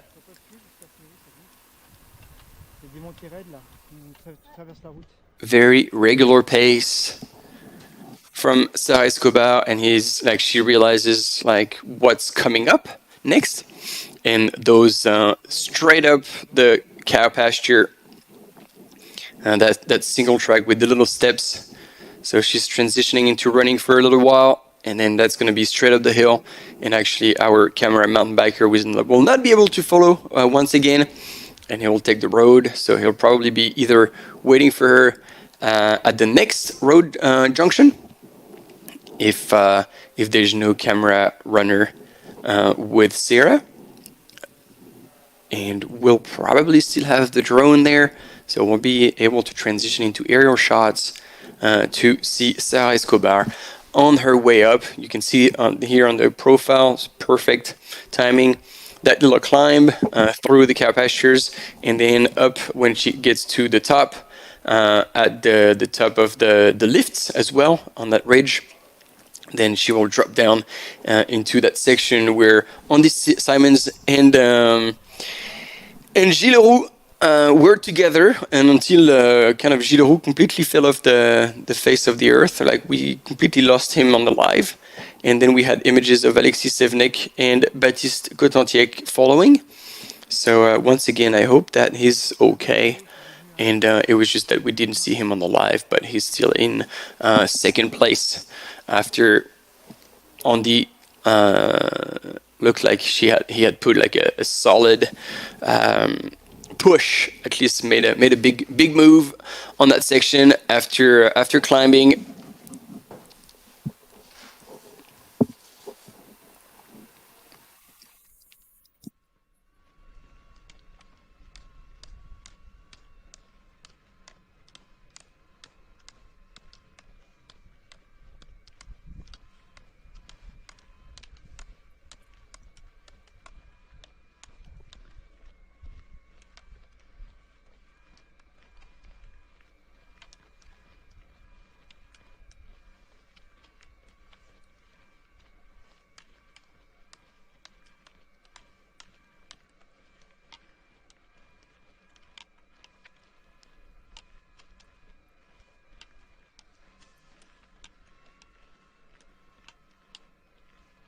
And so it was already impressive when we had the splits between the first man and the first woman in that wild 110, which again, I like to emphasize that it is a 100-mile category because of the 6,600 meters of elevation gain.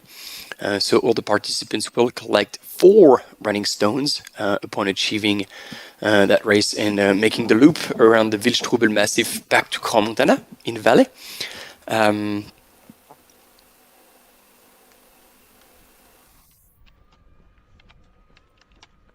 But yeah, I can't remember the time, but the distance between the first man and first woman was 8 kilometers already after 7 hours of racing. So it was kind of a substantial difference in pace. Mais moi je pensais que c'était après. Non, c'est maintenant. Bon bah super. On va tout à l'heure, Sandra là. Ok, à tout à l'heure, ouais.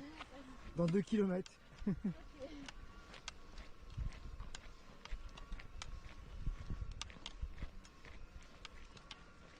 And there we go. As we were telling you, they are ready to transition and taking over with a camera runner because the mountain bikers cannot really go up that hill. And here, full send, a camera mountain biker is going out to pick up the first men, I believe, the leaders. So we'll see if this is still Andy Simons.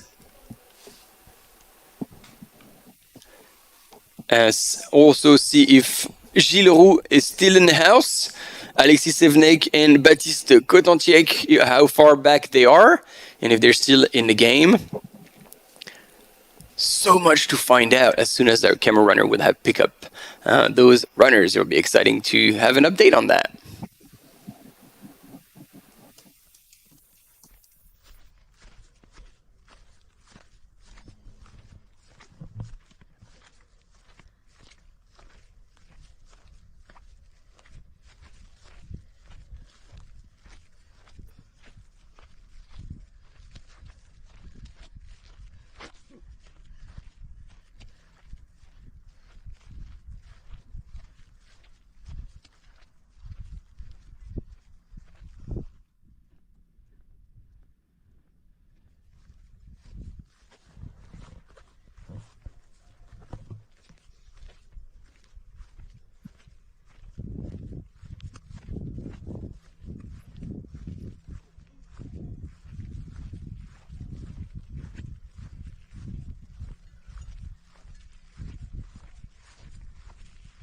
There we go. We caught up with our main leader, Andy Simmons, the British runner living in the south of France, working in renewable energy. Actually, he's set up his own company now. He was working for the longest time in wind turbines. I'm not exactly sure about what his current company is about, but that's still highly involved with wind turbines. Jesus, can't even speak proper English. My apologies. And so he's having a wee chat with the camera runner. I'm not like, can't hear what they're talking about, but the gap is definitely made between Andy Simmons and the rest of the field.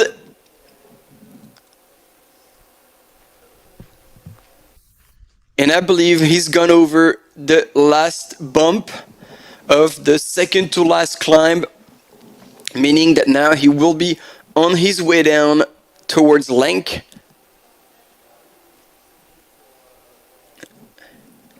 Oh, and that's funny because we have GPS trackers for our runners, and so we know where they are, and they're only their initials.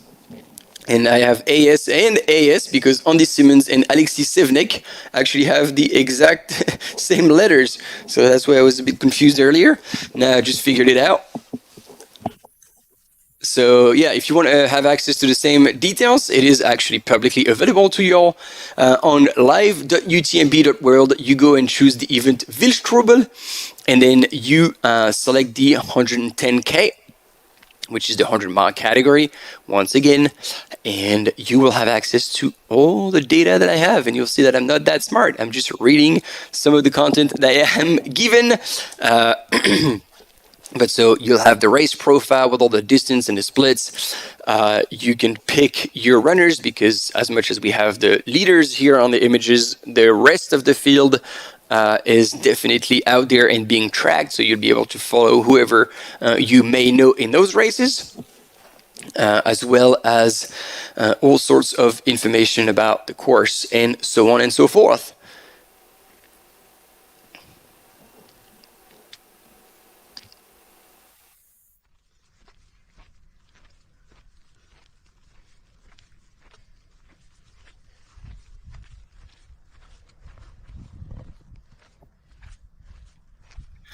Yeah, I need to be more onto the chat. I've been missing a few things. I would agree, Trevor. Like, she does look fresh and solid, in control. And I would agree with Ken about the footwear. I think she's a Hoka runner. And as much as we've seen a whole lot of kind of pinkish orange shoes lately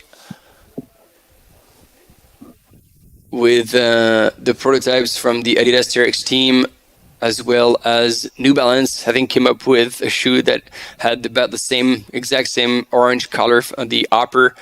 The Hoka. Oh, hello you. Yep. This is, once again, Switzerland at its finest. The cows and cowbells are fully part of the landscape.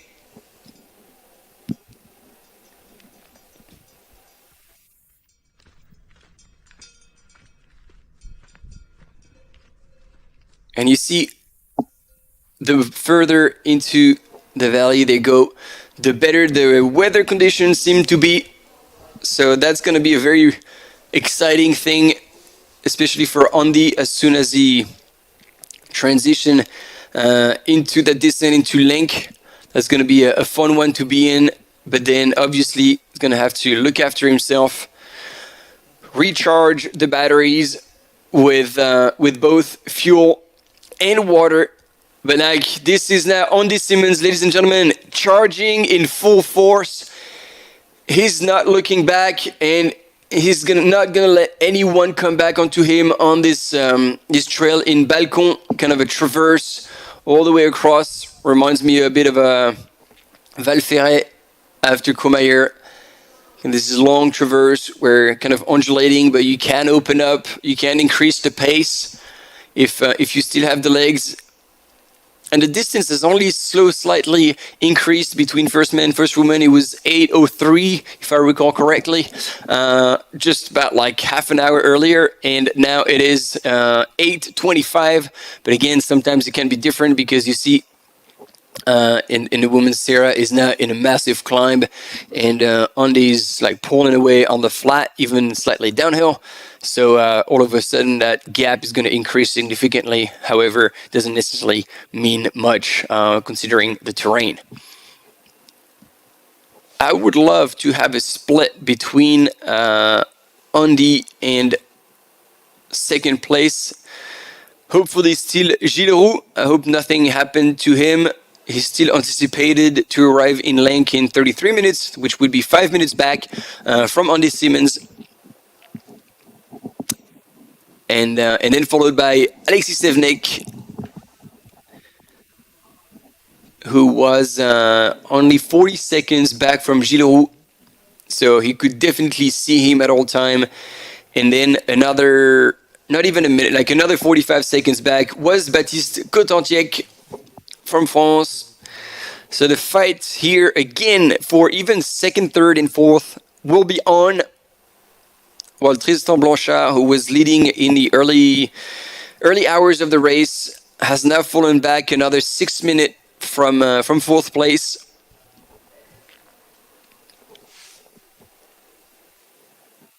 And that was at Zillerbühl.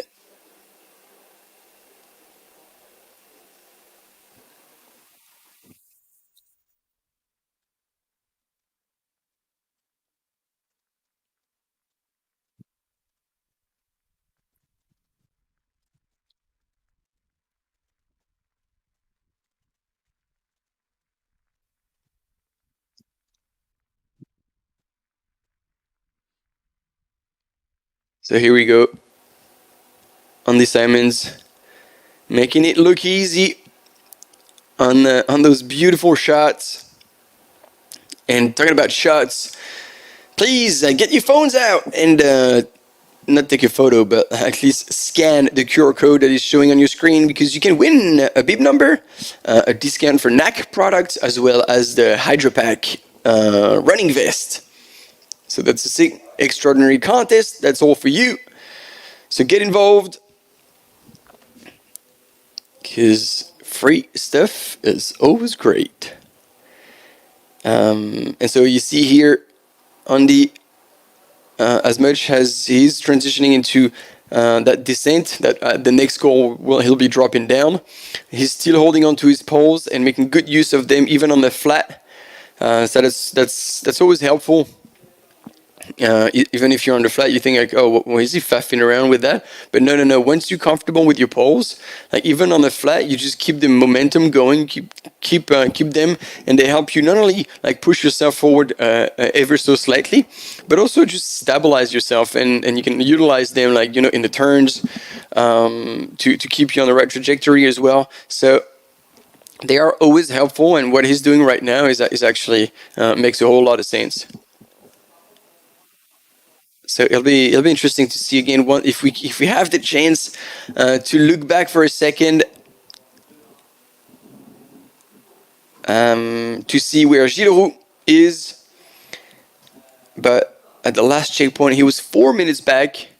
So it's quite impressive what Andy's done when he decided to pull away and really make a move. That is, however, only my assumption, because we really didn't have the images when that took place. So perhaps Gilles Roux also had to stop, like mechanical stop that we know too well happens almost all the time in ultras. And then Alexis Sevnek then managed to be 1 minute back from Gilles Roux, and then Baptiste Cotantiec another 45 seconds. So all these gentlemen, like Gilles Roux, Alexis Sevnek, and Baptiste Cotantiec, are within 2 minutes, which will guarantee us a back end of the race pretty exciting.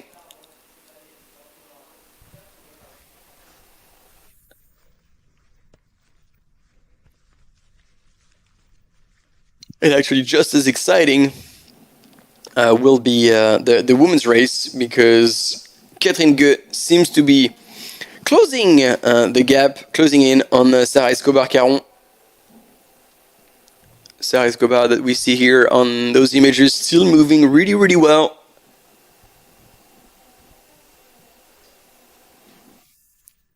So the fact that she's lost about 2 minutes on Catherine in that last section shows that Catherine must really have pushed the pace, or maybe she's just feeling much better after going through such a low. Like, you know, when you go through a low point, you cannot push the engine just as much. You just have to sit tight and try to survive, like eat and drink. So of course you lose a bit of ground on your competition, but you're not burning matches at all. Like, you're just freewheeling, hoping to get better. But during that whole time, you're also like, like I said, not burning too many matches. So as soon as you turn things around, then you've got some to crack, and you're ready to go. And mentally also, it's pretty strong when you're coming out of a low. It's like, okay, I'm back. I've looked after myself. I'm just going to keep looking after myself. But now it's on. I got to make up for the time that I've lost, and I have the energy for it. And so I'm going for it. So here, you can see that Andy Simons has really cranked up the pace, and he's looking back. Let's see if we can look behind from the camera runner. Is that an option? Yes or no? Maybe he's undoing the helmet so he can point it at the back. Maybe not. But yeah, Andy now is folding up his poles.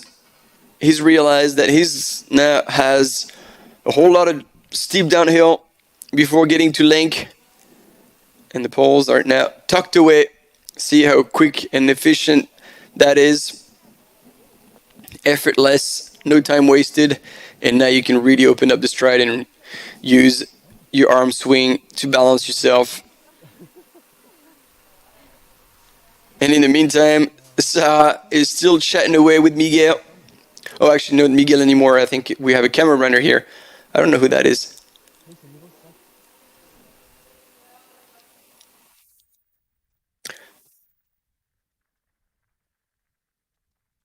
Still chatting away.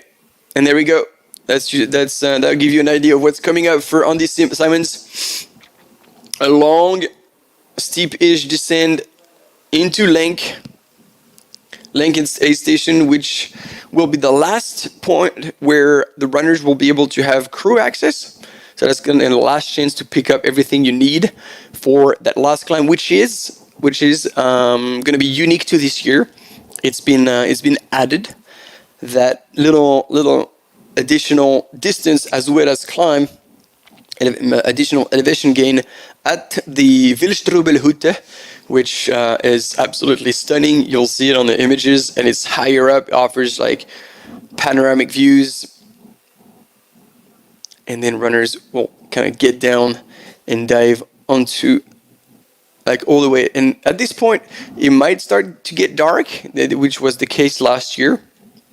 So we'll see if they're a little faster, but it's good to see that the sky is clearing up. It's going to offer them visibility for longer. And yeah, once they drop down, first it's quite of a technical single track going down, and then kind of opens up a little bit, and then it's obviously flat alongside the lake, across the dam, and then finally still a bit of technical section, and then a beautiful balcon single track alongside the mountain and going all the way around with a left hand kind of gradual turn around the mountain to close that loop and finish in Crans-Montana.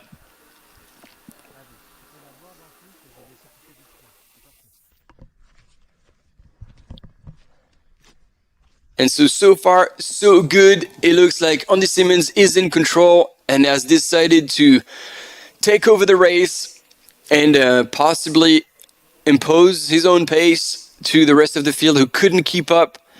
It's good to see him in good form, because he was at the start of Trail Alsace Grand Est, but he had to drop out in the middle of the night. And I had a chat with him afterwards, and he said, I really don't understand what happened, but he went from everything was green to everything locked in, and I just couldn't move anymore. So I just had to stop. So it was hard to comprehend and even harder to accept. But he said, like, I had really literally had no other option. My leg just seized up, and that was game over. So it's good to see him back and looking like he's in good form. And obviously he is, after like the FKT that he had attempted and finished successfully, to do the UTMB by hiking the climbs and flying the downhill. And if you can imagine, like, he flew a total amount of 47 kilometers over this, like, just over 100-mile distance.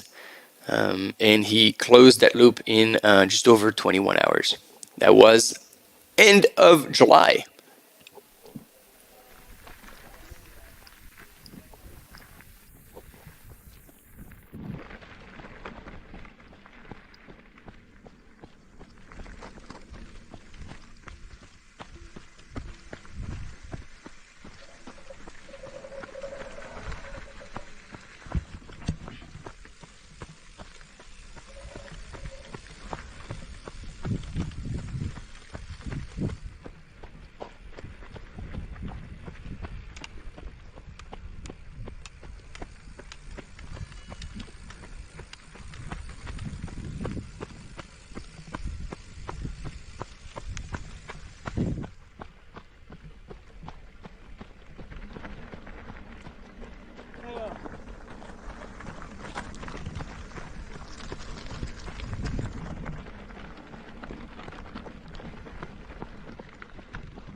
Parle pas en mangeant, on comprend la moitié seulement.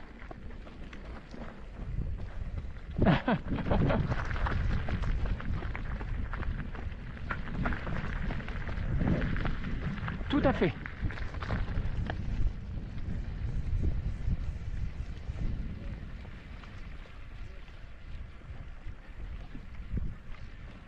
I was back on the live. Sorry, on the live chat, and I love your comments. Gardening will have to wait. And yes, indeed, Andy is absolutely crushing it right now.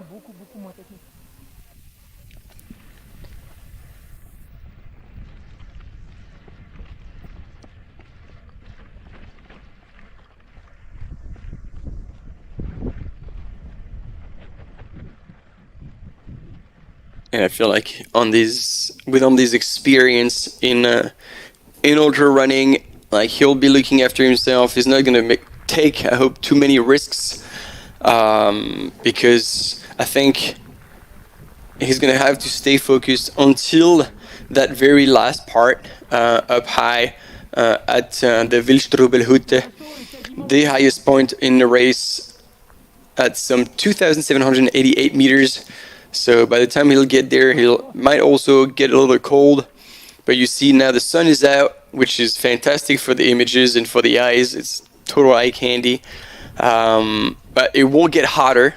And up until now, I don't think they had been sweating too much. But now that's going to definitely change. And so they will have to take into account that sweating and that loss of minerals, and to think about replenishing it with salt caps, electrolyte drinks, soup, and any savory meal or food at the aid stations. But it is critical to replace that, or otherwise the cramps will be creeping up on you sooner than later.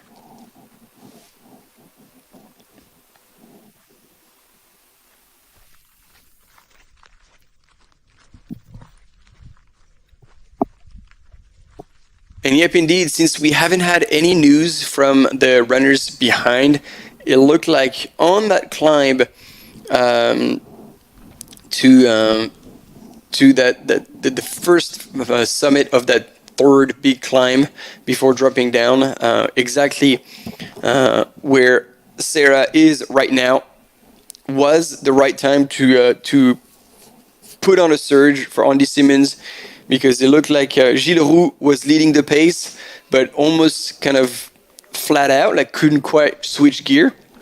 And here we go, Miguel Martinez taking over on the mountain bike. And so Andy Simmons probably could sense that. And so he says like, well, you've been maxing out your pace and your energy on that climb. Now we're dropping down. I'm going to make a move. And that's probably what he did. And then Alexis Sevenek and Baptiste Cotentek were following. A quick commercial break. We'll be right back. Stay with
Dacia, partenaire principal officiel de l'UTMB World Series. The Ultra Trail du Mont-Blanc is the Super Bowl of trail running. I've had 4 attempts at getting to run UTMB. I mean, 4th place without a doubt feels unfulfilling. And failure is okay. The current fall is just one moment. The places where you really grow are the ones that keep kicking you in the teeth.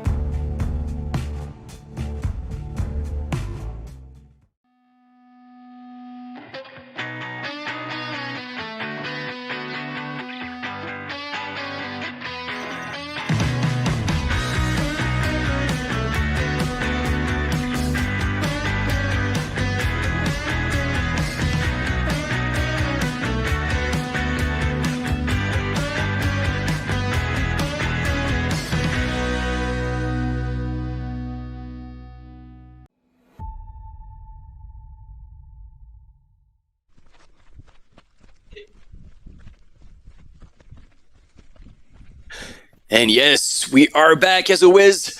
We are with you, we are with the race, we are with the Wildstrubel by UTMB second edition for the wild 113 kilometer, precisely 6,000 meters and 600 meters of elevation gain and loss, because this is a loop from Crans-Montana. They started this morning, local time, 5 a.m. And they are about 8 hours now, 8 hours 13 precisely into the race, on their way around the Wildstrubel Massif.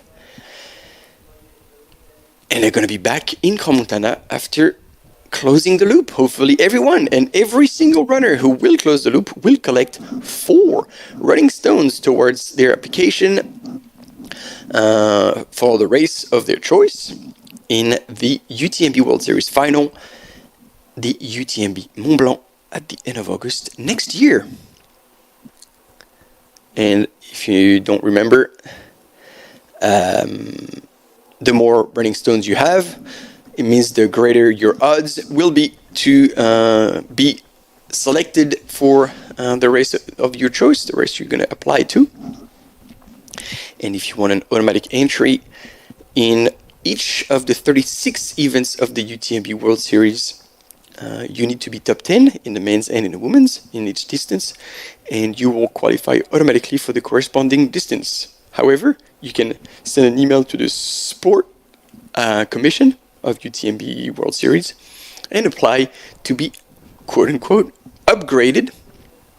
And that would mean that, for example, if you are racing in a 50k category, you could ask to be bumped up one level. So you could ask to be selected for the CCC, which is the 100k final. Or if you run the 100k in one of the 36 events and you get automatically qualified, you could apply to participate in the 100-mile distance, the UTMB Mont-Blanc. I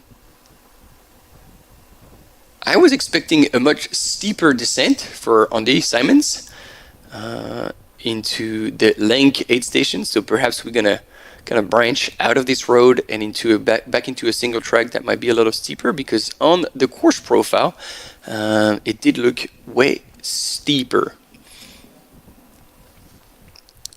And let's check if all of you are also back in the live. Ooh, I feel like you guys are getting a little soft, ladies and gentlemen. Can I get a hell yeah from the live chat? See who's in the office pretending to work but truly following the Wildstrubel by UTMB. Or if you're running tomorrow and you're getting warmed up by looking at those runners and checking out the course early, cheeky. Or if you're just so stoked about trail running that you just chose to take the day off, sitting comfortably in your couch and watching this with the keyboard, because we want you to get involved. And leave us a note in the chat on YouTube, on the live channel, which is also available on the live.utmb.world platform, where you can interact with everyone, share your comments, feedback, questions, or anything. Allez, there we go. There we go. That's what I like to see. Good shit, Grizzly. Allez. John McMillan pretending to work. Hopefully the boss is not a trail running fan either, because otherwise you're gonna be in trouble. There you go. Johan is getting ready for tomorrow. Jason, still up in the house. Woo! From down under Melbourne. I feel for you. I'm glad you can now be free to roam, but that was one of the worst cities to have the COVID lockdown, and we had a lot of friends there struggling. So good to have you guys back part of the community. And Virko, hell yeah, and Virko, as per usual, in the house. Anastasia still not pretending to work, still here. Gert is having lunch. Good on you. I think this is something that will happen with us a little bit. It's a day off for Travis. And Jason asking, am I coming for Kosciuszko this year? I would love to, but I'm afraid that is exactly at the same time as Doi in Tiananmen by UTMB, and because it is the Asia Pacific Major, we will be covering it live, and therefore I think I will be involved with that one. So shame that I can't get involved and come over to this beautiful part of Australia. I really enjoyed being there and feeling all the good vibes on the start line and finish line. But you'll be well looked after. So yeah, thanks. It's good to see that you are all here with us, and certainly drawing inspiration from Sarah Escobar at the minute. Still looking super strong, super composed. 65k into the race, way past the halfway point now. She's dropping down, and she's gonna have another climb before finding herself in this section where Andy Simons is at the minute. And look at him, like nice and easy, floating down. Very little impact, and that is the kind of the descent that I was expecting. Getting a bit steeper, switchbacks.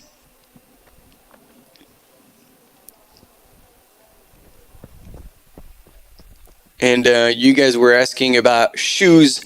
So definitely for this kind of terrain, slightly muddy, a bit wet, and lots of direction changes. For Andy, the Supertrack RCs that he's wearing right now, like, I couldn't think of a better shoe. Obviously, like Andy, you need to be lightweight and very light on your feet to be able to handle those shoes for such long distances.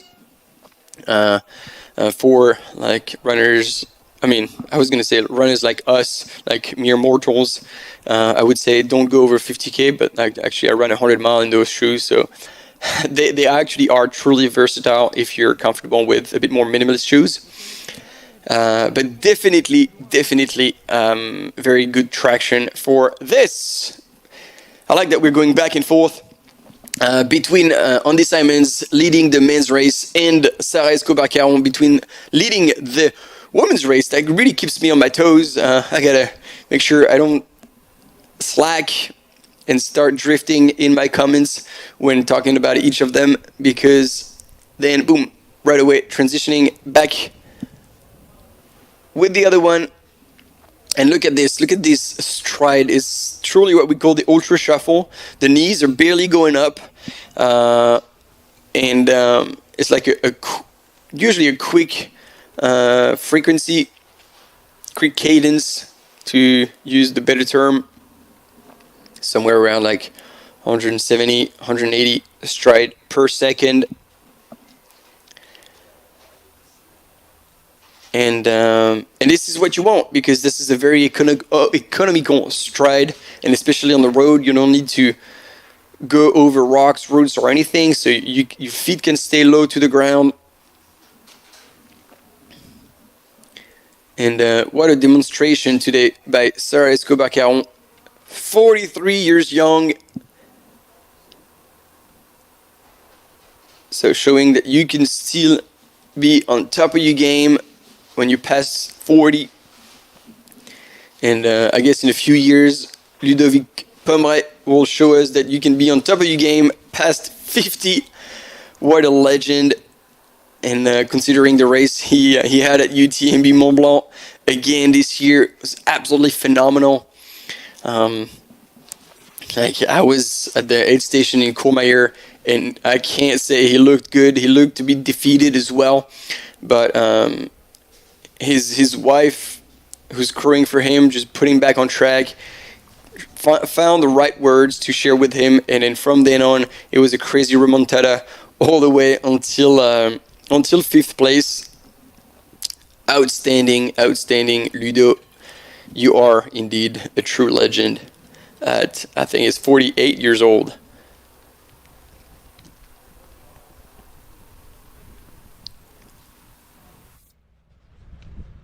And so on his way down now, that's the steeper part that I was really expecting.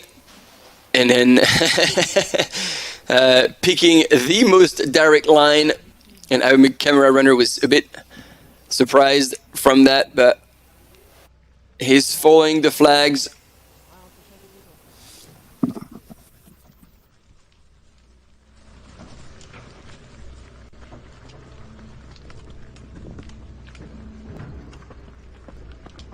And I think in some, not even 5 minutes, probably, Andy Simons will be making his way into the Lank aid station,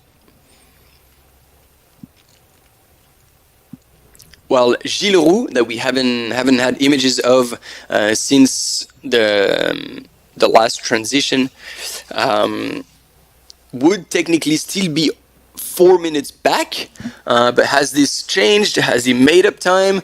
It is hard to tell. Andy surely made it look like he was moving pretty consistently, so hard to tell whether somebody can make ground on him, especially at this point in the race. Like I said, you still want to look after yourself.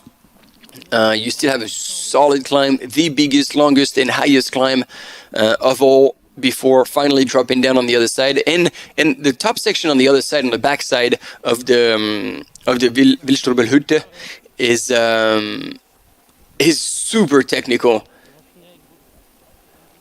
So you can't get there tired or on fumes, otherwise you're going to be losing a lot of time on your competition.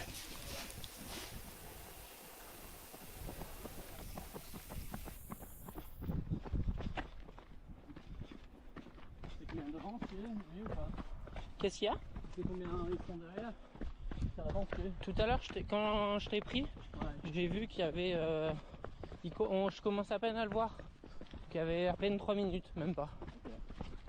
Avec le deuxième. Après le troisième, on ne voyait pas. So Andy's checking in with our camera runner that I believe from the sound of his voice might very well be Fleury Roux. And he was asking like, Andy was asking, have you seen how far the guy behind is? And Fleury, if that's truly Fleury, was saying, when I picked you up, I could see him in a distance, but I could only see the second one, and the third one couldn't quite see them yet.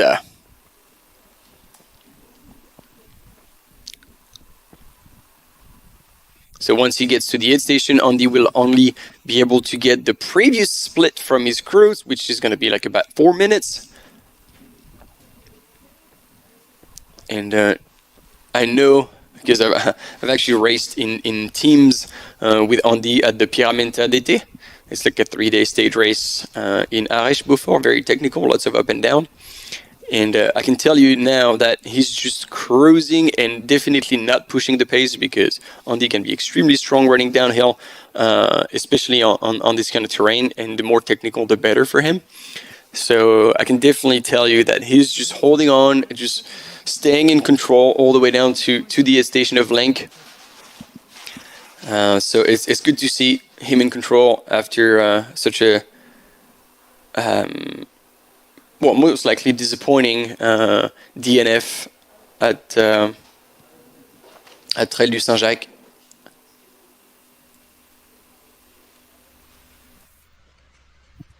And in the meantime, Sarah Escobar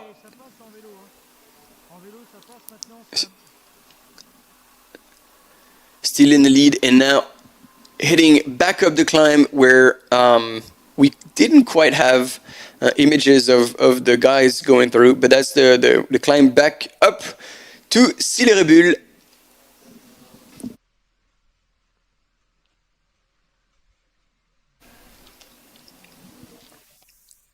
And by the look of it, it is one steep climb coming ahead for Sarah Escobar.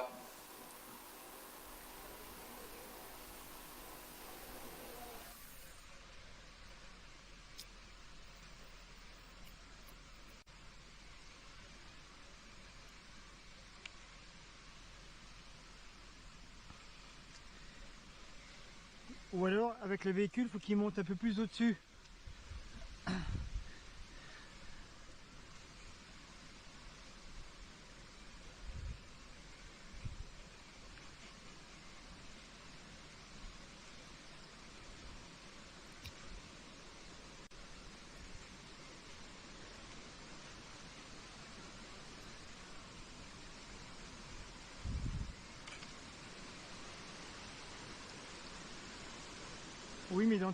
And you see, obviously, Sarah Escobar Caron leading the women's field on this wild 110. And so for these kind of ultra running races in the mountains with a fair amount of elevation, like 6,600 meters is no small feat, the hiking component is essential. It is most likely more than half of the time that these athletes were going to be hiking up the road, or I'm saying the road because that's what I see, but hiking up like trails or whatever. And so that's definitely something you have to train for, because as much as it's like, oh, if I can train fast, then running slow will be easier. Yes, and that is very true for as long as you're running, but definitely, and I would even say for the men's, more than half of the time will be spent hiking. Therefore, to have your arms ready for it, to have your core ready for it. To have your legs, because it's a different muscle chain, you extend way more, you bend over a little more. You need to train hiking as well and spend quite long days up in the mountains, possibly with a backpack that is much heavier than your racing backpack. And that is fantastic training. You just spend time on your feet, going up and down mountains, fast hiking with a load on your back. And that is certainly going to be something that will pay off in ultra running races if you're running in the Alps. If you're running over in the US, that's a different approach, because the trails are much smoother, not as steep, and you can run a whole lot more of them.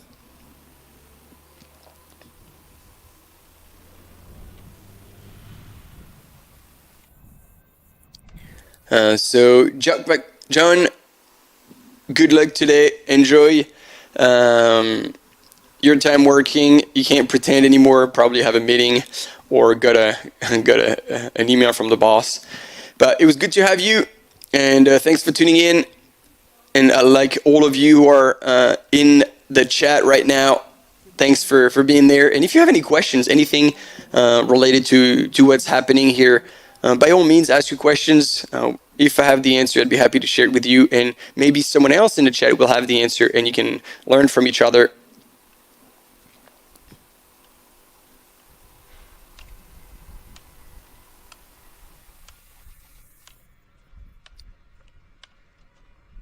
And yeah, I couldn't agree more. Sarah Escobar is making it look easy. The Swiss machine, very precise, very timed. And there you go, transition. So that white van is actually our van from Outdoor Sports Live when they operate their transitions.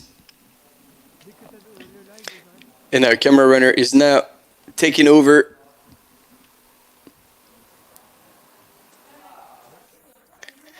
And there we go, Andy Simmons, ladies and gentlemen, who has made it all the way down to Lenk at the aid station, and finally tapping into Coke. Oh, that is a long flat section. I do remember that now. In the valley, on the bike path, he's going to cross the road. And on the right-hand side of your screen, there's going to be that track. I think that was right, unless it has changed.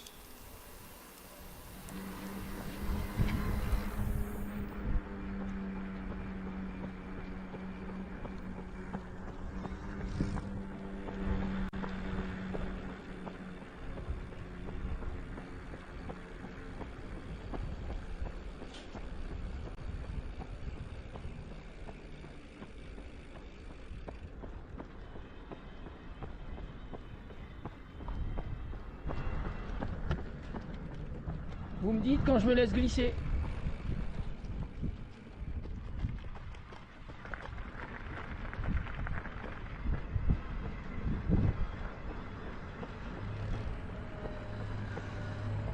Yeah, I got worried for a second.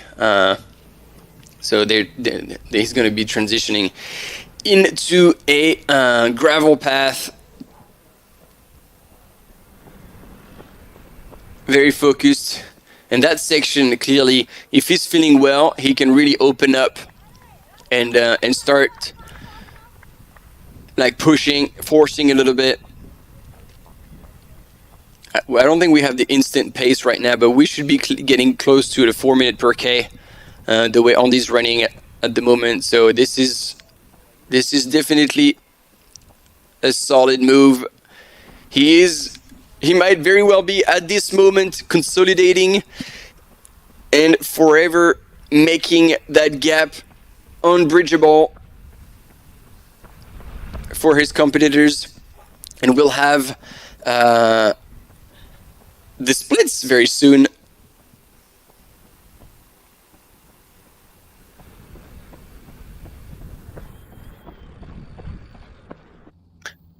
That's a good question, Dixter. How many real professional runners do actually participate? Well, right now, in the lead, Andy Simmons still works. He's got his own company. I don't know if he still works full-time.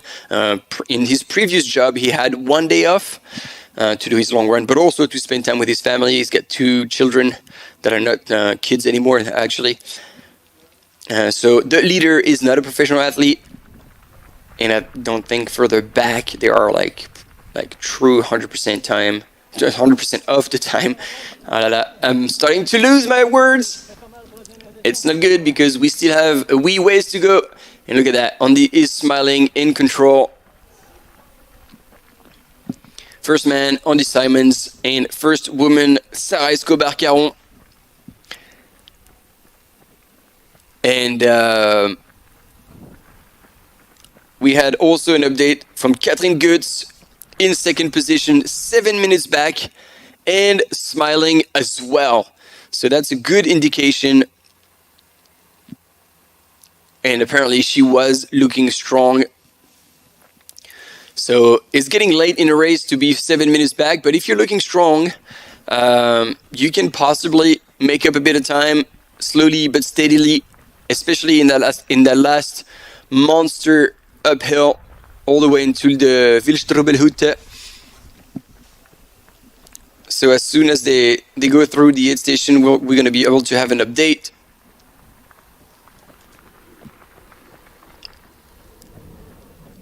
And I'm a bit confused because we saw Andy Simons go through the aid station, which I believed was Link, but I might be wrong. Yeah. Dang.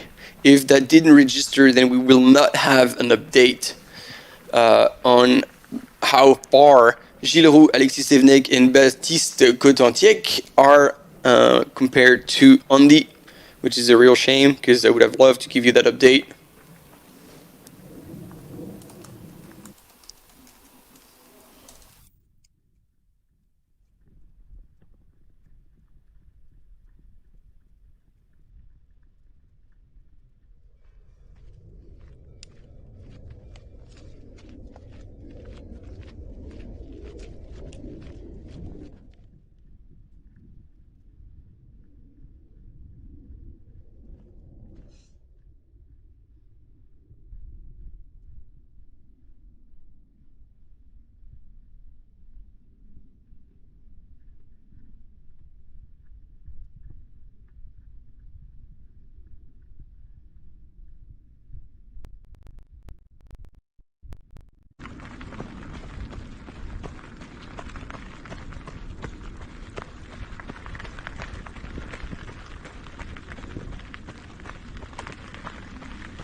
Yeah, very versatile runner, Andy Simons, who's obviously has to train around school time for the kids as well as working time.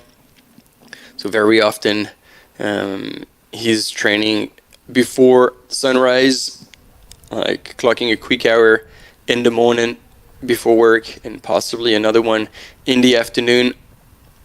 So by no means a professional runner, in the sense that that's not the only activity that he has, and yet look at him, like showing amazing performance today, cruising, in control. His experience has done the talking, the legs are backing it up, and he's on his way to the bottom of the last climb.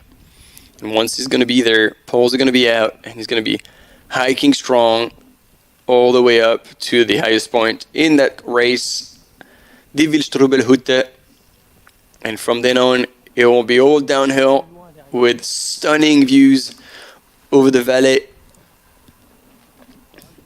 over the lake, over the dam. Oui, oui, très bien. Oui, oui. Ça va être raide, non, au moment. Oui, oui. Faudra passer.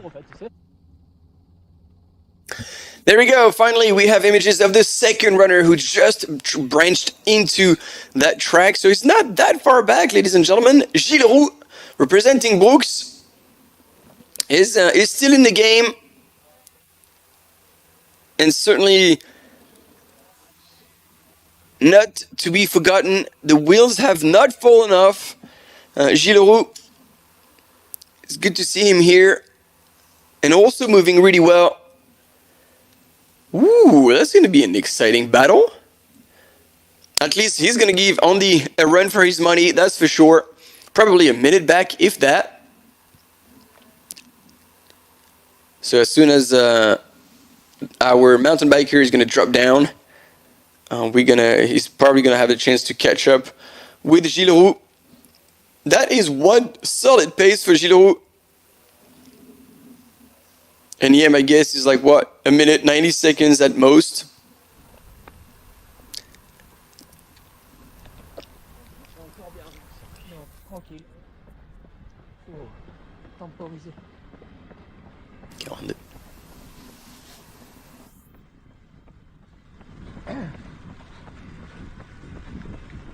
And I feel like they would be moving at about the same pace, really. Which would mean that Gilles Roux has closed the gap a little bit on the downhill on Andy Simmons, because it didn't look like Andy Simmons wasted too much time at the aid station of Lenk. And there used to be just 4 minutes between the two gentlemen as we transition back into the women's race with Sarah Escobar-Caron. Bib number 18 from Switzerland is still moving really well, ticking away with the poles, nice and steady.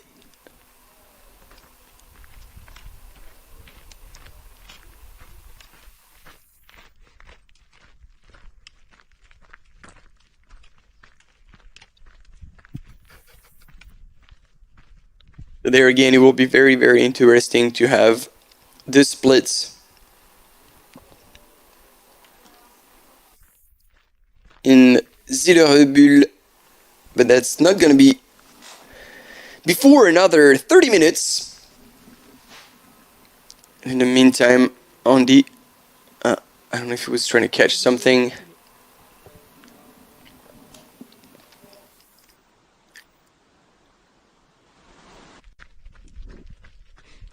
Yeah, so we're like, our camera mountain biker has just dropped down to pick up Gilles Roux, currently running in second place and seriously chasing Andy Simons. And then next that we can expect on that flatter section, which is most likely not going to be his cup of tea, if that is truly him, is Alexis Sevenek. More like a mountain runner and not a big fan of flat sections. But he'll sure enjoy that one last climb. Alexis can be very strong on that last climb if he's still well fed and hydrated. But that is a different runner, because I think we're looking at third place runner right now, and it is not Alexis Sevenek but Baptiste Cotantier. Baptiste, runner for Iron, sporting the Nike kit, Nike Trail kit, and making good use of the latest Ultrafly, the trail shoes with a carbon plate, and also moving really, really well here. So I was telling you that, you know, in ultras, especially in the mountains, you want to incorporate hiking into your training. Well, clearly that is to me a mandatory part, yet not to neglect the speed in the legs, because as soon as you get onto such a section, you need to be able to change gear and shift into faster pace. And Baptiste Cotantier right now in third place of this men's race of the second edition of the Wildstrubel by UTMB on the what we call the Queen distance. the 100-mile category, the wild 110, precisely 113 kilometers and 6,000 meters and 600 meters of elevation gain and loss to close that loop around the Wildstrubel Massif from and to Crans-Montana. And once again, big thank you to those drone pilots, camera runner, camera mountain bikers who are offering us such sweet images of that course. And if I timed it right, when Baptiste is going to get to that little farm past the intersection, that's when I had taken the time from when Andy has gone through. And so far, that is 5 minutes elapsed. Bang on. So that's going to be 5:30. 5 minutes and 30 seconds between first and third place. So far, all of them, Andy Simons, Gilles Roux, and Baptiste Cotantiec, are in the money for their automatic qualification into the UTMB Series final next year at the end of August. UTMB Mont-Blanc back with second place. There's a bit of a mistake here on the top corner. This is not the first man. First man is Andy Simons. And we are with second place, Gilles Roux from Brooks Runners. There we go, corrected. After 8 hours and 45 minutes elapsed since they started this morning in Crans-Montana.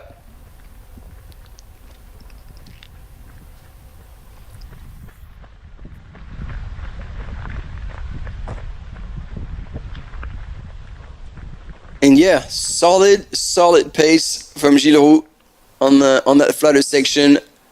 Probably not conceding any time to Andy Simons. Trying to relax as well, you know, shoulders down, arms down. That's a really good way to relax. And when you do that, you actually want to breathe out like as much air as you've got in your lungs to renew all the air that you've got and kind of get rid of all the CO2. The carbon dioxide that builds up, because when you breathe in and out when you're running, you're about breathing about a third, at best half, when you're breathing normally. And so that second half like kind of builds up with CO2, which is fine, like you still can function, but then if you can actually breathe out entirely, like a really big exhale, you will get rid of all the air in your lungs and renew everything. So this is usually what you want to be doing on the downhills. You can relax, get your shoulders down, and then breathe out entirely. That's something that's going to help you, as well as if you feel like you have a stitch and it's not coming from your liver, because sometimes it's because you've put on too much of a surge and all of a sudden your body cannot keep up with that, cannot process everything. So then you're going to have a wake-up call, and that's going to be your liver who is going to give you a stitch. But if it's actually a stitch from the breathing, you can actually get rid of it instantly by breathing out like 3-4 times completely, and then starting to breathe in and out about normal again, if not slightly emphasized.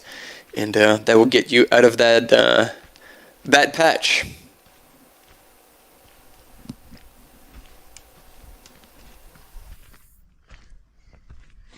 And there we go, still on that climb, back with Sarah Escobar-Caron.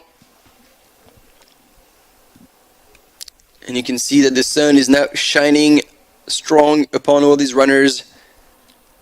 Still in the Berne canton.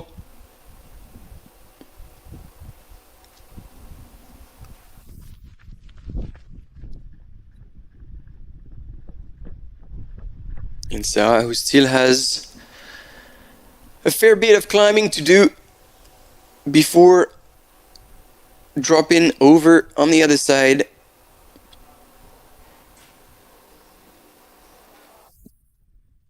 And I think that's going to be the traverse that we saw Andy on earlier, that long single track, before she can finally drop down. and be done with the fourth and second to last climb of the day. And I do believe that we have a quick commercial break coming up. And I want to actually rephrase that. I don't know how quick that commercial break will be, because we might be taking a bit of a break just so we can as well fuel and go through a bit of food. So we stay together. So we'll be back at some point. I don't know exactly when. Thanks for being with us.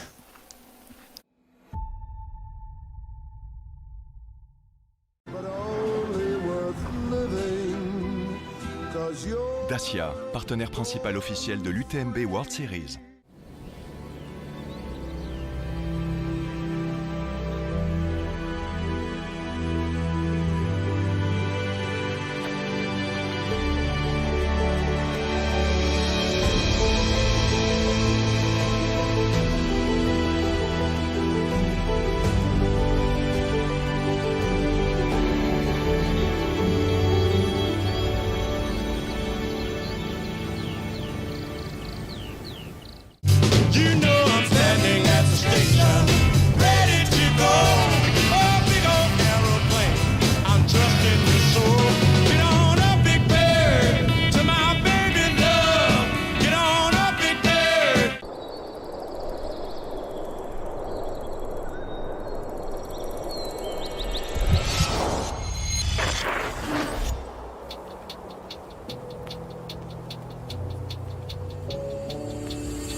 Toi, on peut te masser un petit dénal. Hein?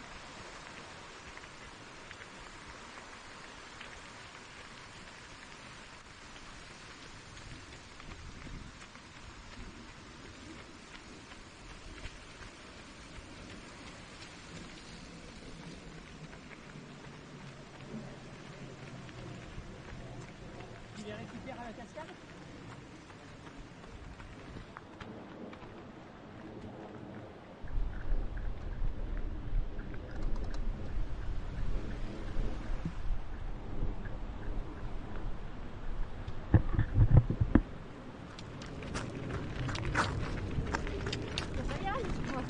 C'est quoi?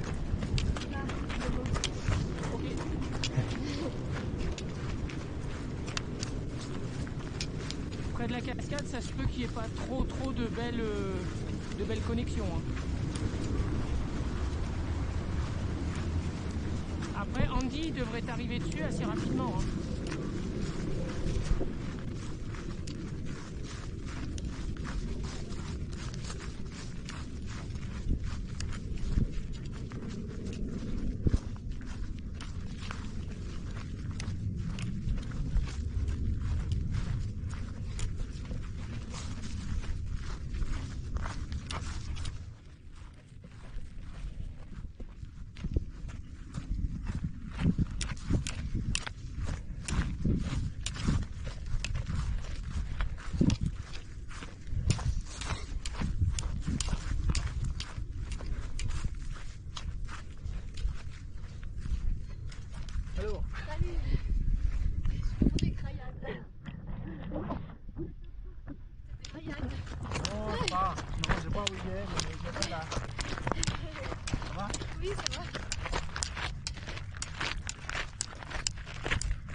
Ok. Ça roule. On va switcher avec Miguel sur la tête de course femme. Allez, le ravito il est là. Ouais. Je sais même pas où je dois aller. Hein? Bah en fait tu dois tout redescendre, tout retourner autour et revenir de l'autre côté, mais à mon avis je sais pas si t'as. Moi j'ai au moins 12 secondes à faire après. Si t'as pas le temps c'est pas grave. Ah. Tu dois aller jusqu'à Leuken là. Tu dois aller jusqu'au bas de Leuken, remonter.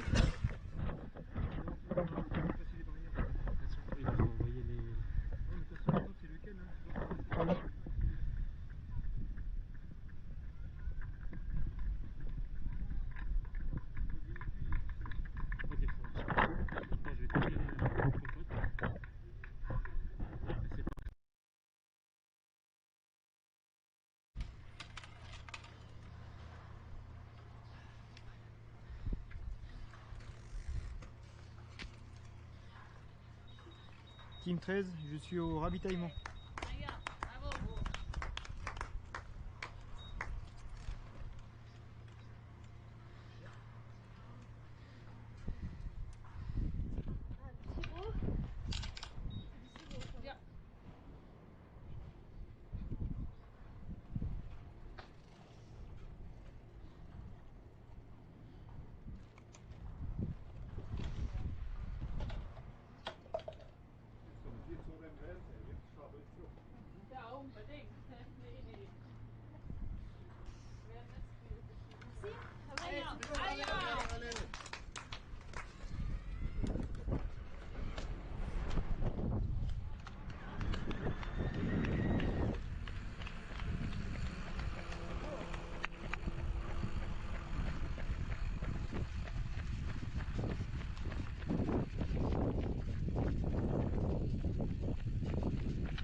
Combien d'écart avec la deuxième? Non, mais je vais demander l'info.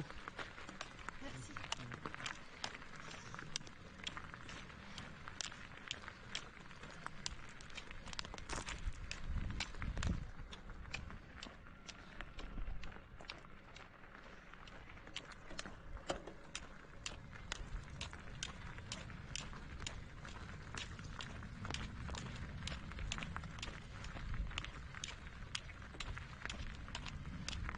3 enfants. Ils sont jeunes. Ils sont 10, 12 et 14. Ah, ça va. Ça va. Vas-y.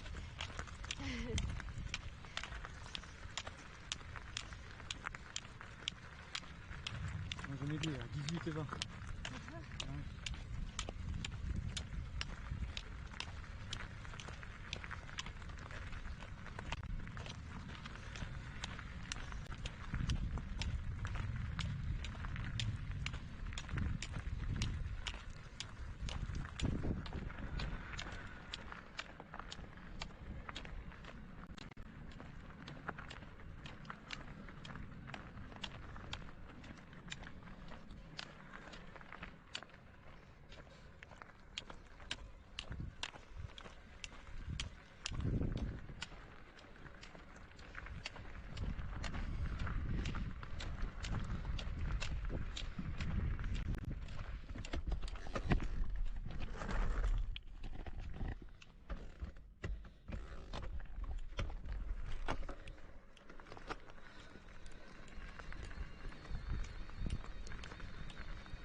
Ouais, je vais activer le runner.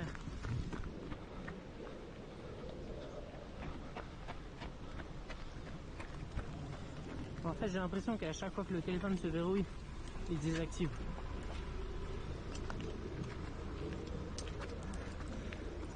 C'est un peu chiant. Ouais, j'ai 50% encore.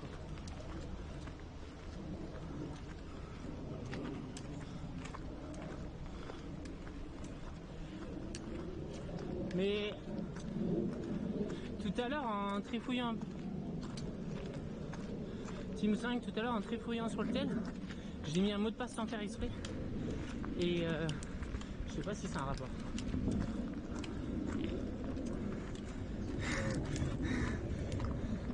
Bah chercher les mots de passe.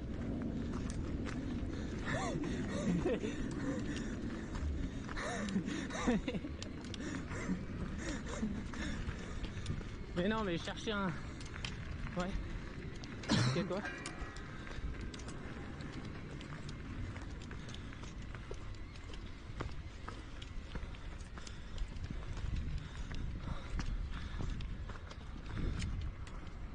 Ouais, c'est bon. Jusqu'à l'arrivée.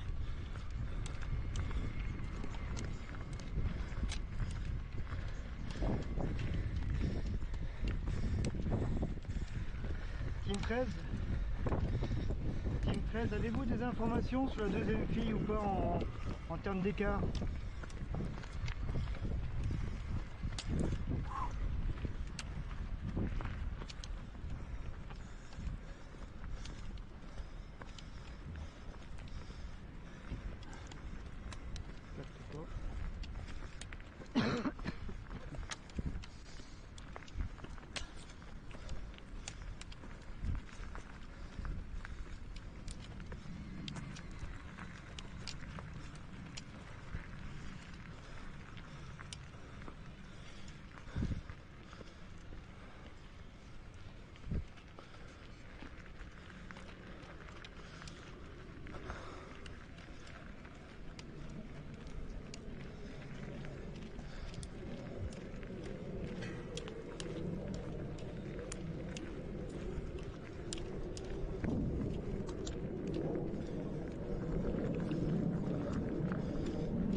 Seb,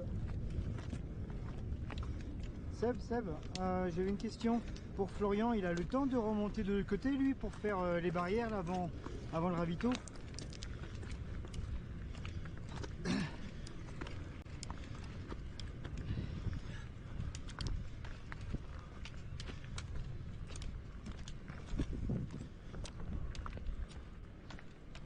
Ouais, donc il n'a pas besoin de faire tout le tour.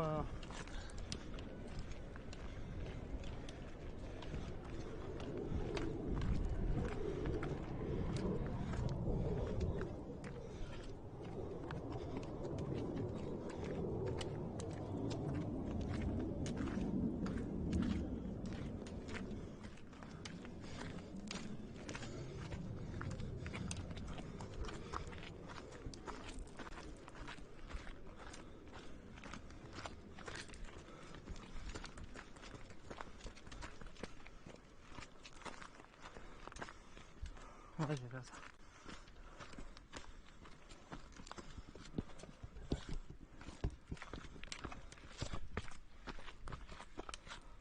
And there we go. Sorry, it took a while to get back. There was a bit of a lunch break going on. And I gotta say, we got stuck with a coffee machine that was a little bit tired, if I can say so. And this is Andy Simmons still in the lead in like that very last climb, the longest climb, as I was telling you. If you're familiar with the profile, it is up to the Cabane Wildstrubel in German of Schweizerdeutsch, and still a decent gap. However, we saw on the drone images before the break that the following runners, being Gilles Leroux, representing Brooks, and Tim Pellissier, actually working at the Pellissier running store, Jean Pellissier running store in Valais, and followed by Baptiste Cotantiec, who was sitting in third position. So it was a bit of a... Ah, yeah, so there we go. We've seen them... Oh, there's... No, it's completely wrong. We've seen them go through Lenk, but a lot of athletes... the top athletes, the front runners, have not clearly been registered going through Lenk, because Gilles Leroux, Alexis Sevenek, Baptiste Cotantiec, and even Andy Simmons have not clocked through there, so their bib number probably didn't register, or the mat wasn't quite ready for them. So we actually do not have the splits, which is a bit of a shame. But it seemed, at least from what I had timed, that there was just under 5 minutes between first and third place in the men's, between Andy Simons, Gilles Leroux, and Baptiste Cotantiec. In the women's, I don't know if you saw it on the images, we had the images of Sarah Escobar going through the aid station of Silobul. And then we also had Catherine Kreutz, who is still 8 minutes, so now a little bit more than the 7 minutes she had managed to close. So Sarah and Catherine are going about the same pace. Sarah was actually managed to gain another minute on Catherine Kreutz, and the third place currently in the standing in the women's race is Marie Janot, yet she has still not gone through the Silobul aid station, and it's another 6 minutes elapsed since Catherine Kreutz in second position has gone through that aid station. So the gap is at least as much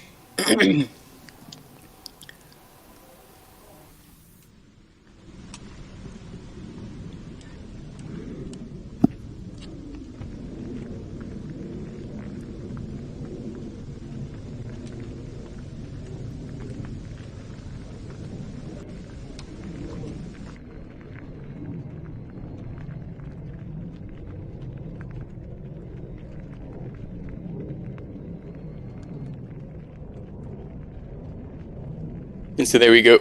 Sarah is on that balcon single track that we saw Andy progress earlier, and still tiptoeing, still moving well. That kind of ultra shuffle stride that I was talking about earlier. And yeah, it'll be interesting to see how Kathleen Goetz progresses on that same section.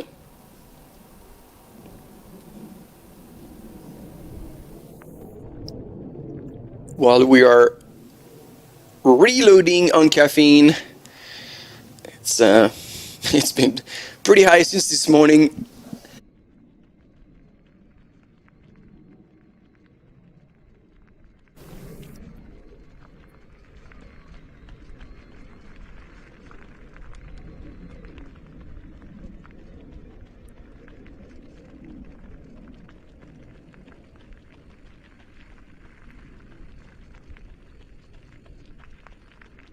And so we're expecting, let's say, the first runners to arrive back in Crans-Montana at around 6 p.m. tonight.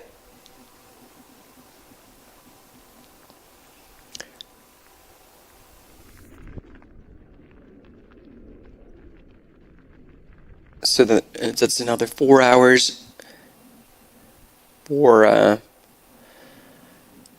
Andy Simmons so far to come across the finish line and claim the win in Crans-Montana.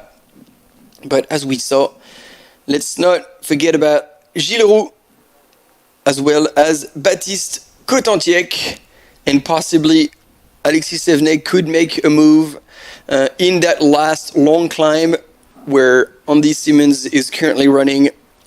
That could be where Alexis could play his cards to try and come back into the top 3 and punch his ticket for the next year's UTMB.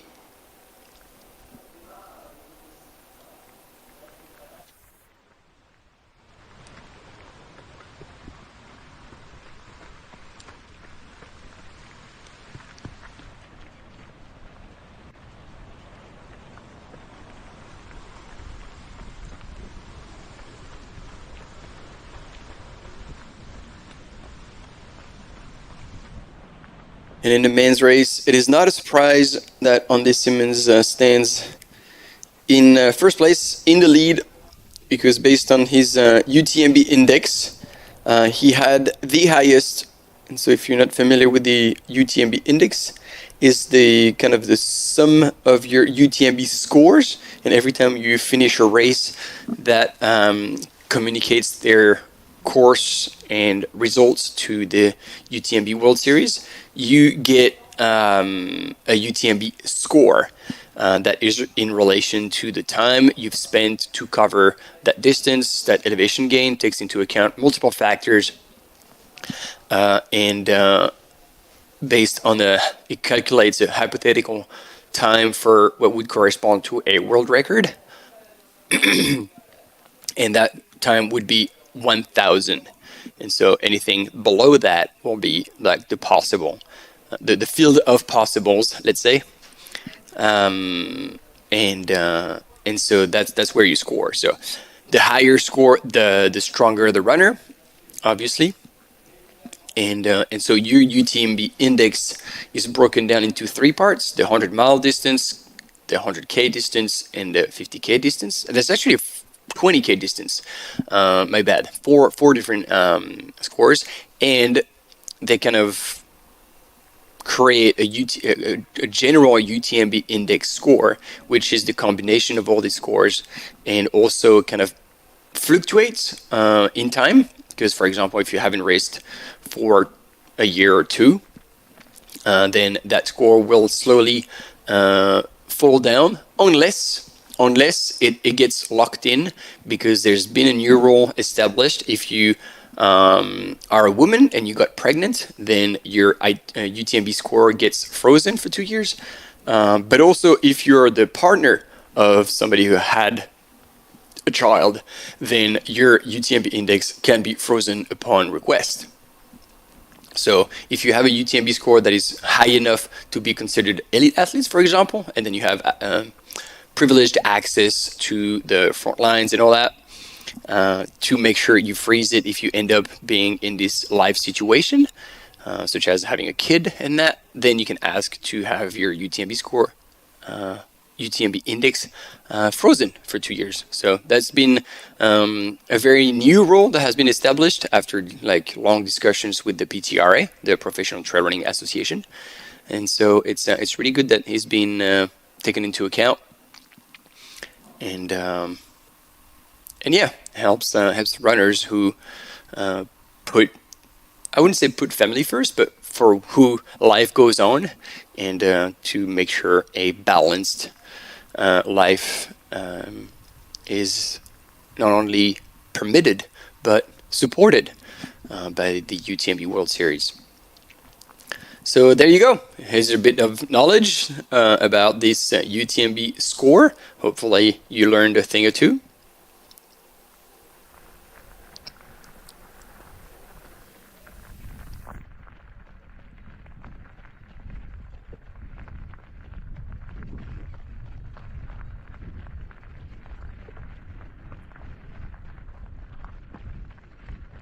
And there we go. Sarah is about to drop down on the backside of that hill. That's it. Second to last hill has been cleared, and she'll be on her first gradual runnable downhill, and then into the single track, a bit more technical, a few switchbacks down all the way to the Lenk aid station. And then there's going to be that long, flatter section where we saw both Andy Gilleroux also moving pretty well as Baptiste Cotantiec, who was back then in third place.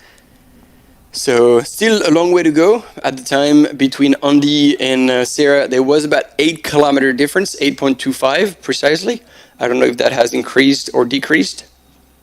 Most likely increased because Andy hasn't slowed down. And so there you go. She's passing through. I think she was expecting an aid station there, because she had taken out her flask. But she's not quite there yet.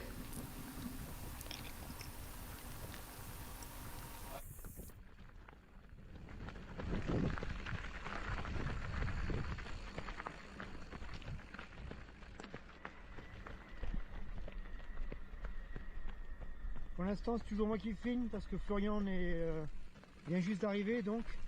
Et voilà.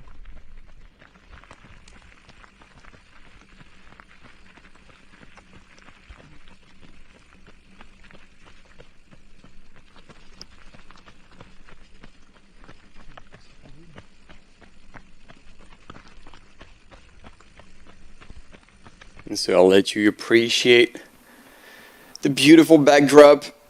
It almost looks like a Photoshop where Sarah Escobar-Caron is running. Those green pastures and then higher summits in the background. Very mineral. And that's what we're going to see actually on that last climb up until Wildstrubel Hütte, where we're going to be up in the rocks in a very mineral environment. And going up to the highest point, almost 2,800 meters of elevation, the highest altitude on the course before dropping down. Still so much ground to cover, and yet so much has been covered already.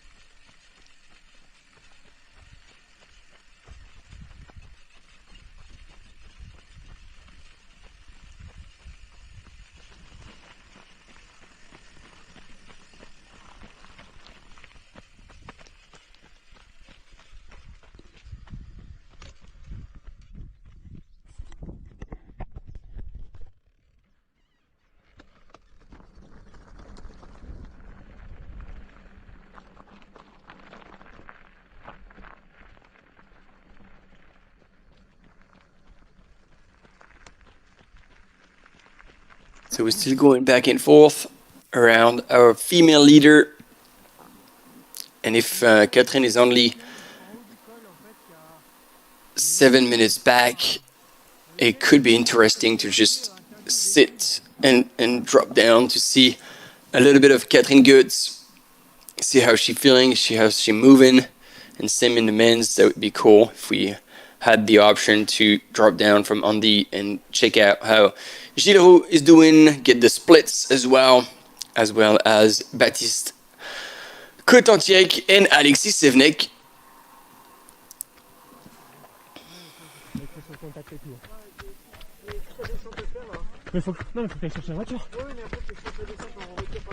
This has been corrected, and so Gilles Leroux was 5 minutes back from Andy Simmons in length.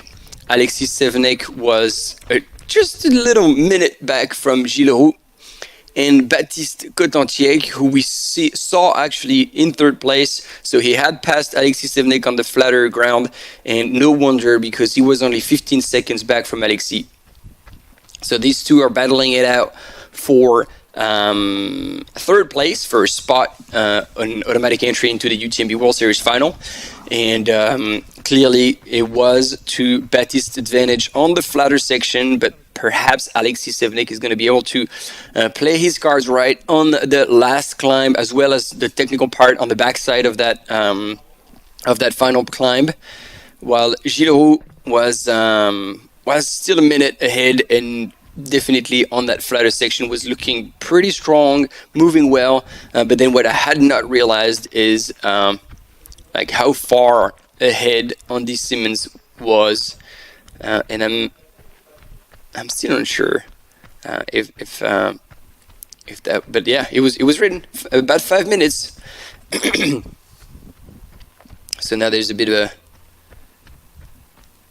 an update from Ifigenhalp from Andy Simmons, who has gone just a minute ago through that section, and he's already estimated at Cabane Wildstrubel in an hour 15. Yeah, I was really confused. I was like, in 15 minutes? That seems like a very short time for a massive climb. Okay, an hour 15, that makes way more sense. So if he can help, we do have the splits from Andy Simmons, who's gone through at 9 hours 30 minutes elapsed, and so we'll wait and see if Gilles Leroux comes in before the 9:35 mark, meaning whether or not he has gained time, closed that gap on Andy Simmons, or if, however, he has possibly lost some time on Andy Simmons and therefore would have dropped further than the 5 minutes between them two.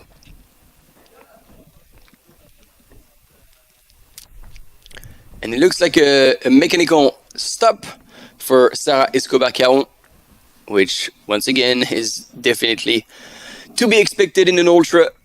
You do what you gotta do, and as you can see, our camera runners are pretty good with giving them space when they need to, offering us a beautiful view of the surrounding landscapes. Oh wow, that was a quick pit stop, not what I was expecting, but yep, done and dusted.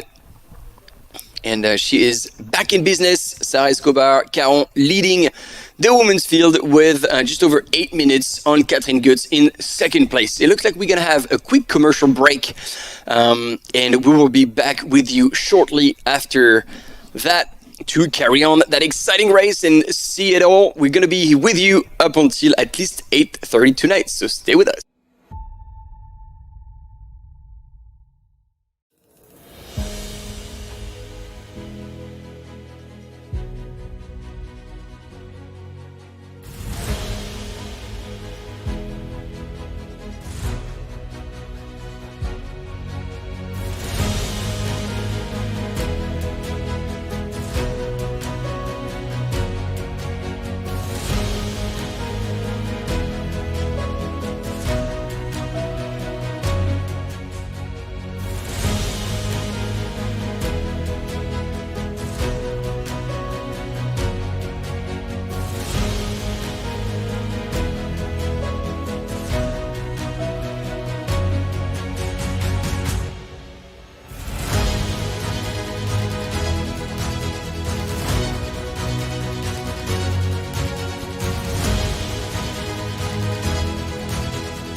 Dacia, partenaire principal officiel de l'UTMB World Series.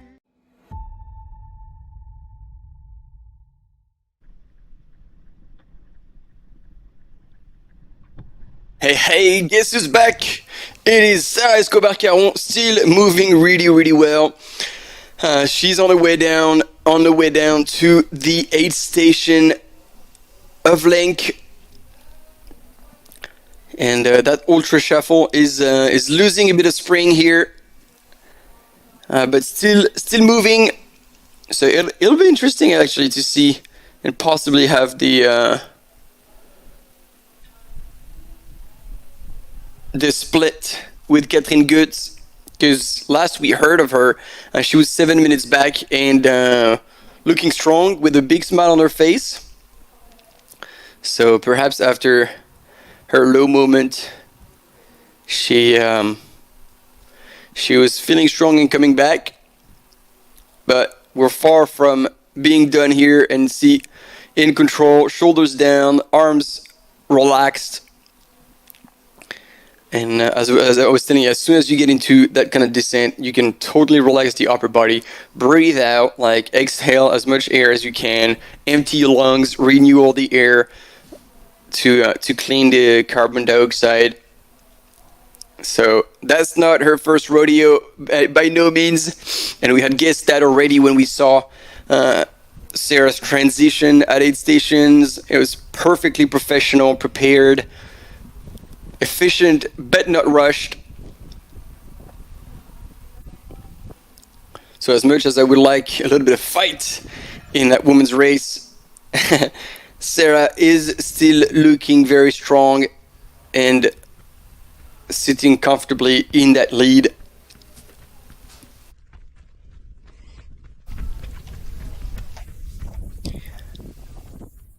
As we discover yet another beautiful valley of the canton of Berne.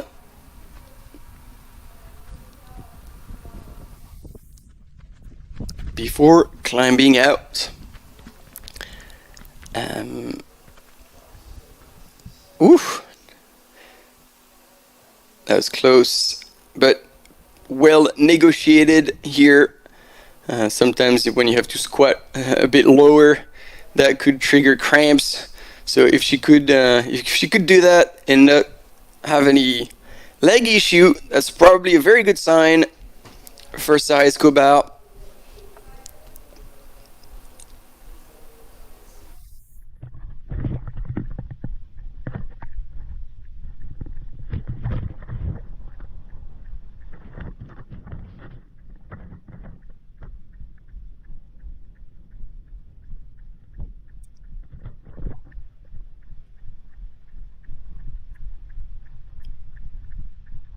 Welcome, Dutch on the trails, and you're curious about the last part of the climb to Wildstrubel Hütte. Yeah, well, this is going to be a first, because we last year did not go all the way to that cabin, that little mountain hut. So that's going to be entirely new terrain for all of us. But already, once they tip over and they go over to the other side, you'll see the col. And last year it coincided with sunset, and that was stunning views from there. And then when they drop down, it's a single track on the other side, a bit rocky, and then you can see the valley in the background.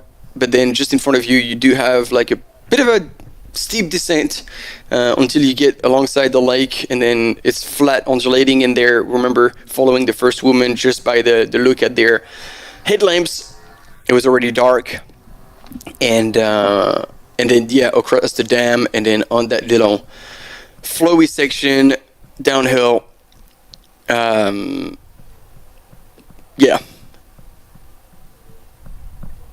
it will be a bit more runnable. Although you're going to have to duck at certain times because the rock is so close to the trail, and there's only very little space for the runners to go through.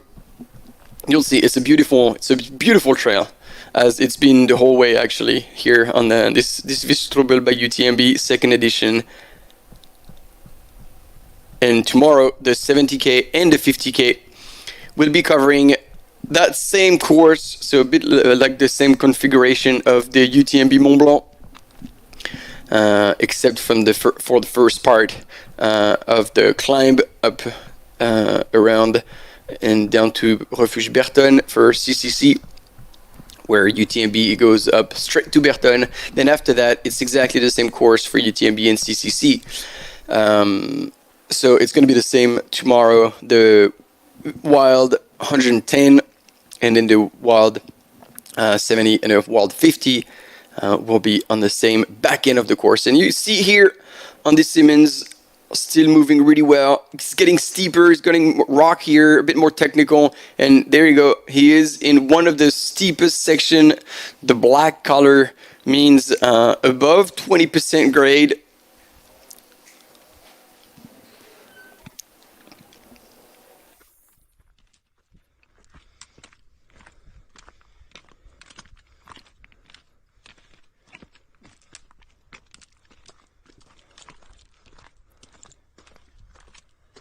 Et alors que Tonton Mikey est dans la place.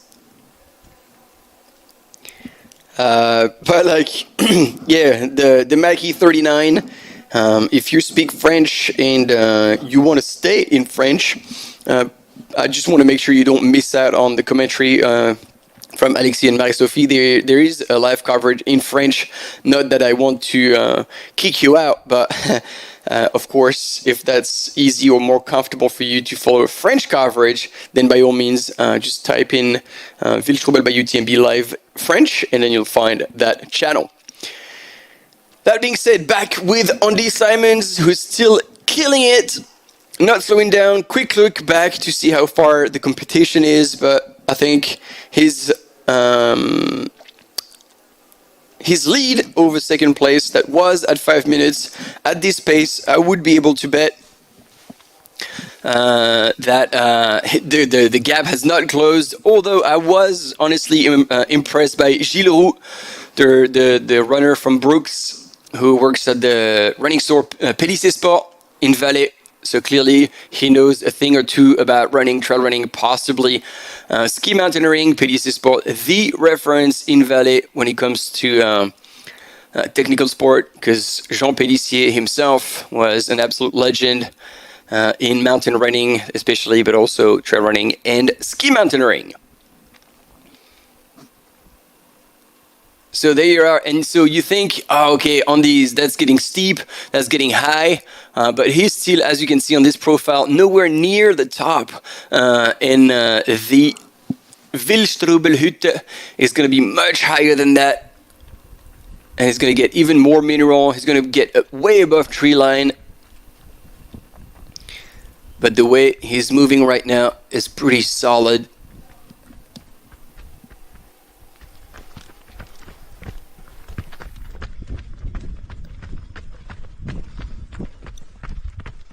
And in the meantime, Sarah Escobar is finally on her way down in the steeper section on the switchbacks. You'll see coming up very soon. And then down the grassy field where we saw Andy cut straight through. Look at her. Man, excuse me.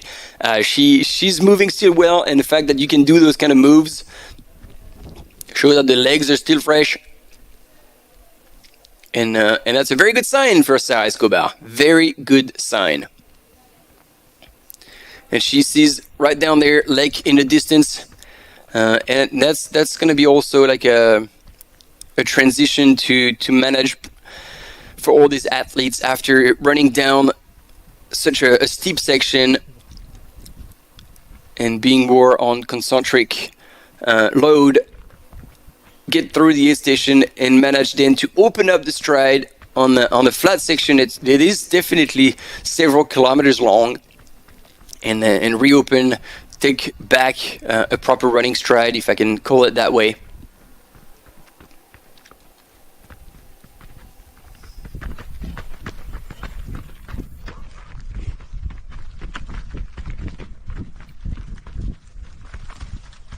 On arrive.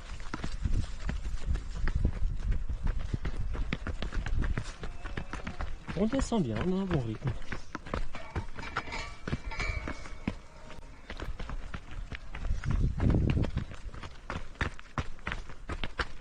There you go, a camera runner giving a few details about where they are and how far into that descent they are, and he says like, yes, we're coming, we're moving well, we're on our way to the aid station. I guess there's probably going to be a transition with a different camera person, and because it's going to be a long flat section, like it's an easy guess that it's going to be a mountain biker. So possibly that mountain biker who was with the first man has gone all the way back to the aid station. And we'll pick up Sarah Escobar-Caron from Switzerland, and we'll get a split.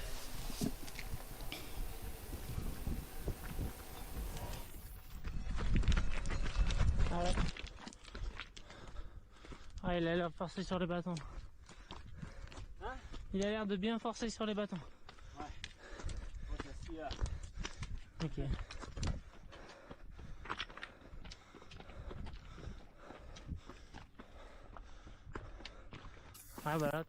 Meanwhile, it seems like there's a bit of a conversation between that camera runner and Andy Simons. Let's see if I can hear something that I can share with you.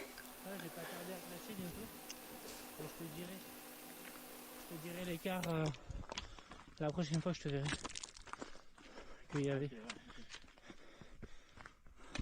Oh yeah, Andy's asking if the camera runner, I think it's Fleurero, but I'm not 100% sure.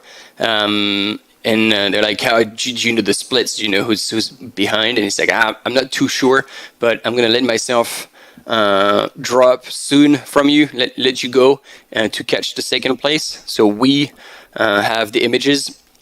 And he says like, I'll know next time I see you. So no, not more news. Nuts on the new time splits, I'm afraid. So we're just gonna have to sit tight and Dutch on the trails. Thanks for the kind words, appreciate it, and definitely big shout out to all the camera people, runners, mountain bikers, drone pilots who are doing a hell of a job. It's quite insane when you think about it. We're now following those races from end to end in any place in the mountains, regardless of how high or remote or the weather conditions that you saw this morning.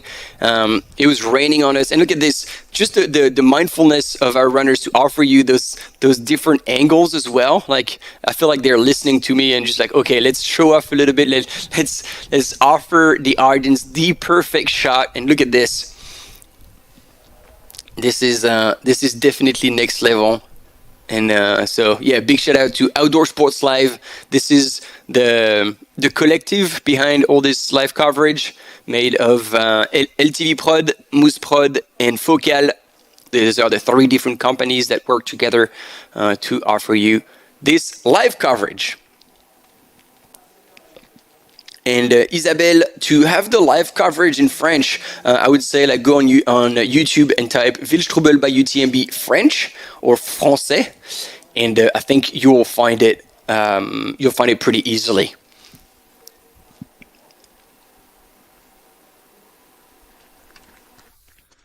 Ouais, bah c'est bon, là on a un bon petit rythme.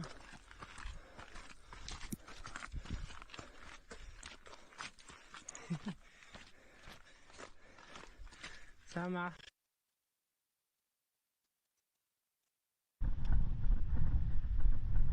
All right, quick update in the women's field. So we still had Sarah Escobar, as we had her on the images, dropping down and on her way to the Lenk aid station. She should be there at any moment now. Catherine Goetz was shy 8 minutes back, yep, as Zile Bull, and she's expecting 7 minutes in Lenk, so possibly gaining a minute.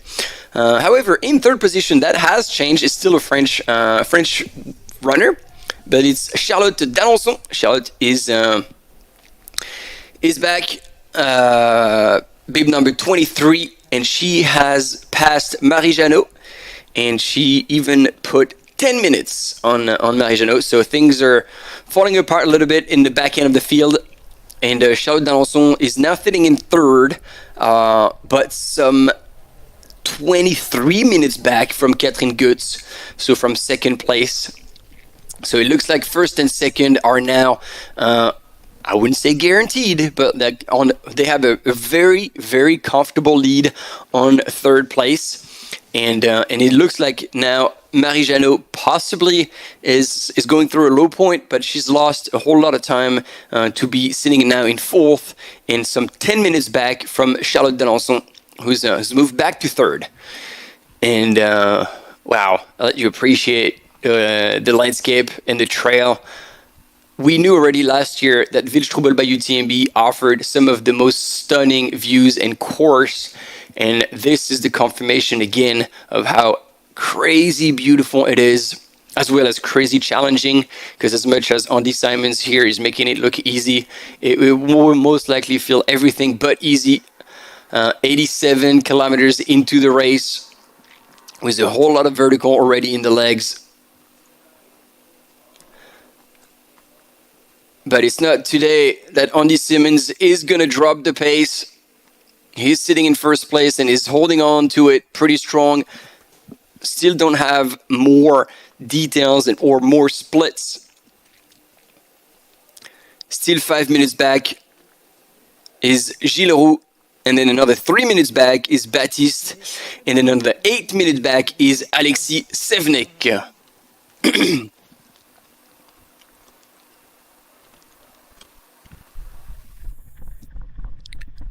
So as at Iffingen-Alp, those were the splits. And in fifth place, Tristan Blanchard, still in the house, was another 5 minutes back from Alexis Sevnek, fourth place. So 20 minutes between Andy Simons and Tristan Blanchard in fifth place. And now we're back with Sarah Escobar-Caron. She can probably now see the aid station.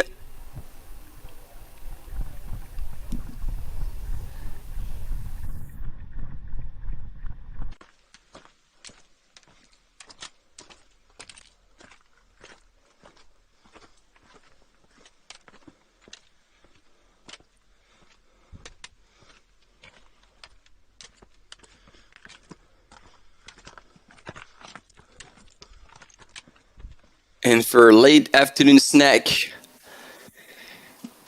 Andy Simons is served a rock sandwich.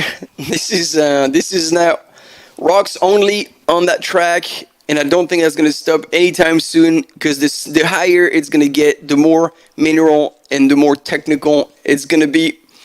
Luckily, usually the Swiss trails are well groomed, so as much as that is rocks, it is quite a flattened and clear the path. You can even see a bit of a cable here for those who would be worried about tripping.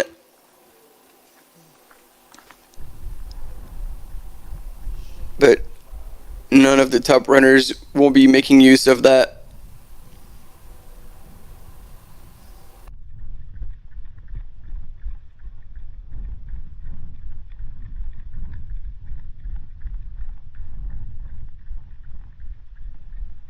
I'm curious, I think I know that cameraman, but I am not 100% sure if that's him or not. So before saying hi, I might just wait and confirm if that's him. But there she is, ladies and gentlemen, leading the women's field. Some 70. Oh, is that 77? No, not 77. 77 is for Andy Simons. Yes, no, that's it. Close to. She'll be at 78k. Sorry, I'm getting tired here. 78k into the race at the Lenk aid station.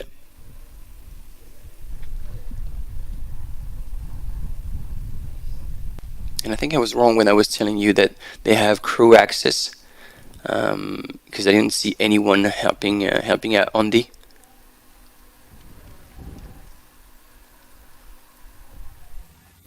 It's good to see a smile on Sarah's face, a bit of relief.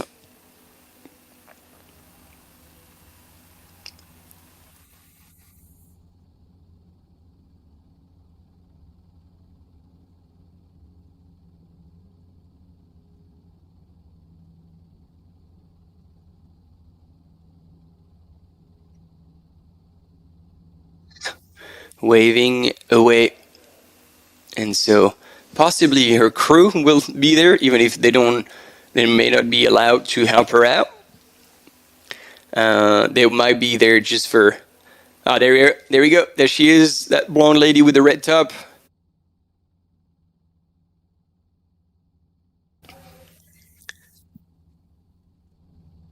So I might have been speaking too soon when I said there's no crew access. Perhaps I didn't see anyone with Andy, but he had the crew there.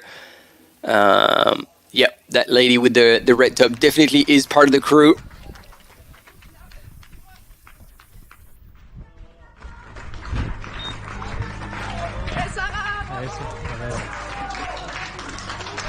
Let's see. Yep, there is crew access. So that's what I thought originally. It's the same strategy. Sitting down, drinking, probably electrolytes or an energy drink. Put a cap on the head.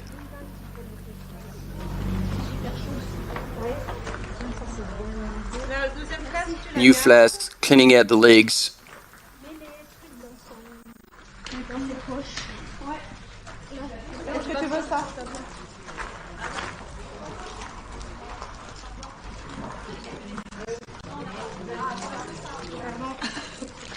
So that's a whole lot of gels and stuff that are going in the pockets. So far nothing surprising. I'm just very intrigued by that little bottle. Looks like a glass bottle that was offered to her. Looked like a coffin drops or something.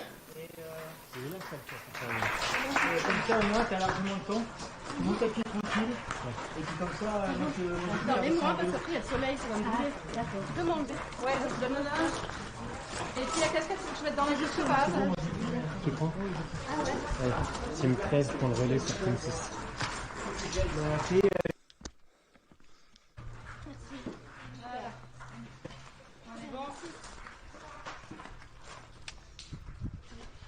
A bit of a massage here.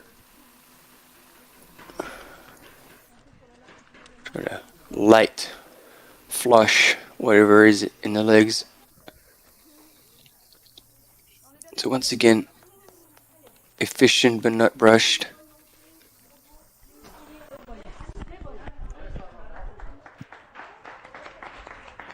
And out she goes.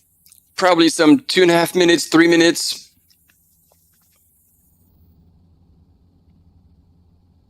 Before transitioning back into running for that longer, flatter section where you definitely have to get the running wheels on. And seeing the pace at which Sarah is going right now, it looks like she is prepared to motor through that flat section, which is exciting.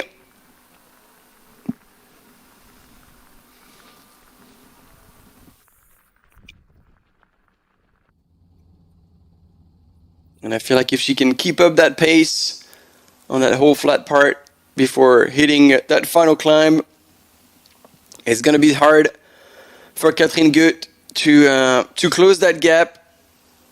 And plus, Catherine will have to also be mindful of what she's after. If her goal indeed is to punch her ticket to the UTMB World Series final next year, then sitting in second place is exactly where she wants to be. She doesn't need to win. It's the top 3, and knowing that she's got a 20+ minute gap on third place, she is pretty safe.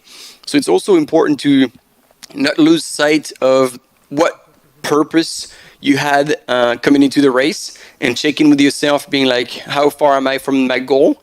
And if that goal is there, then there's no need to try and blow yourself out to try and pick up Sarah. Try to fight for the win if your purpose, once again, and that's me assuming, if your purpose was simply to punch your ticket to UTMB. Of course, if you're in for the win, then you play all your cards and you go to fight, and it's as some of us say, like it's win or die.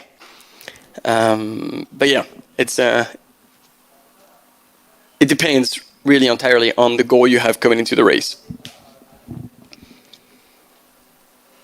And as you can see, it's quite mind-blowing to think that Andy this whole time has been climbing at a very solid pace, and yet is barely halfway up that final climb. A climb that was expected to take an hour 15, and not even from the bottom, an hour 15 from Iffigenalp, sorry. That's probably still wrong. Iffigenalp. If there's a German speaking in the English channel, please help me out, because I'm not sure I am still getting it right, but I'm sure all of you all will understand what I'm talking about. So yeah, from that point on, he was expecting Andy, which is one of the fastest runner here, to take another hour and 15 minutes to get to the top. So that's a whole lot of time to be spending pushing on your poles to drag yourself forward and upward. But it doesn't look like he's slowing down at all. He's into a very strong pace, very strong groove right now. Not slowing down, not showing any weakness. Andy Simons. And in the meantime, on the left-hand side of your screen, Sarah Escobar-Caron is making quick way of that flatter section.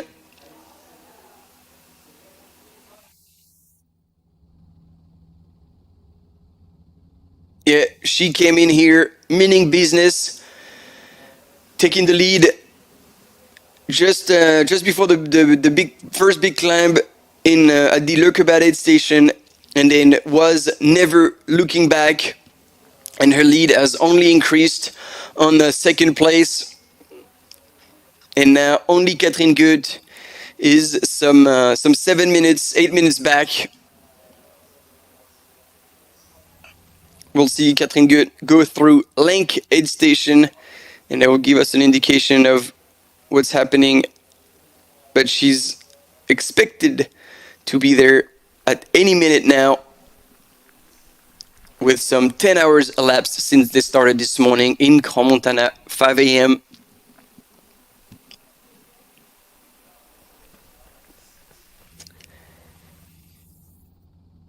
Yet again, after Catherine Goeth would have gone through Lenk, there is an estimated 17 minutes more for Charlotte d'Alençon from France to be coming through the Lenk station. So there is a sizable gap that the Swiss runner Sarah Escobar-Caron has created on the rest of the field, just slowly but surely working at it, doing her own thing, running at her own pace. And I'm not even sure she started like pushing or like purposely putting in harder effort to pull away from her competition. She just has, and look at this, always in control. There you go. She's relaxing her upper body, shoulders down, shaking off her arms, trying to relax as much as possible.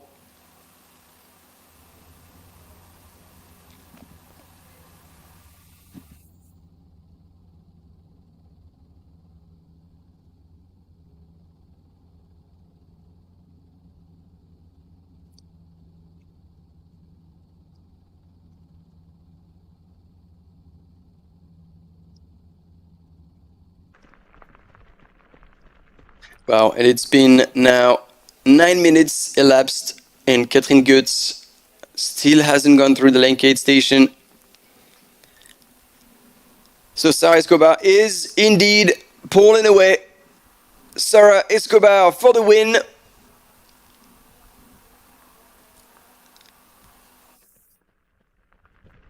As much as we're still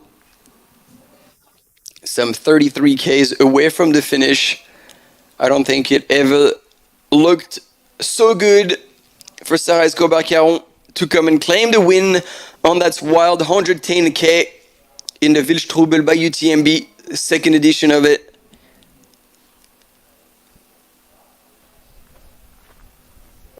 And what a brutal finish for these runners for the last of 5 climbs on today's course.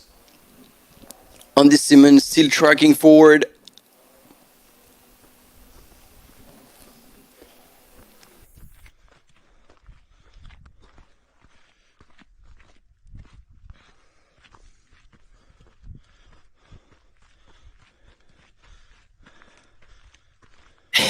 And that looks like a tough day in the office for a camera runner who has to keep up with on the without poles.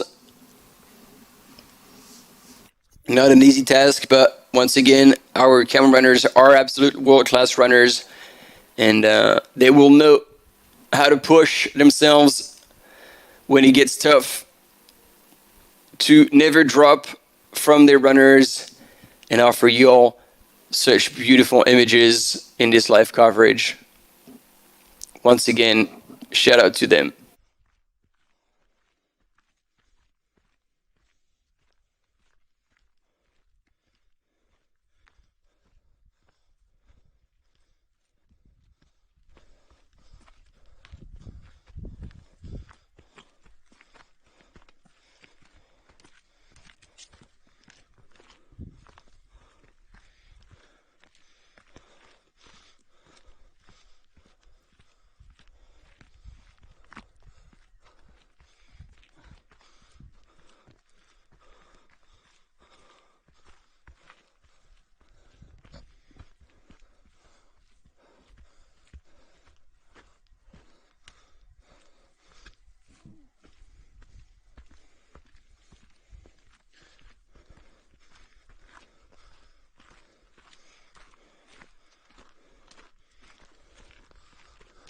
I'm catching up with the live chat.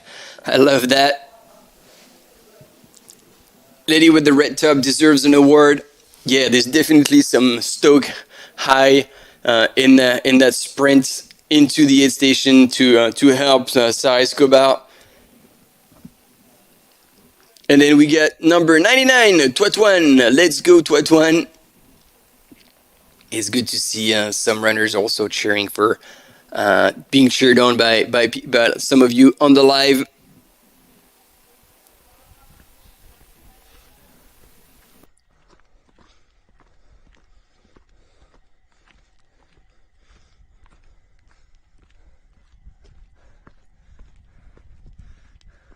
And so from the Lenk aid station all the way until the top of Wildstrubel Hütte, it's pretty simple. It is over 1,700 meters of climb. That being said, we've seen on the images exactly where Sarah is right now. There's some flatter section. So trying to get an understanding at 1,580 meters of altitude at the Iffigenhalb. So 15, so there's 1,200 meters of climb in 5.8 kilometers. So that gives you a bit of an understanding of not only how much they're climbing, but also in how little distance, therefore how steep it is. And I think it was a very good move to put a hat on at this point, because look at the sun is beating down on those runners pretty strong. And I think Andy was in a right position. I think he was shaded. I think on that climb he was on the right face of the mountain to be in the shade. But here on that exposed section on the flat, that is, yeah, as you see, she's sweating. So this is something to take into account, and make sure you replenish your electrolytes with drinks, with salts, with like savory food. Oh, that must be such a relief, not only to see those sheep, which is always fun to see animals up high in the mountains, but you feel like you're popping out of something after climbing alongside the mountain for so long. And I think he's going to contour around, and the final climb is going to be on the left-hand side. This is where Andy was looking just before. And there's still a fair amount of ground to cover.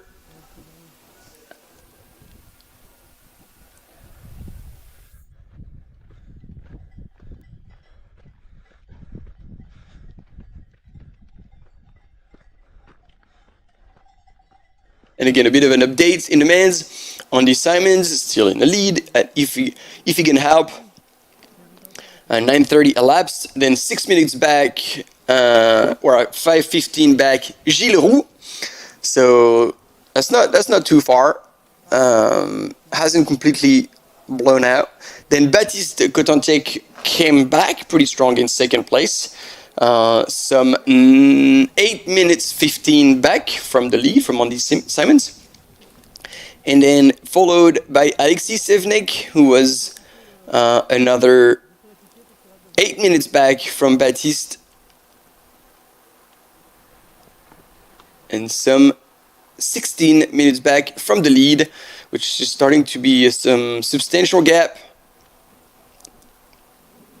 So hopefully that is a strategy to kind of ease off on that flat for Alexis Sevnek before playing his cards on the last climb. As I was telling you earlier, Alexis Sevnek was a world-class uphill athlete, was fighting with the likes of Stian Angermund on the VK. I remember back at the skyrunning European Champs, I think, in Glencoe. He had managed to even beat Stian Angermund on that technical vertical kilometer. So definitely a very strong uphill runner, Alexis Sevnek. So possibly in that last climb could be making a little bit of ground. So we shall see. So that's why you're going to stay with us after this very short commercial break. And we'll be back with you and you'll be there with us. See ya.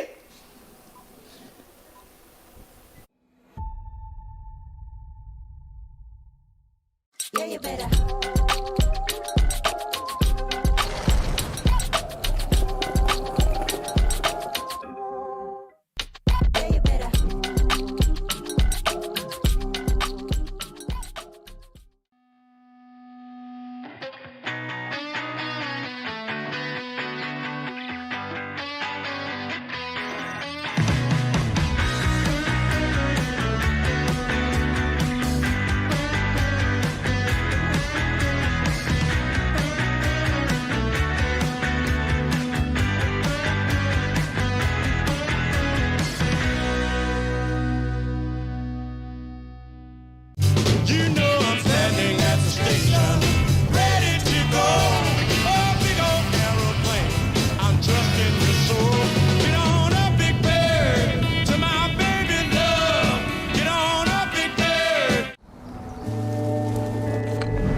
Dacia, partenaire principal officiel de l'UTMB World Series.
And here we go, a little bit anticipated, but here is the finish line of the Wildstrubel by UTMB down in the Crans-Montana village, where we expect these 2,000 plus runners to come in later tonight and during the night. And this is a quick recap, so I'm going to let you enjoy these images in silence because I'm sure you've had enough of my voice for now. So I'll give you a little bit more time to enjoy those images and see how the weather has actually changed since this morning.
And back in business, and we're live. And this is, ladies and gentlemen, for one of the first time on the images, Catherine Goet moving through that flatter section. Very different stride compared to Sarah.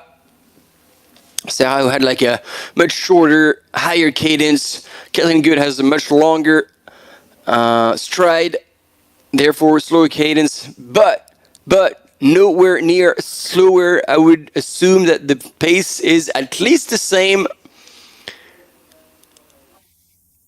and which is good to see. We had been warned that Catherine Goet was feeling great and smiling again, so she must have gone out of her low point that she had earlier today. And so possibly, actually, I should be able to have a split in length. And that is still 11 minutes. 11 minutes back from Sarah Escobar. So that's a whole lot to be making out in 30K. But you know, if anything can happen, so it is not in the bag for Sarah Escobar as much as she was looking good. And then I think from the last splits we had, Catherine Goet had a very comfortable lead, around 20 minutes on third place. So once again, if she is looking for an automatic entry into the UTMB World Series final at the end of August, then sitting in second place is all that she needs, and no need to blow herself out. Good to see. However, on the men's category, Gilles Roux running for Brooks, and also moving up on that climb, looking like he's working a little harder than Andy Simmons. You can see him bent over a little more, pushing definitely harder than Andy on that climb. So as much as he might be maintaining the gap with Andy Simmons, he's definitely working harder. And definitely looks like he's got a little less left in the tank. Sorry, but still moving very well.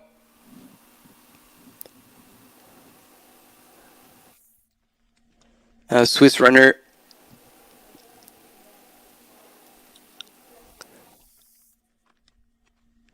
Oh yeah. When you have the double pulling with the poles, it means that the grade is steep.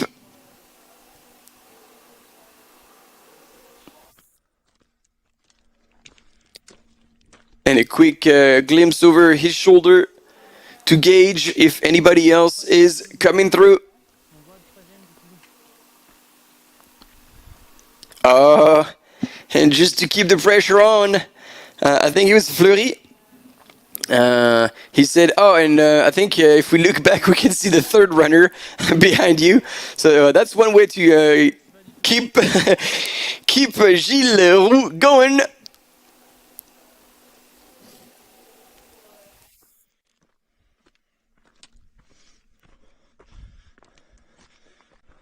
Which would mean that either Baptiste Contentiec has been making ground, is feeling a little better, or perhaps it is Gilles who's fading a little. We shall see it very soon.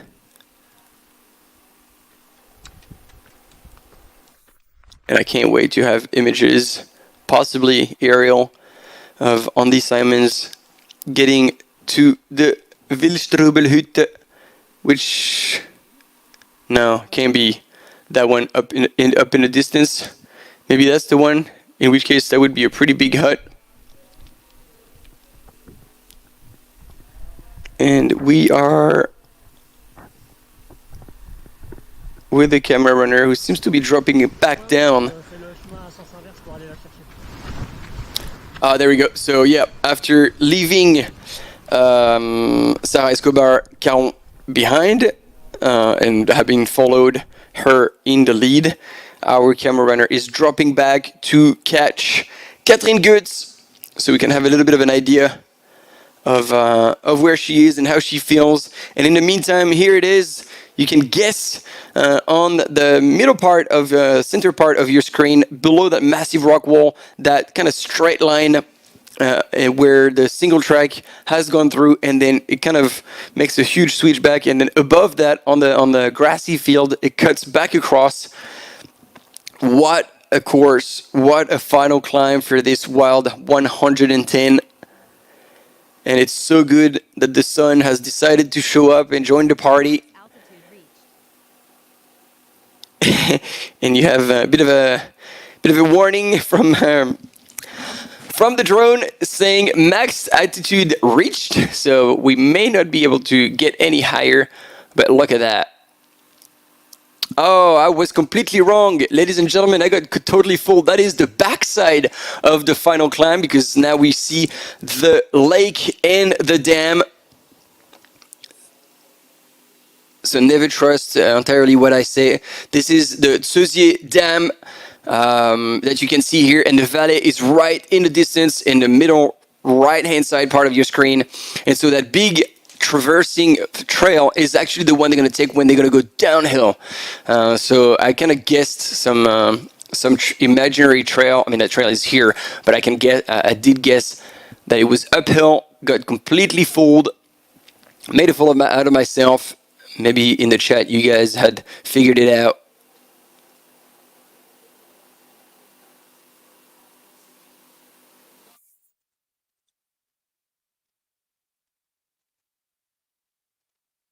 Nope, it's good.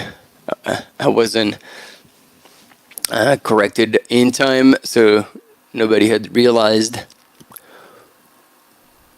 which side of the mountain we were on. And there we go, third place, ladies and gentlemen, Baptiste Contentiec from France, with a smile on his face. I seem to see. And I'd say like maybe 2 minutes back, if that, from Gilles Roux.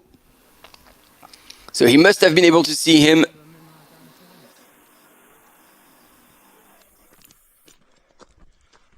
Let's see what's going on. Elles sont pas mal les choses. Ah ouais, c'est pas mal. Ok. Là t'as des égamas ou? Non, c'est des ultra fly. Ok. Avec une plaque.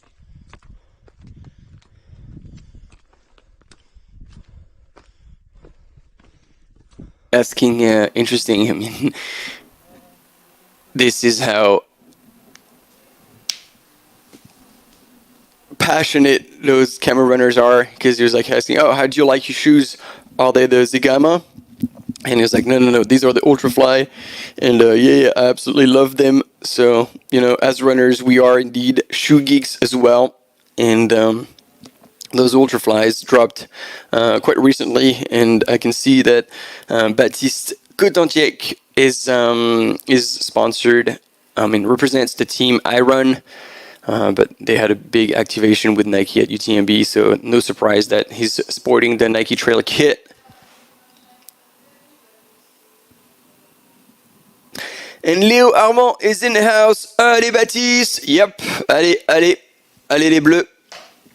Baptiste is the first French runner still on the podium.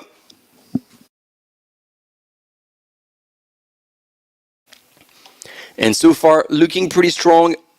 I don't know him personally, so I don't know how well he can run downhill. One sure thing. Oh, that's the recap again.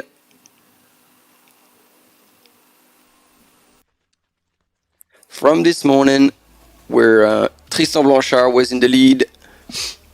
And already, our Sarah Escobar-Caron was in first place in the women's field, that she hasn't given up and only reinforced as the kilometers went by. And already here you can see the French runner Baptiste Cotentic.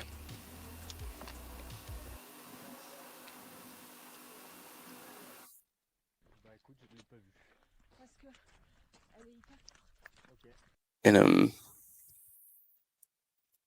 yeah, so those are for who weren't with us this morning. Those were the early hours past the Gemmi pass, and then down in the valley. This is where Andy Simmons also reeled in the lead group, and there we go. That was 5 of them,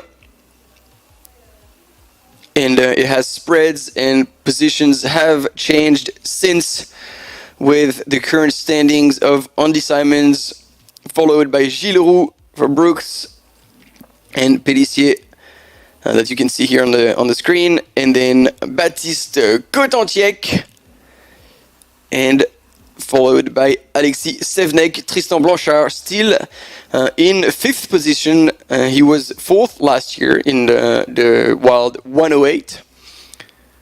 So he will definitely be familiar with the last part of that course, the last descent.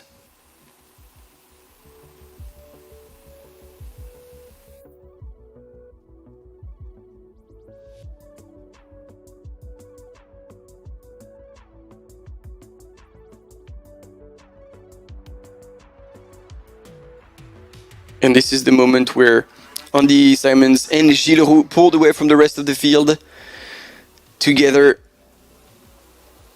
It was straight after the Adelboden aid station, and then once at the top of that climb, Andy Simons made a massive push to open a gap on Gilles Leroux, and was not to be seen again so far. And in the meantime, Sarah Escobar-Caron was just constantly pulling away from the rest of the field, and only Catherine Goetz was able to kind of stay within 10 minutes, less than 10 minutes between first and second. Sarah Escobar and Catherine Goetz, both from Switzerland. It is a Swiss show today. First and second place, both in men and women's field, are from Switzerland.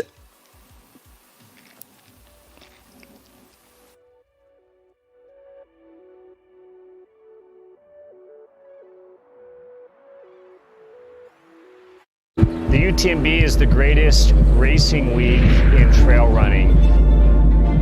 On a affaire à des gens ordinaires qui réalisent l'extraordinaire. Passe la barrière, plus possible de faire marche arrière. Like Chamonix fever. All the runners are here. You can feel it. I don't have regrets. She's a rising talent in the trail running scene right now. And to be able to give something to the world, which can be small or big or something in between.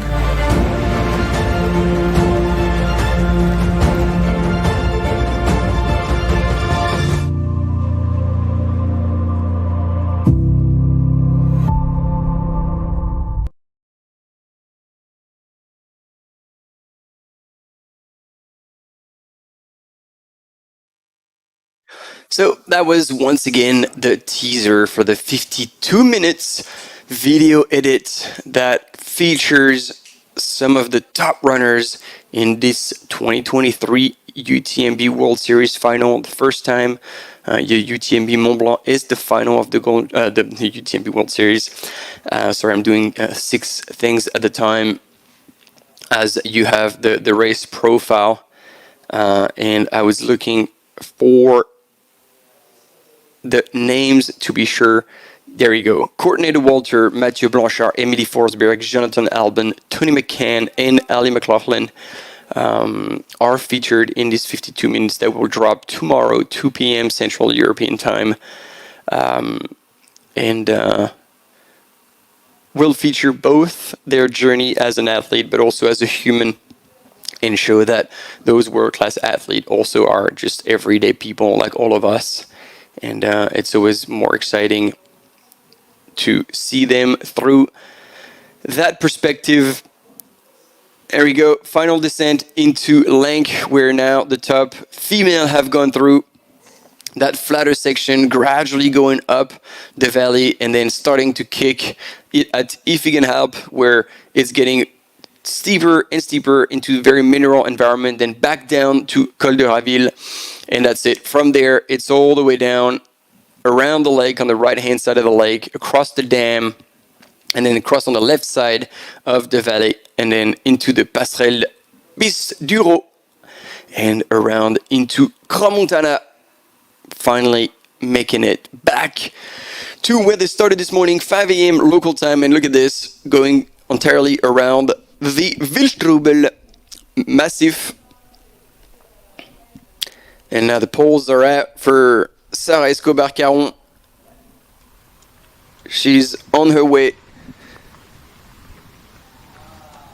to conquer the second ever win in the women's category at this Wildstrubel by UTMB for the second edition, and expected to be at Iffigenhalp in some 38 minutes late still. That's quite a wee while. As you were seeing on the 3D map, there's a whole lot of running on that kind of, I want to say mellow grade, but that would be mean, because it is definitely more than mellow at this point. But still in the light orange, which is, I think, somewhere around 10%.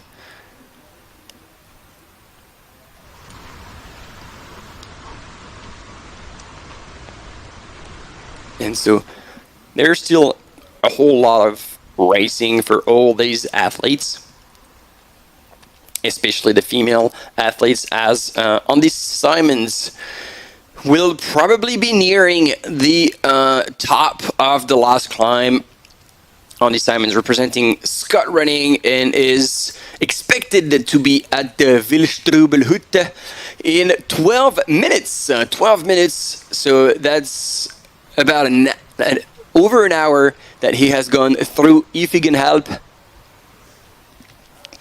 And he would be expected to be followed by Gilles Roux some 5 minutes later. 5 minutes is really not that much.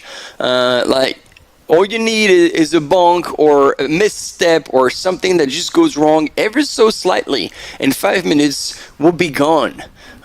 So I don't, if the prediction of the live tracking is accurate, well then we're like, he's going to get a run for his money, and that win is not going to come easy. Gilles is going to push him all the way till the end. That's going to be another 6 minutes back, where we expect to see Baptiste Cotantiec come in through the Wildstrubel Hütte, the highest point here on this wild 110.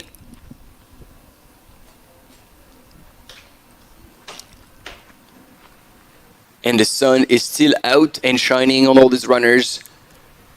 So once again, they're really going to have to pay attention to how much electrolytes they're taking, because usually the average is between like 800 and 1,000 milligrams of sodium per hour that you lose. So if you don't replenish that at a similar pace, you could end up with some serious unbalance, which would lead to pretty unforgiving cramps. And knowing the nature of the back end of that course, being a long, gradual downhill, but the first part, the out and back, kind of to the Wildstrubel Hütte, will be in the rocks, will be challenging, so that could trigger cramps. And if you start cramping and you only have a 5-minute lead like Andy Simons has on Giro, a lot could happen.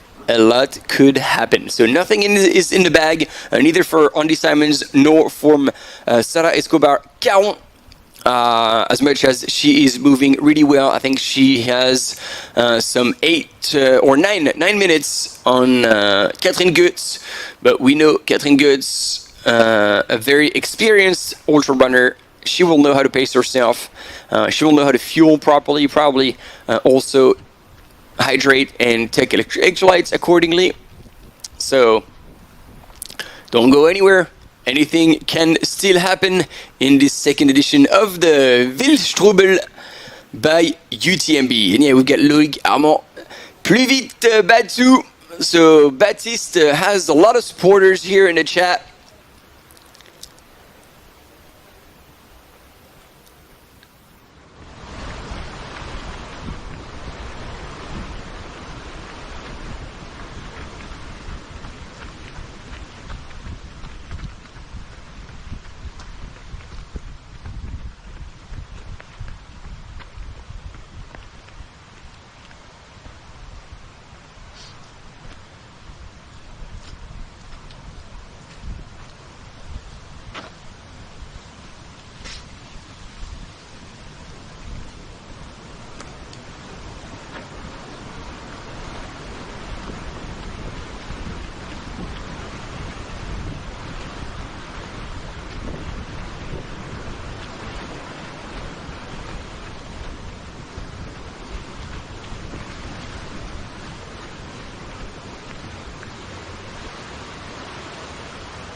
And I am still here, but I'm letting you enjoy the soothing sound of that little river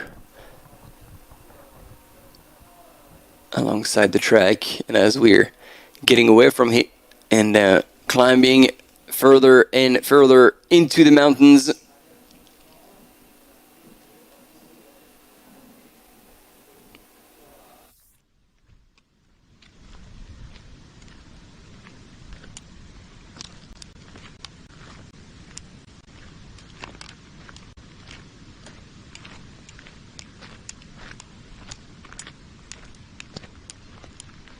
and there we go, transitioning back into power hiking. I don't know, aside from Peter Frano that we had seen do extremely well at World Champs, long distance without poles, I don't think it is even thinkable to take on a mountain ultra running race without being not only familiar with pole but comfortable and efficient with them, because on a slope that is above 20% grade, and assuming that you are efficient with your poles, going at the same pace with poles versus without poles, you will be offsetting 30% of effort from your legs into your upper body.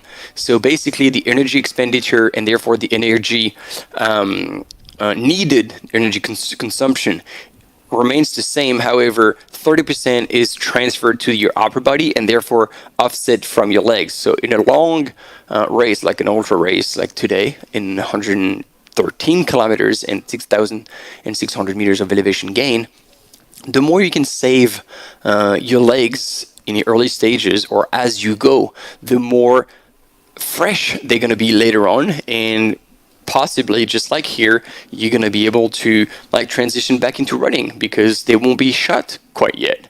So that really makes a difference, and we know that most of the time ultra running is a race of attrition, and whoever kind of breaks down the first is going to be just left behind. So the longer you can look after yourself and preserve your legs, the better you'll do. So that's why using poles in the uphills, of course, makes a difference. But also, if you're not like chasing someone, you can actually use poles going down if you're really planning to look after yourself and try to save your legs. That will slow down your pace. That will slow down the impact on your legs. And so obviously, to be competitive, you might want to be pushing a little more on the descent and therefore not use your poles. But if you're going through a low, even if you want to be competitive, the use of your poles going downhill will make hell of a difference. So that's to be accounted for when you want to take on an ultra running race, like possibly for the first time. Make sure you practice with those poles during training, during long hikes, and practice transitioning between running with poles, hiking with poles, running without poles, and see like how you want to handle them. Because now, I mean, Sarah knows very well that she's not done with the climbing, so she's just keeping them in the hand because at the moment she is on a grade that allows her to run. But then you see, she sees already that it's getting a bit steeper, so then she's transitioning back into using her poles. So it's all of this to be extremely comfortable, almost natural using poles, and once again that will make a whole lot of difference.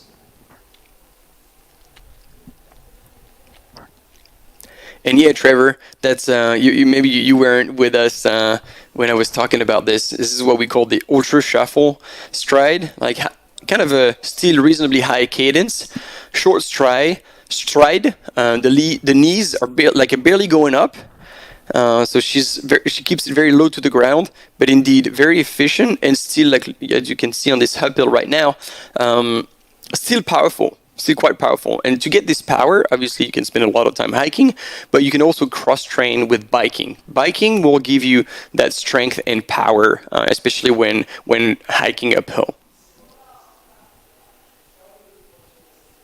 Yeah, tiny grape, first gear, like a tractor, just like tick, tick, tick, tick, tick, tick, tick. And regardless of the climb, the grade or anything, just keeps going forward.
And there we go, intermediary times in the wild 110K on the Simons, still leading, followed by Gilles Roux, Baptiste Cotantiec, and I was just looking, he was in Chamonix during the UTMB week and took part in the Iron and Nike Running and Shuka Chamonix Coffee Rush Challenge. If you know the concept of a beer mile, that was a bit similar, but with coffee shots. So just to get your heart pumping even harder, and then they were sprinting back and forth. So quite a fun game for everyone.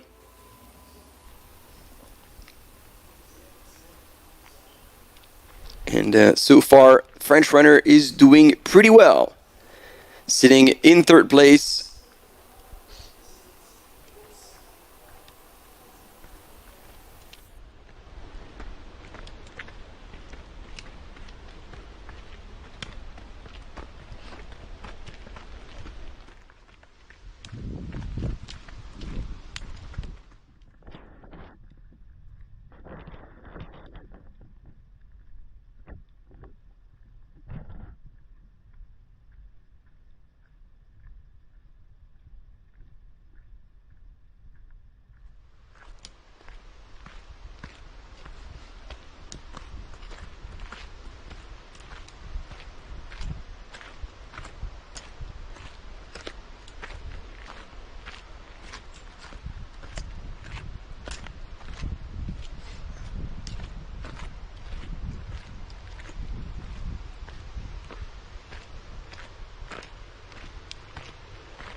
There we go. So that's, as we saw with Andy Simons, as soon as he was getting to the Iffigenhalp checkpoint, then he had another hour 15 to the Wildstrubel Hütte. So we can expect for Sarah Escobar is going to be probably 120, 125, and she has yet to arrive to Iffigenhalp. So all of a sudden, like, she is announced to be 24 minutes away from Iffigenhalp, which means she's probably like an hour 50, an hour 55 away from the top of that climb. Can you imagine that? Almost 2 hours left of just pure uphill. It's quite a challenge for the back end of an ultra race. You have to get into a good rhythm, a good groove, but also it shows that once she'll get to that aid station of Iffigenhalp, she's going to have to refuel, both with fuel and hydration, because that's a whole lot of long time without seeing an aid station, especially while in the sun and exposed on the side of that mountain. And so you see, if you're joining us, even if you're seeing this map for the first time, from Lokebad up to Gemmi Pass is 4.5K and 1,000 meters of gain, and then 16K down that valley on a gradual descent that gets a little steeper once the runner gets to Kandersteg aid station, and then back up the hill to the pass of Bundeschrinde before dropping down into Adelboden, that aid station that was after a bit of a road section, and back up slightly. And then this is where we saw big changes, at least in the men's. This is where Andy Simons and Gilles Roux put on a surge, and then followed by Andy's putting a second surge into the climb into Hannenmoos Pass, and then down to Lenk.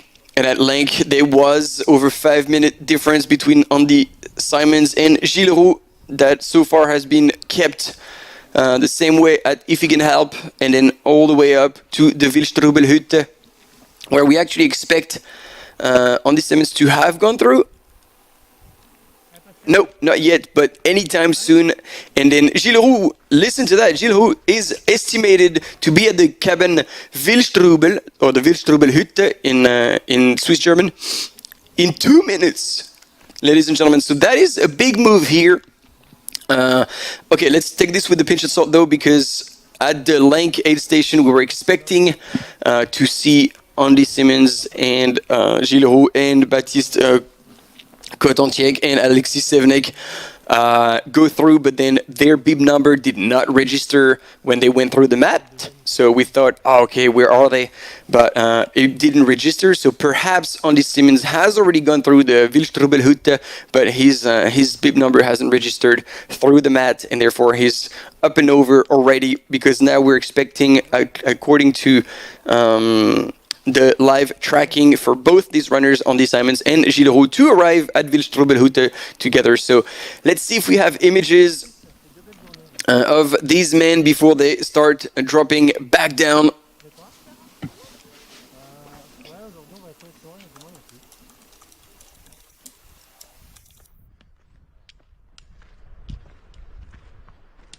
On fait des belles balades, mais c'est chouette. Puis c'est trop beau là.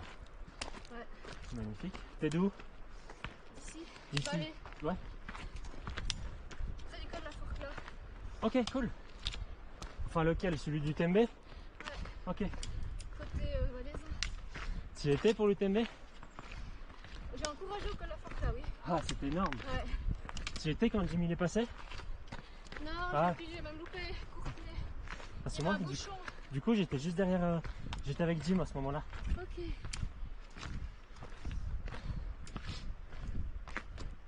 C'était incroyable. Hein? Ah, c'était fou.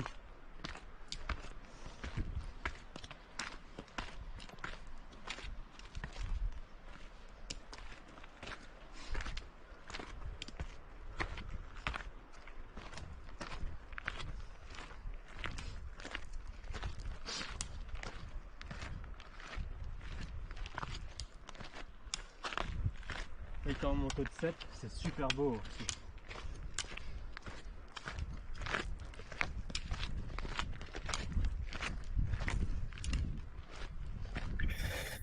So yeah, almost confirmed that this is our camera runner Fleury Roux, who is with Sarah Escobar-Caron, number 18 from Switzerland. She was explaining that she lives not too far away from the Col de la Forclaz on the Swiss side, not to be mistaken with the Col de la Forclaz in Annecy, France. And she was during UTMB up there supporting all the runners passing through. It was a bit of a mayhem over in Col de la Forclaz when all the runners, top runners, were going through. Fantastic ambiance, people going absolutely crazy, and this is what we love in our sport, that there's so much stoke around that, people getting involved, and it's a big party around it. We're far from this very confidential sport that it was some 10-20 years ago, because this year we were celebrating the 20th anniversary of the UTMB Mont-Blanc.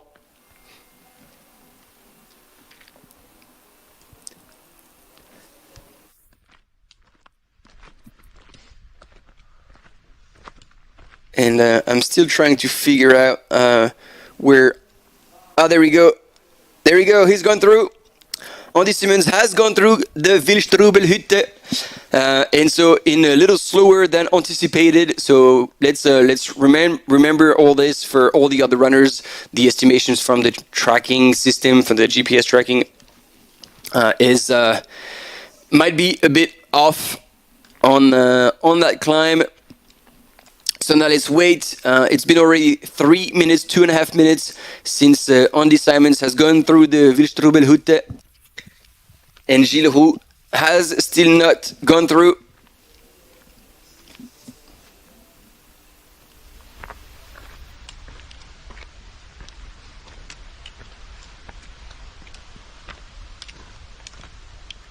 So that will give us an indication of how safe or how deep Andy Simons is going to have to dig to safely make it to Crans-Montana in first place, knowing that Gilles Roux might be pressing. But we had seen on the images that Gilles Roux looked like, I mean, it would not like look like he was working harder than Andy Simons on this climb, like double pulling with the poles, most certainly. A bit more spent, arguably, though, after so long and such a climb. Who wouldn't be? So, not taking away anything from Gilles' performance, and still strongly holding on to second place, and therefore punching his automatic entry into UTMB World Series final next year in the 100-mile category. Possibly also has a chance to drop down into CCC should he want to in the 100K category.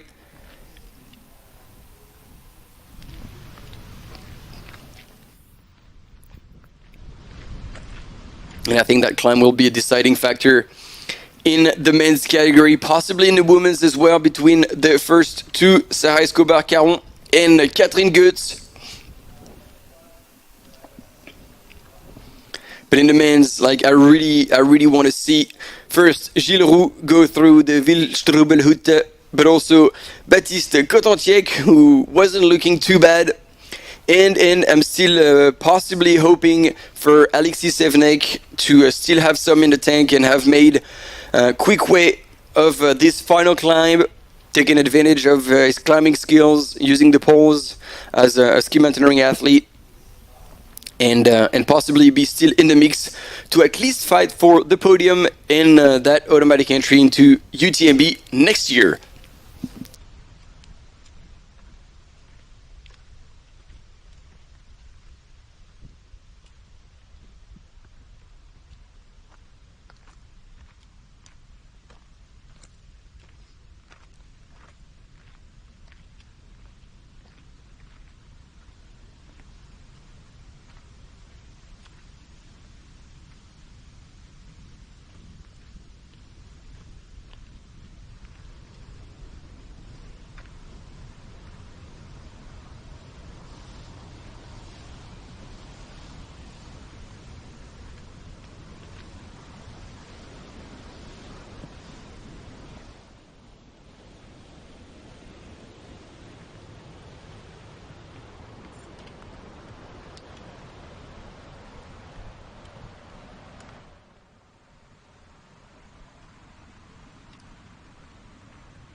I've been back into the live comment, and you gotta love the French comment. You know, you're on the English channel, one comment in French, and that's criticizing. Yep, still living up to their standards.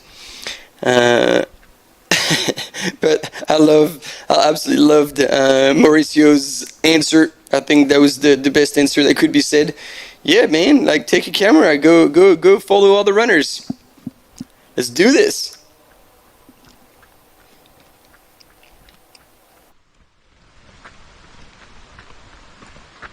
And then agreed, Marianne. Although I would challenge that a little bit. Like the first part of the downhill, it's not super duper steep, but it is still quite technical and challenging. It's not a flat terrain. If I remember correctly, that there's a few turns that are a bit tricky and quite rocky terrain. And then I think it's after the dam, when they cross the dam and they get on the left-hand side of the valley, then they take a right-hand turn into a single track. And I remember there as well, it gets a bit rooty and steep with quite a few switchbacks. So it is quite fast. But at times you still have to be like really on top of your game, well aware, well focused on what's going on, because you know things could happen pretty quickly. So yeah, I mean we're in for a super exciting race all the way until the end. That's surely going to be an exciting race indeed. And we'll see if once again the UTMB index was correct, in a sense that it gives you an indication of the strength and the level of a runner. And Andy Simons, who had the highest UTMB index, is indeed in the lead. And then in the women's field, actually, Catherine Goetz had a slightly higher UTMB index than Sarah Escobar-Caron. However, obviously, it depends on the time of the season and what they've raced before. And so it also depends on a whole lot of variables. But it always gives us a fair indication of who we can expect to be in the top positions. And here, it seems pretty accurate compared to what we could have expected. No major surprise. And Alexis Sevenek, who had a higher score than Gilles Roux and Baptiste Contentiec. This score was acquired on shorter races, so that was not necessarily representative of his level on 100k plus distance. All right, let's check out the splits, see what's been happening. Ooh. All right, that's 10 minutes elapsed and still no sign of Gilles Roux going through the Wildstrubel Hütte. So that would mean that now there is a 10 minutes gap, which wouldn't be surprising considering the pace of these two runners on that final climb. And that would give now Andy Simons just over 10 minutes so far lead on second place. And as you dropping down, starting your long descent, there we go, from right there. So this is from the col, so it's not, they would have started going down at this point already from the Wildstrubel Hütte. And as much as that is still quite a long way, when you're transitioning into the last descent, once again, mentally, it's a bit similar as when you're going past the halfway point. Like, mentally, there's something that just clicks. And you're like, all right, it's all downhill from here. I got to look after myself. I got to feed well, hydrate well. But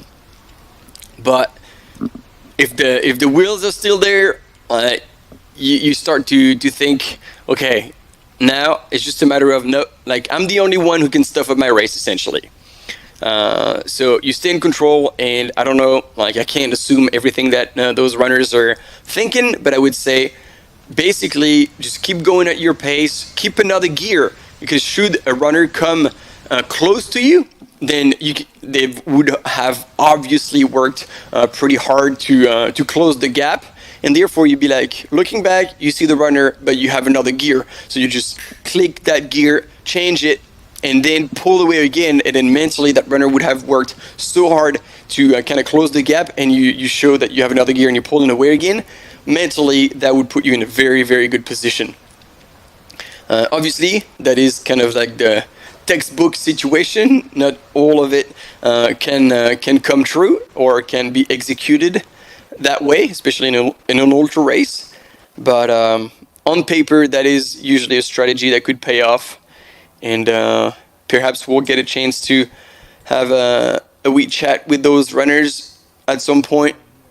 Maybe tomorrow through a post-race interview, as we will be covering the 50K and the 70K.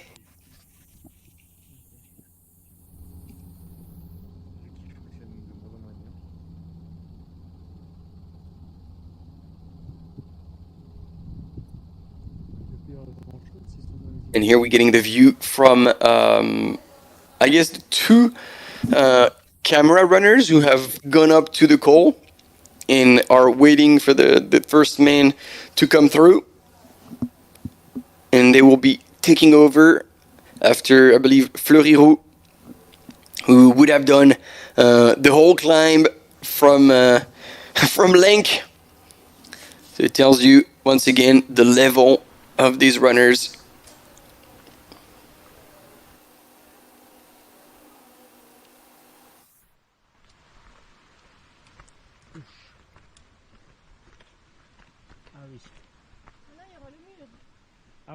On that beautiful view of the final climb after she would go through the Ifengal aid station. We will catch up soon again with Sarah Barcaron and you all after this quick commercial break. So stay with us. We are not done.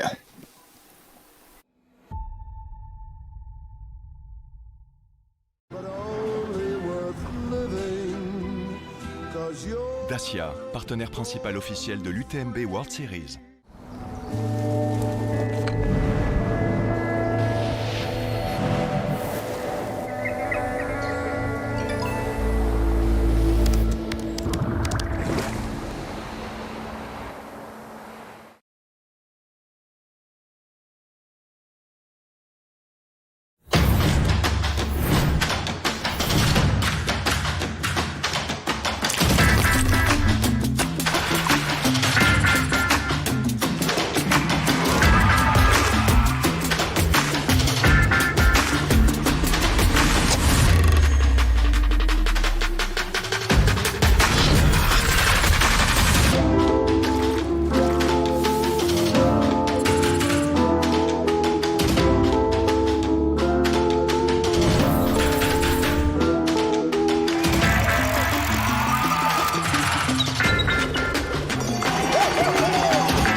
fait à aller quasiment jusqu'au bout avec lui. Moins 40. All right, let's do this. 11 hours elapsed in this Wildstrubel by UTMB. And ladies and gentlemen, we have our second runner who has gone through the Wildstrubel Hütte and some 9 minutes back from the lead. So 9 minutes between Andy Simons and Gilles Roux. And now only a long downhill into Crans-Montana. Is he going to be able to close that gap? Or is Andy going to be able to hold him off? We shall see in the next hour or so. Actually, probably a bit more than an hour. But yeah, what an exciting end of the race for all these runners. And then obviously in the women's field also we're going to be seeing maybe a little bit of a battle between Sarah Escobar and Catherine Goetz. However, past the second place, there's a bit of a gap. A bit of a gap, and let's see how far that gap has grown to.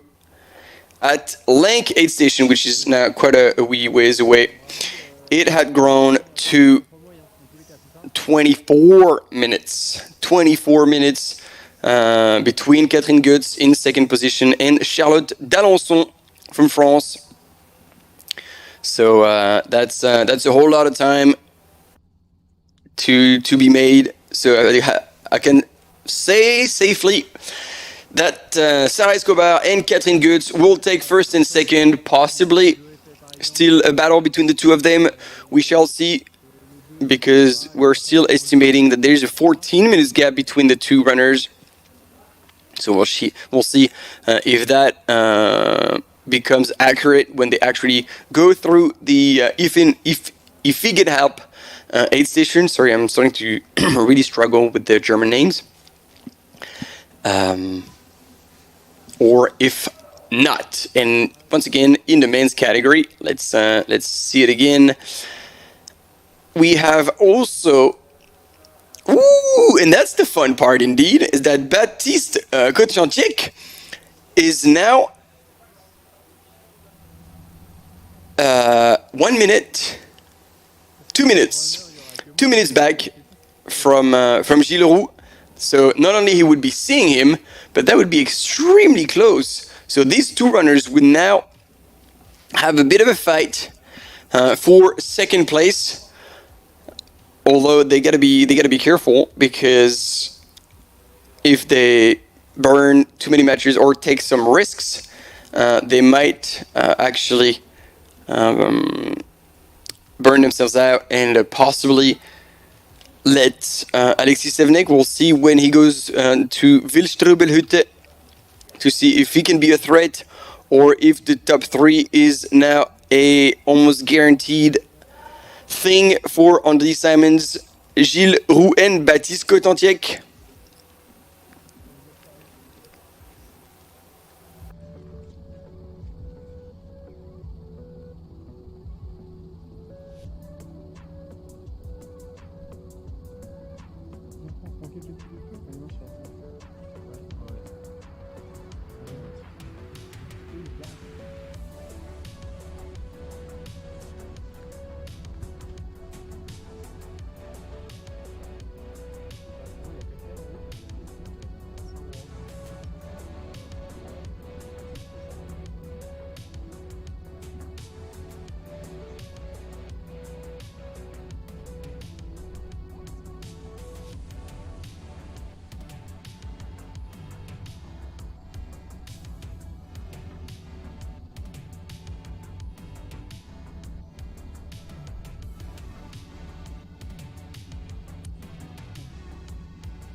Alright team, that's not gonna be right away, but I'm giving you a heads up so you don't freak out at some point if you lose the connection. But we're gonna be swapping, because it's been 10 hours, so we're gonna be swapping the live channel, so you're just gonna have to refresh your feed.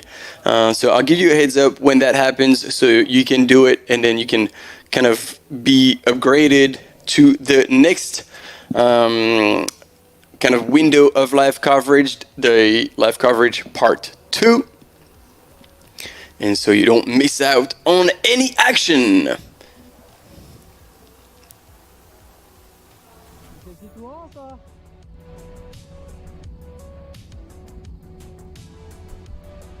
T'as pas oublié les coureurs peut-être? Ils sont loin? Ils sont loin?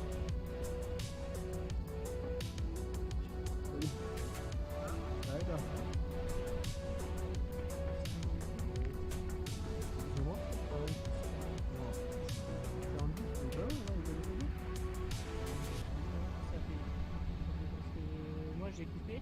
J'ai coupé. Parce qu'il n'y a plus de réseau. J'ai chopé que du réseau juste assez quand je vous ai vu. Ouais, c'est pareil. On a été juste là-haut. Et toi, du coup, tu fais quoi? Normalement, moi je devais aller jusqu'à Grand-Montagnard.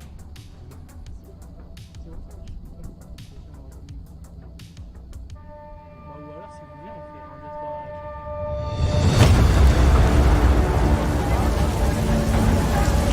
3. I'm very excited about it. It's been a long time I've been training for this. This is my first race after the COVID-19 is over, yeah. So I'm very excited about it, yeah. Yes, definitely excited. Yeah. So I just want to get going, and then we'll see what happens. C'est un peu le grand saut dans l'inconnu, donc on verra bien, mais hâte de voir les paysages, en espérant que la pluie elle s'arrête quand même, mais sinon ça va être chouette.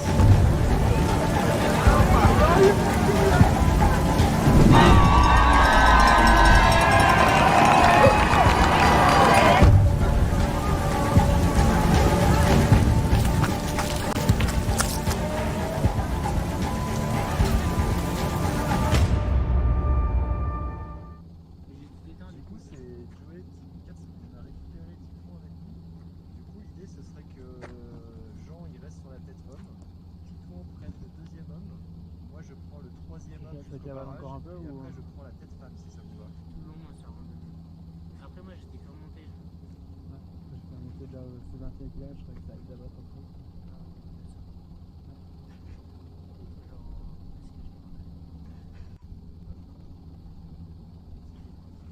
La descente, ça envoie toujours un peu plus, les portions de descente, ça sont bien musculairement. Après, c'est roulant en bas, ça peut, tu vois, ça passe ta bateau de Loire. Ouais. Ah, puis en dessous aussi. C'est en balcon, juste en bas là. Tout cran, c'est tout là-bas là, c'est le plateau qu'on voit à droite. Sur la gauche là. Ah si, sur la gauche. Ah mais ouais, non, t'as raison, en fait, on va aller par là. Ouais, on va aller par là. C'est ça, non, c'est ça, ouais, si. On a vidé nos trucs. C'est quoi? C'est pour ça, bah là, si tu prends le troisième homme, tu peux les faire. Enfin, en vrai, il y avait déjà bien 8 minutes d'écart entre le premier et le troisième. Surtout que si tu vois arriver le premier homme, le truc qui arrive là, ça va bien faire 10 minutes et surtout tu vas creuser l'écart encore.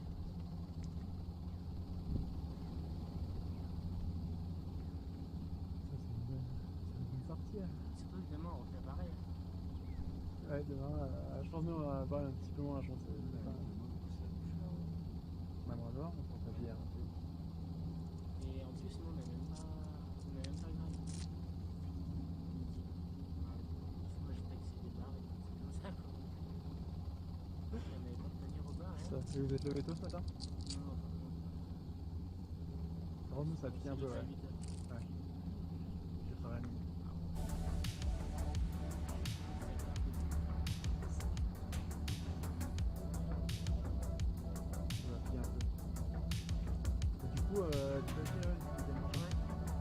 Et vous partez quand ou...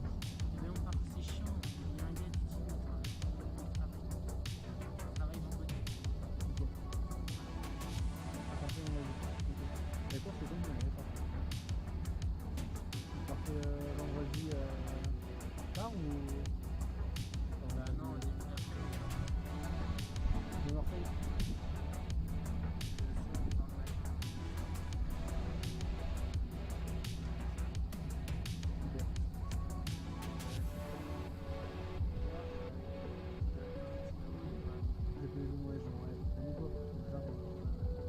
c'est quoi, vous avez un bus et vous partez de...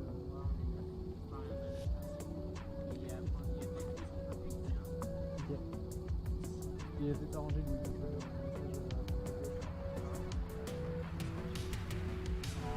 Ouais, ou peut-être de rentrer plus tard.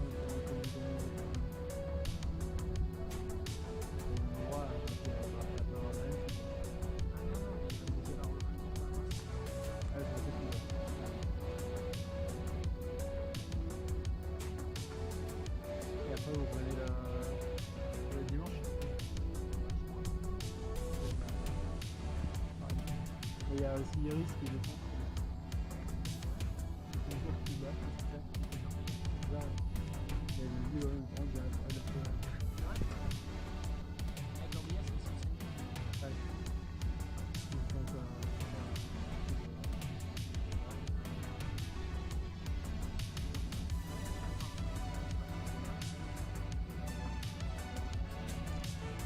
on a prévu qu'on peut faire des jours en plus là-bas.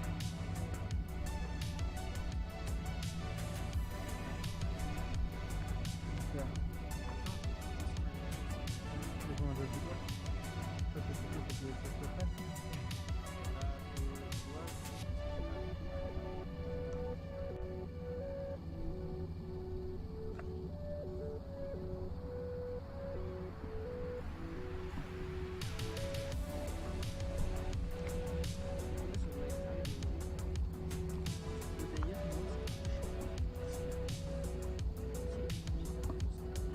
Ouais, je vous entends, nickel.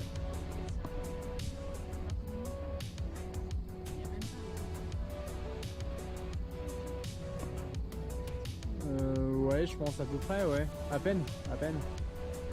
Proxy, ouais, c'est peut-être 20 minutes.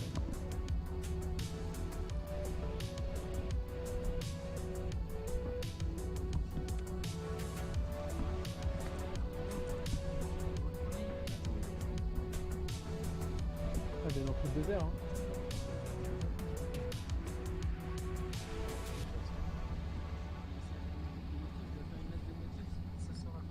Non.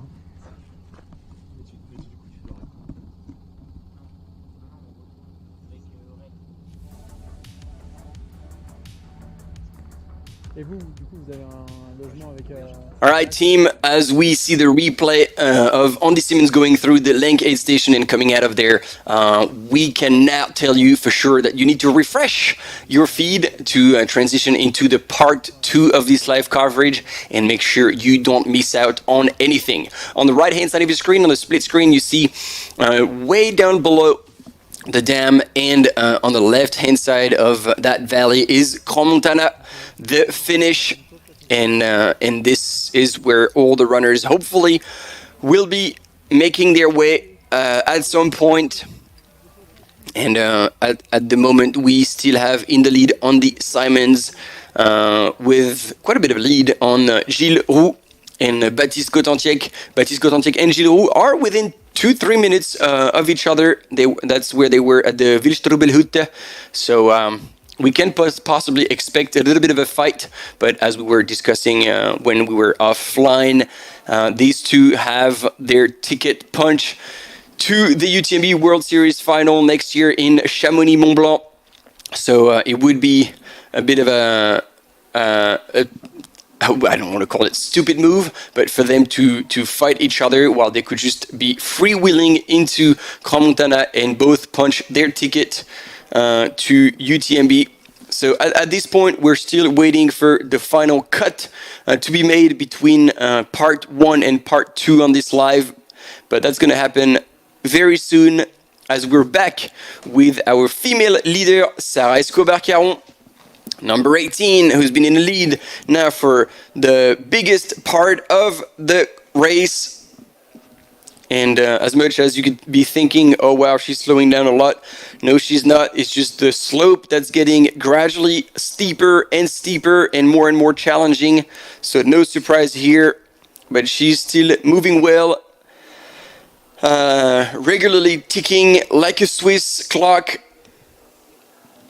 And in the meantime, in the men's, we've got Andy Simons from Great Britain, followed by Gilles Roux from Italy, as much as it sounds very French, representing Team Box and Jean Pellissier Sport. And followed by Baptiste Contentiec from France with a big fan club on the live.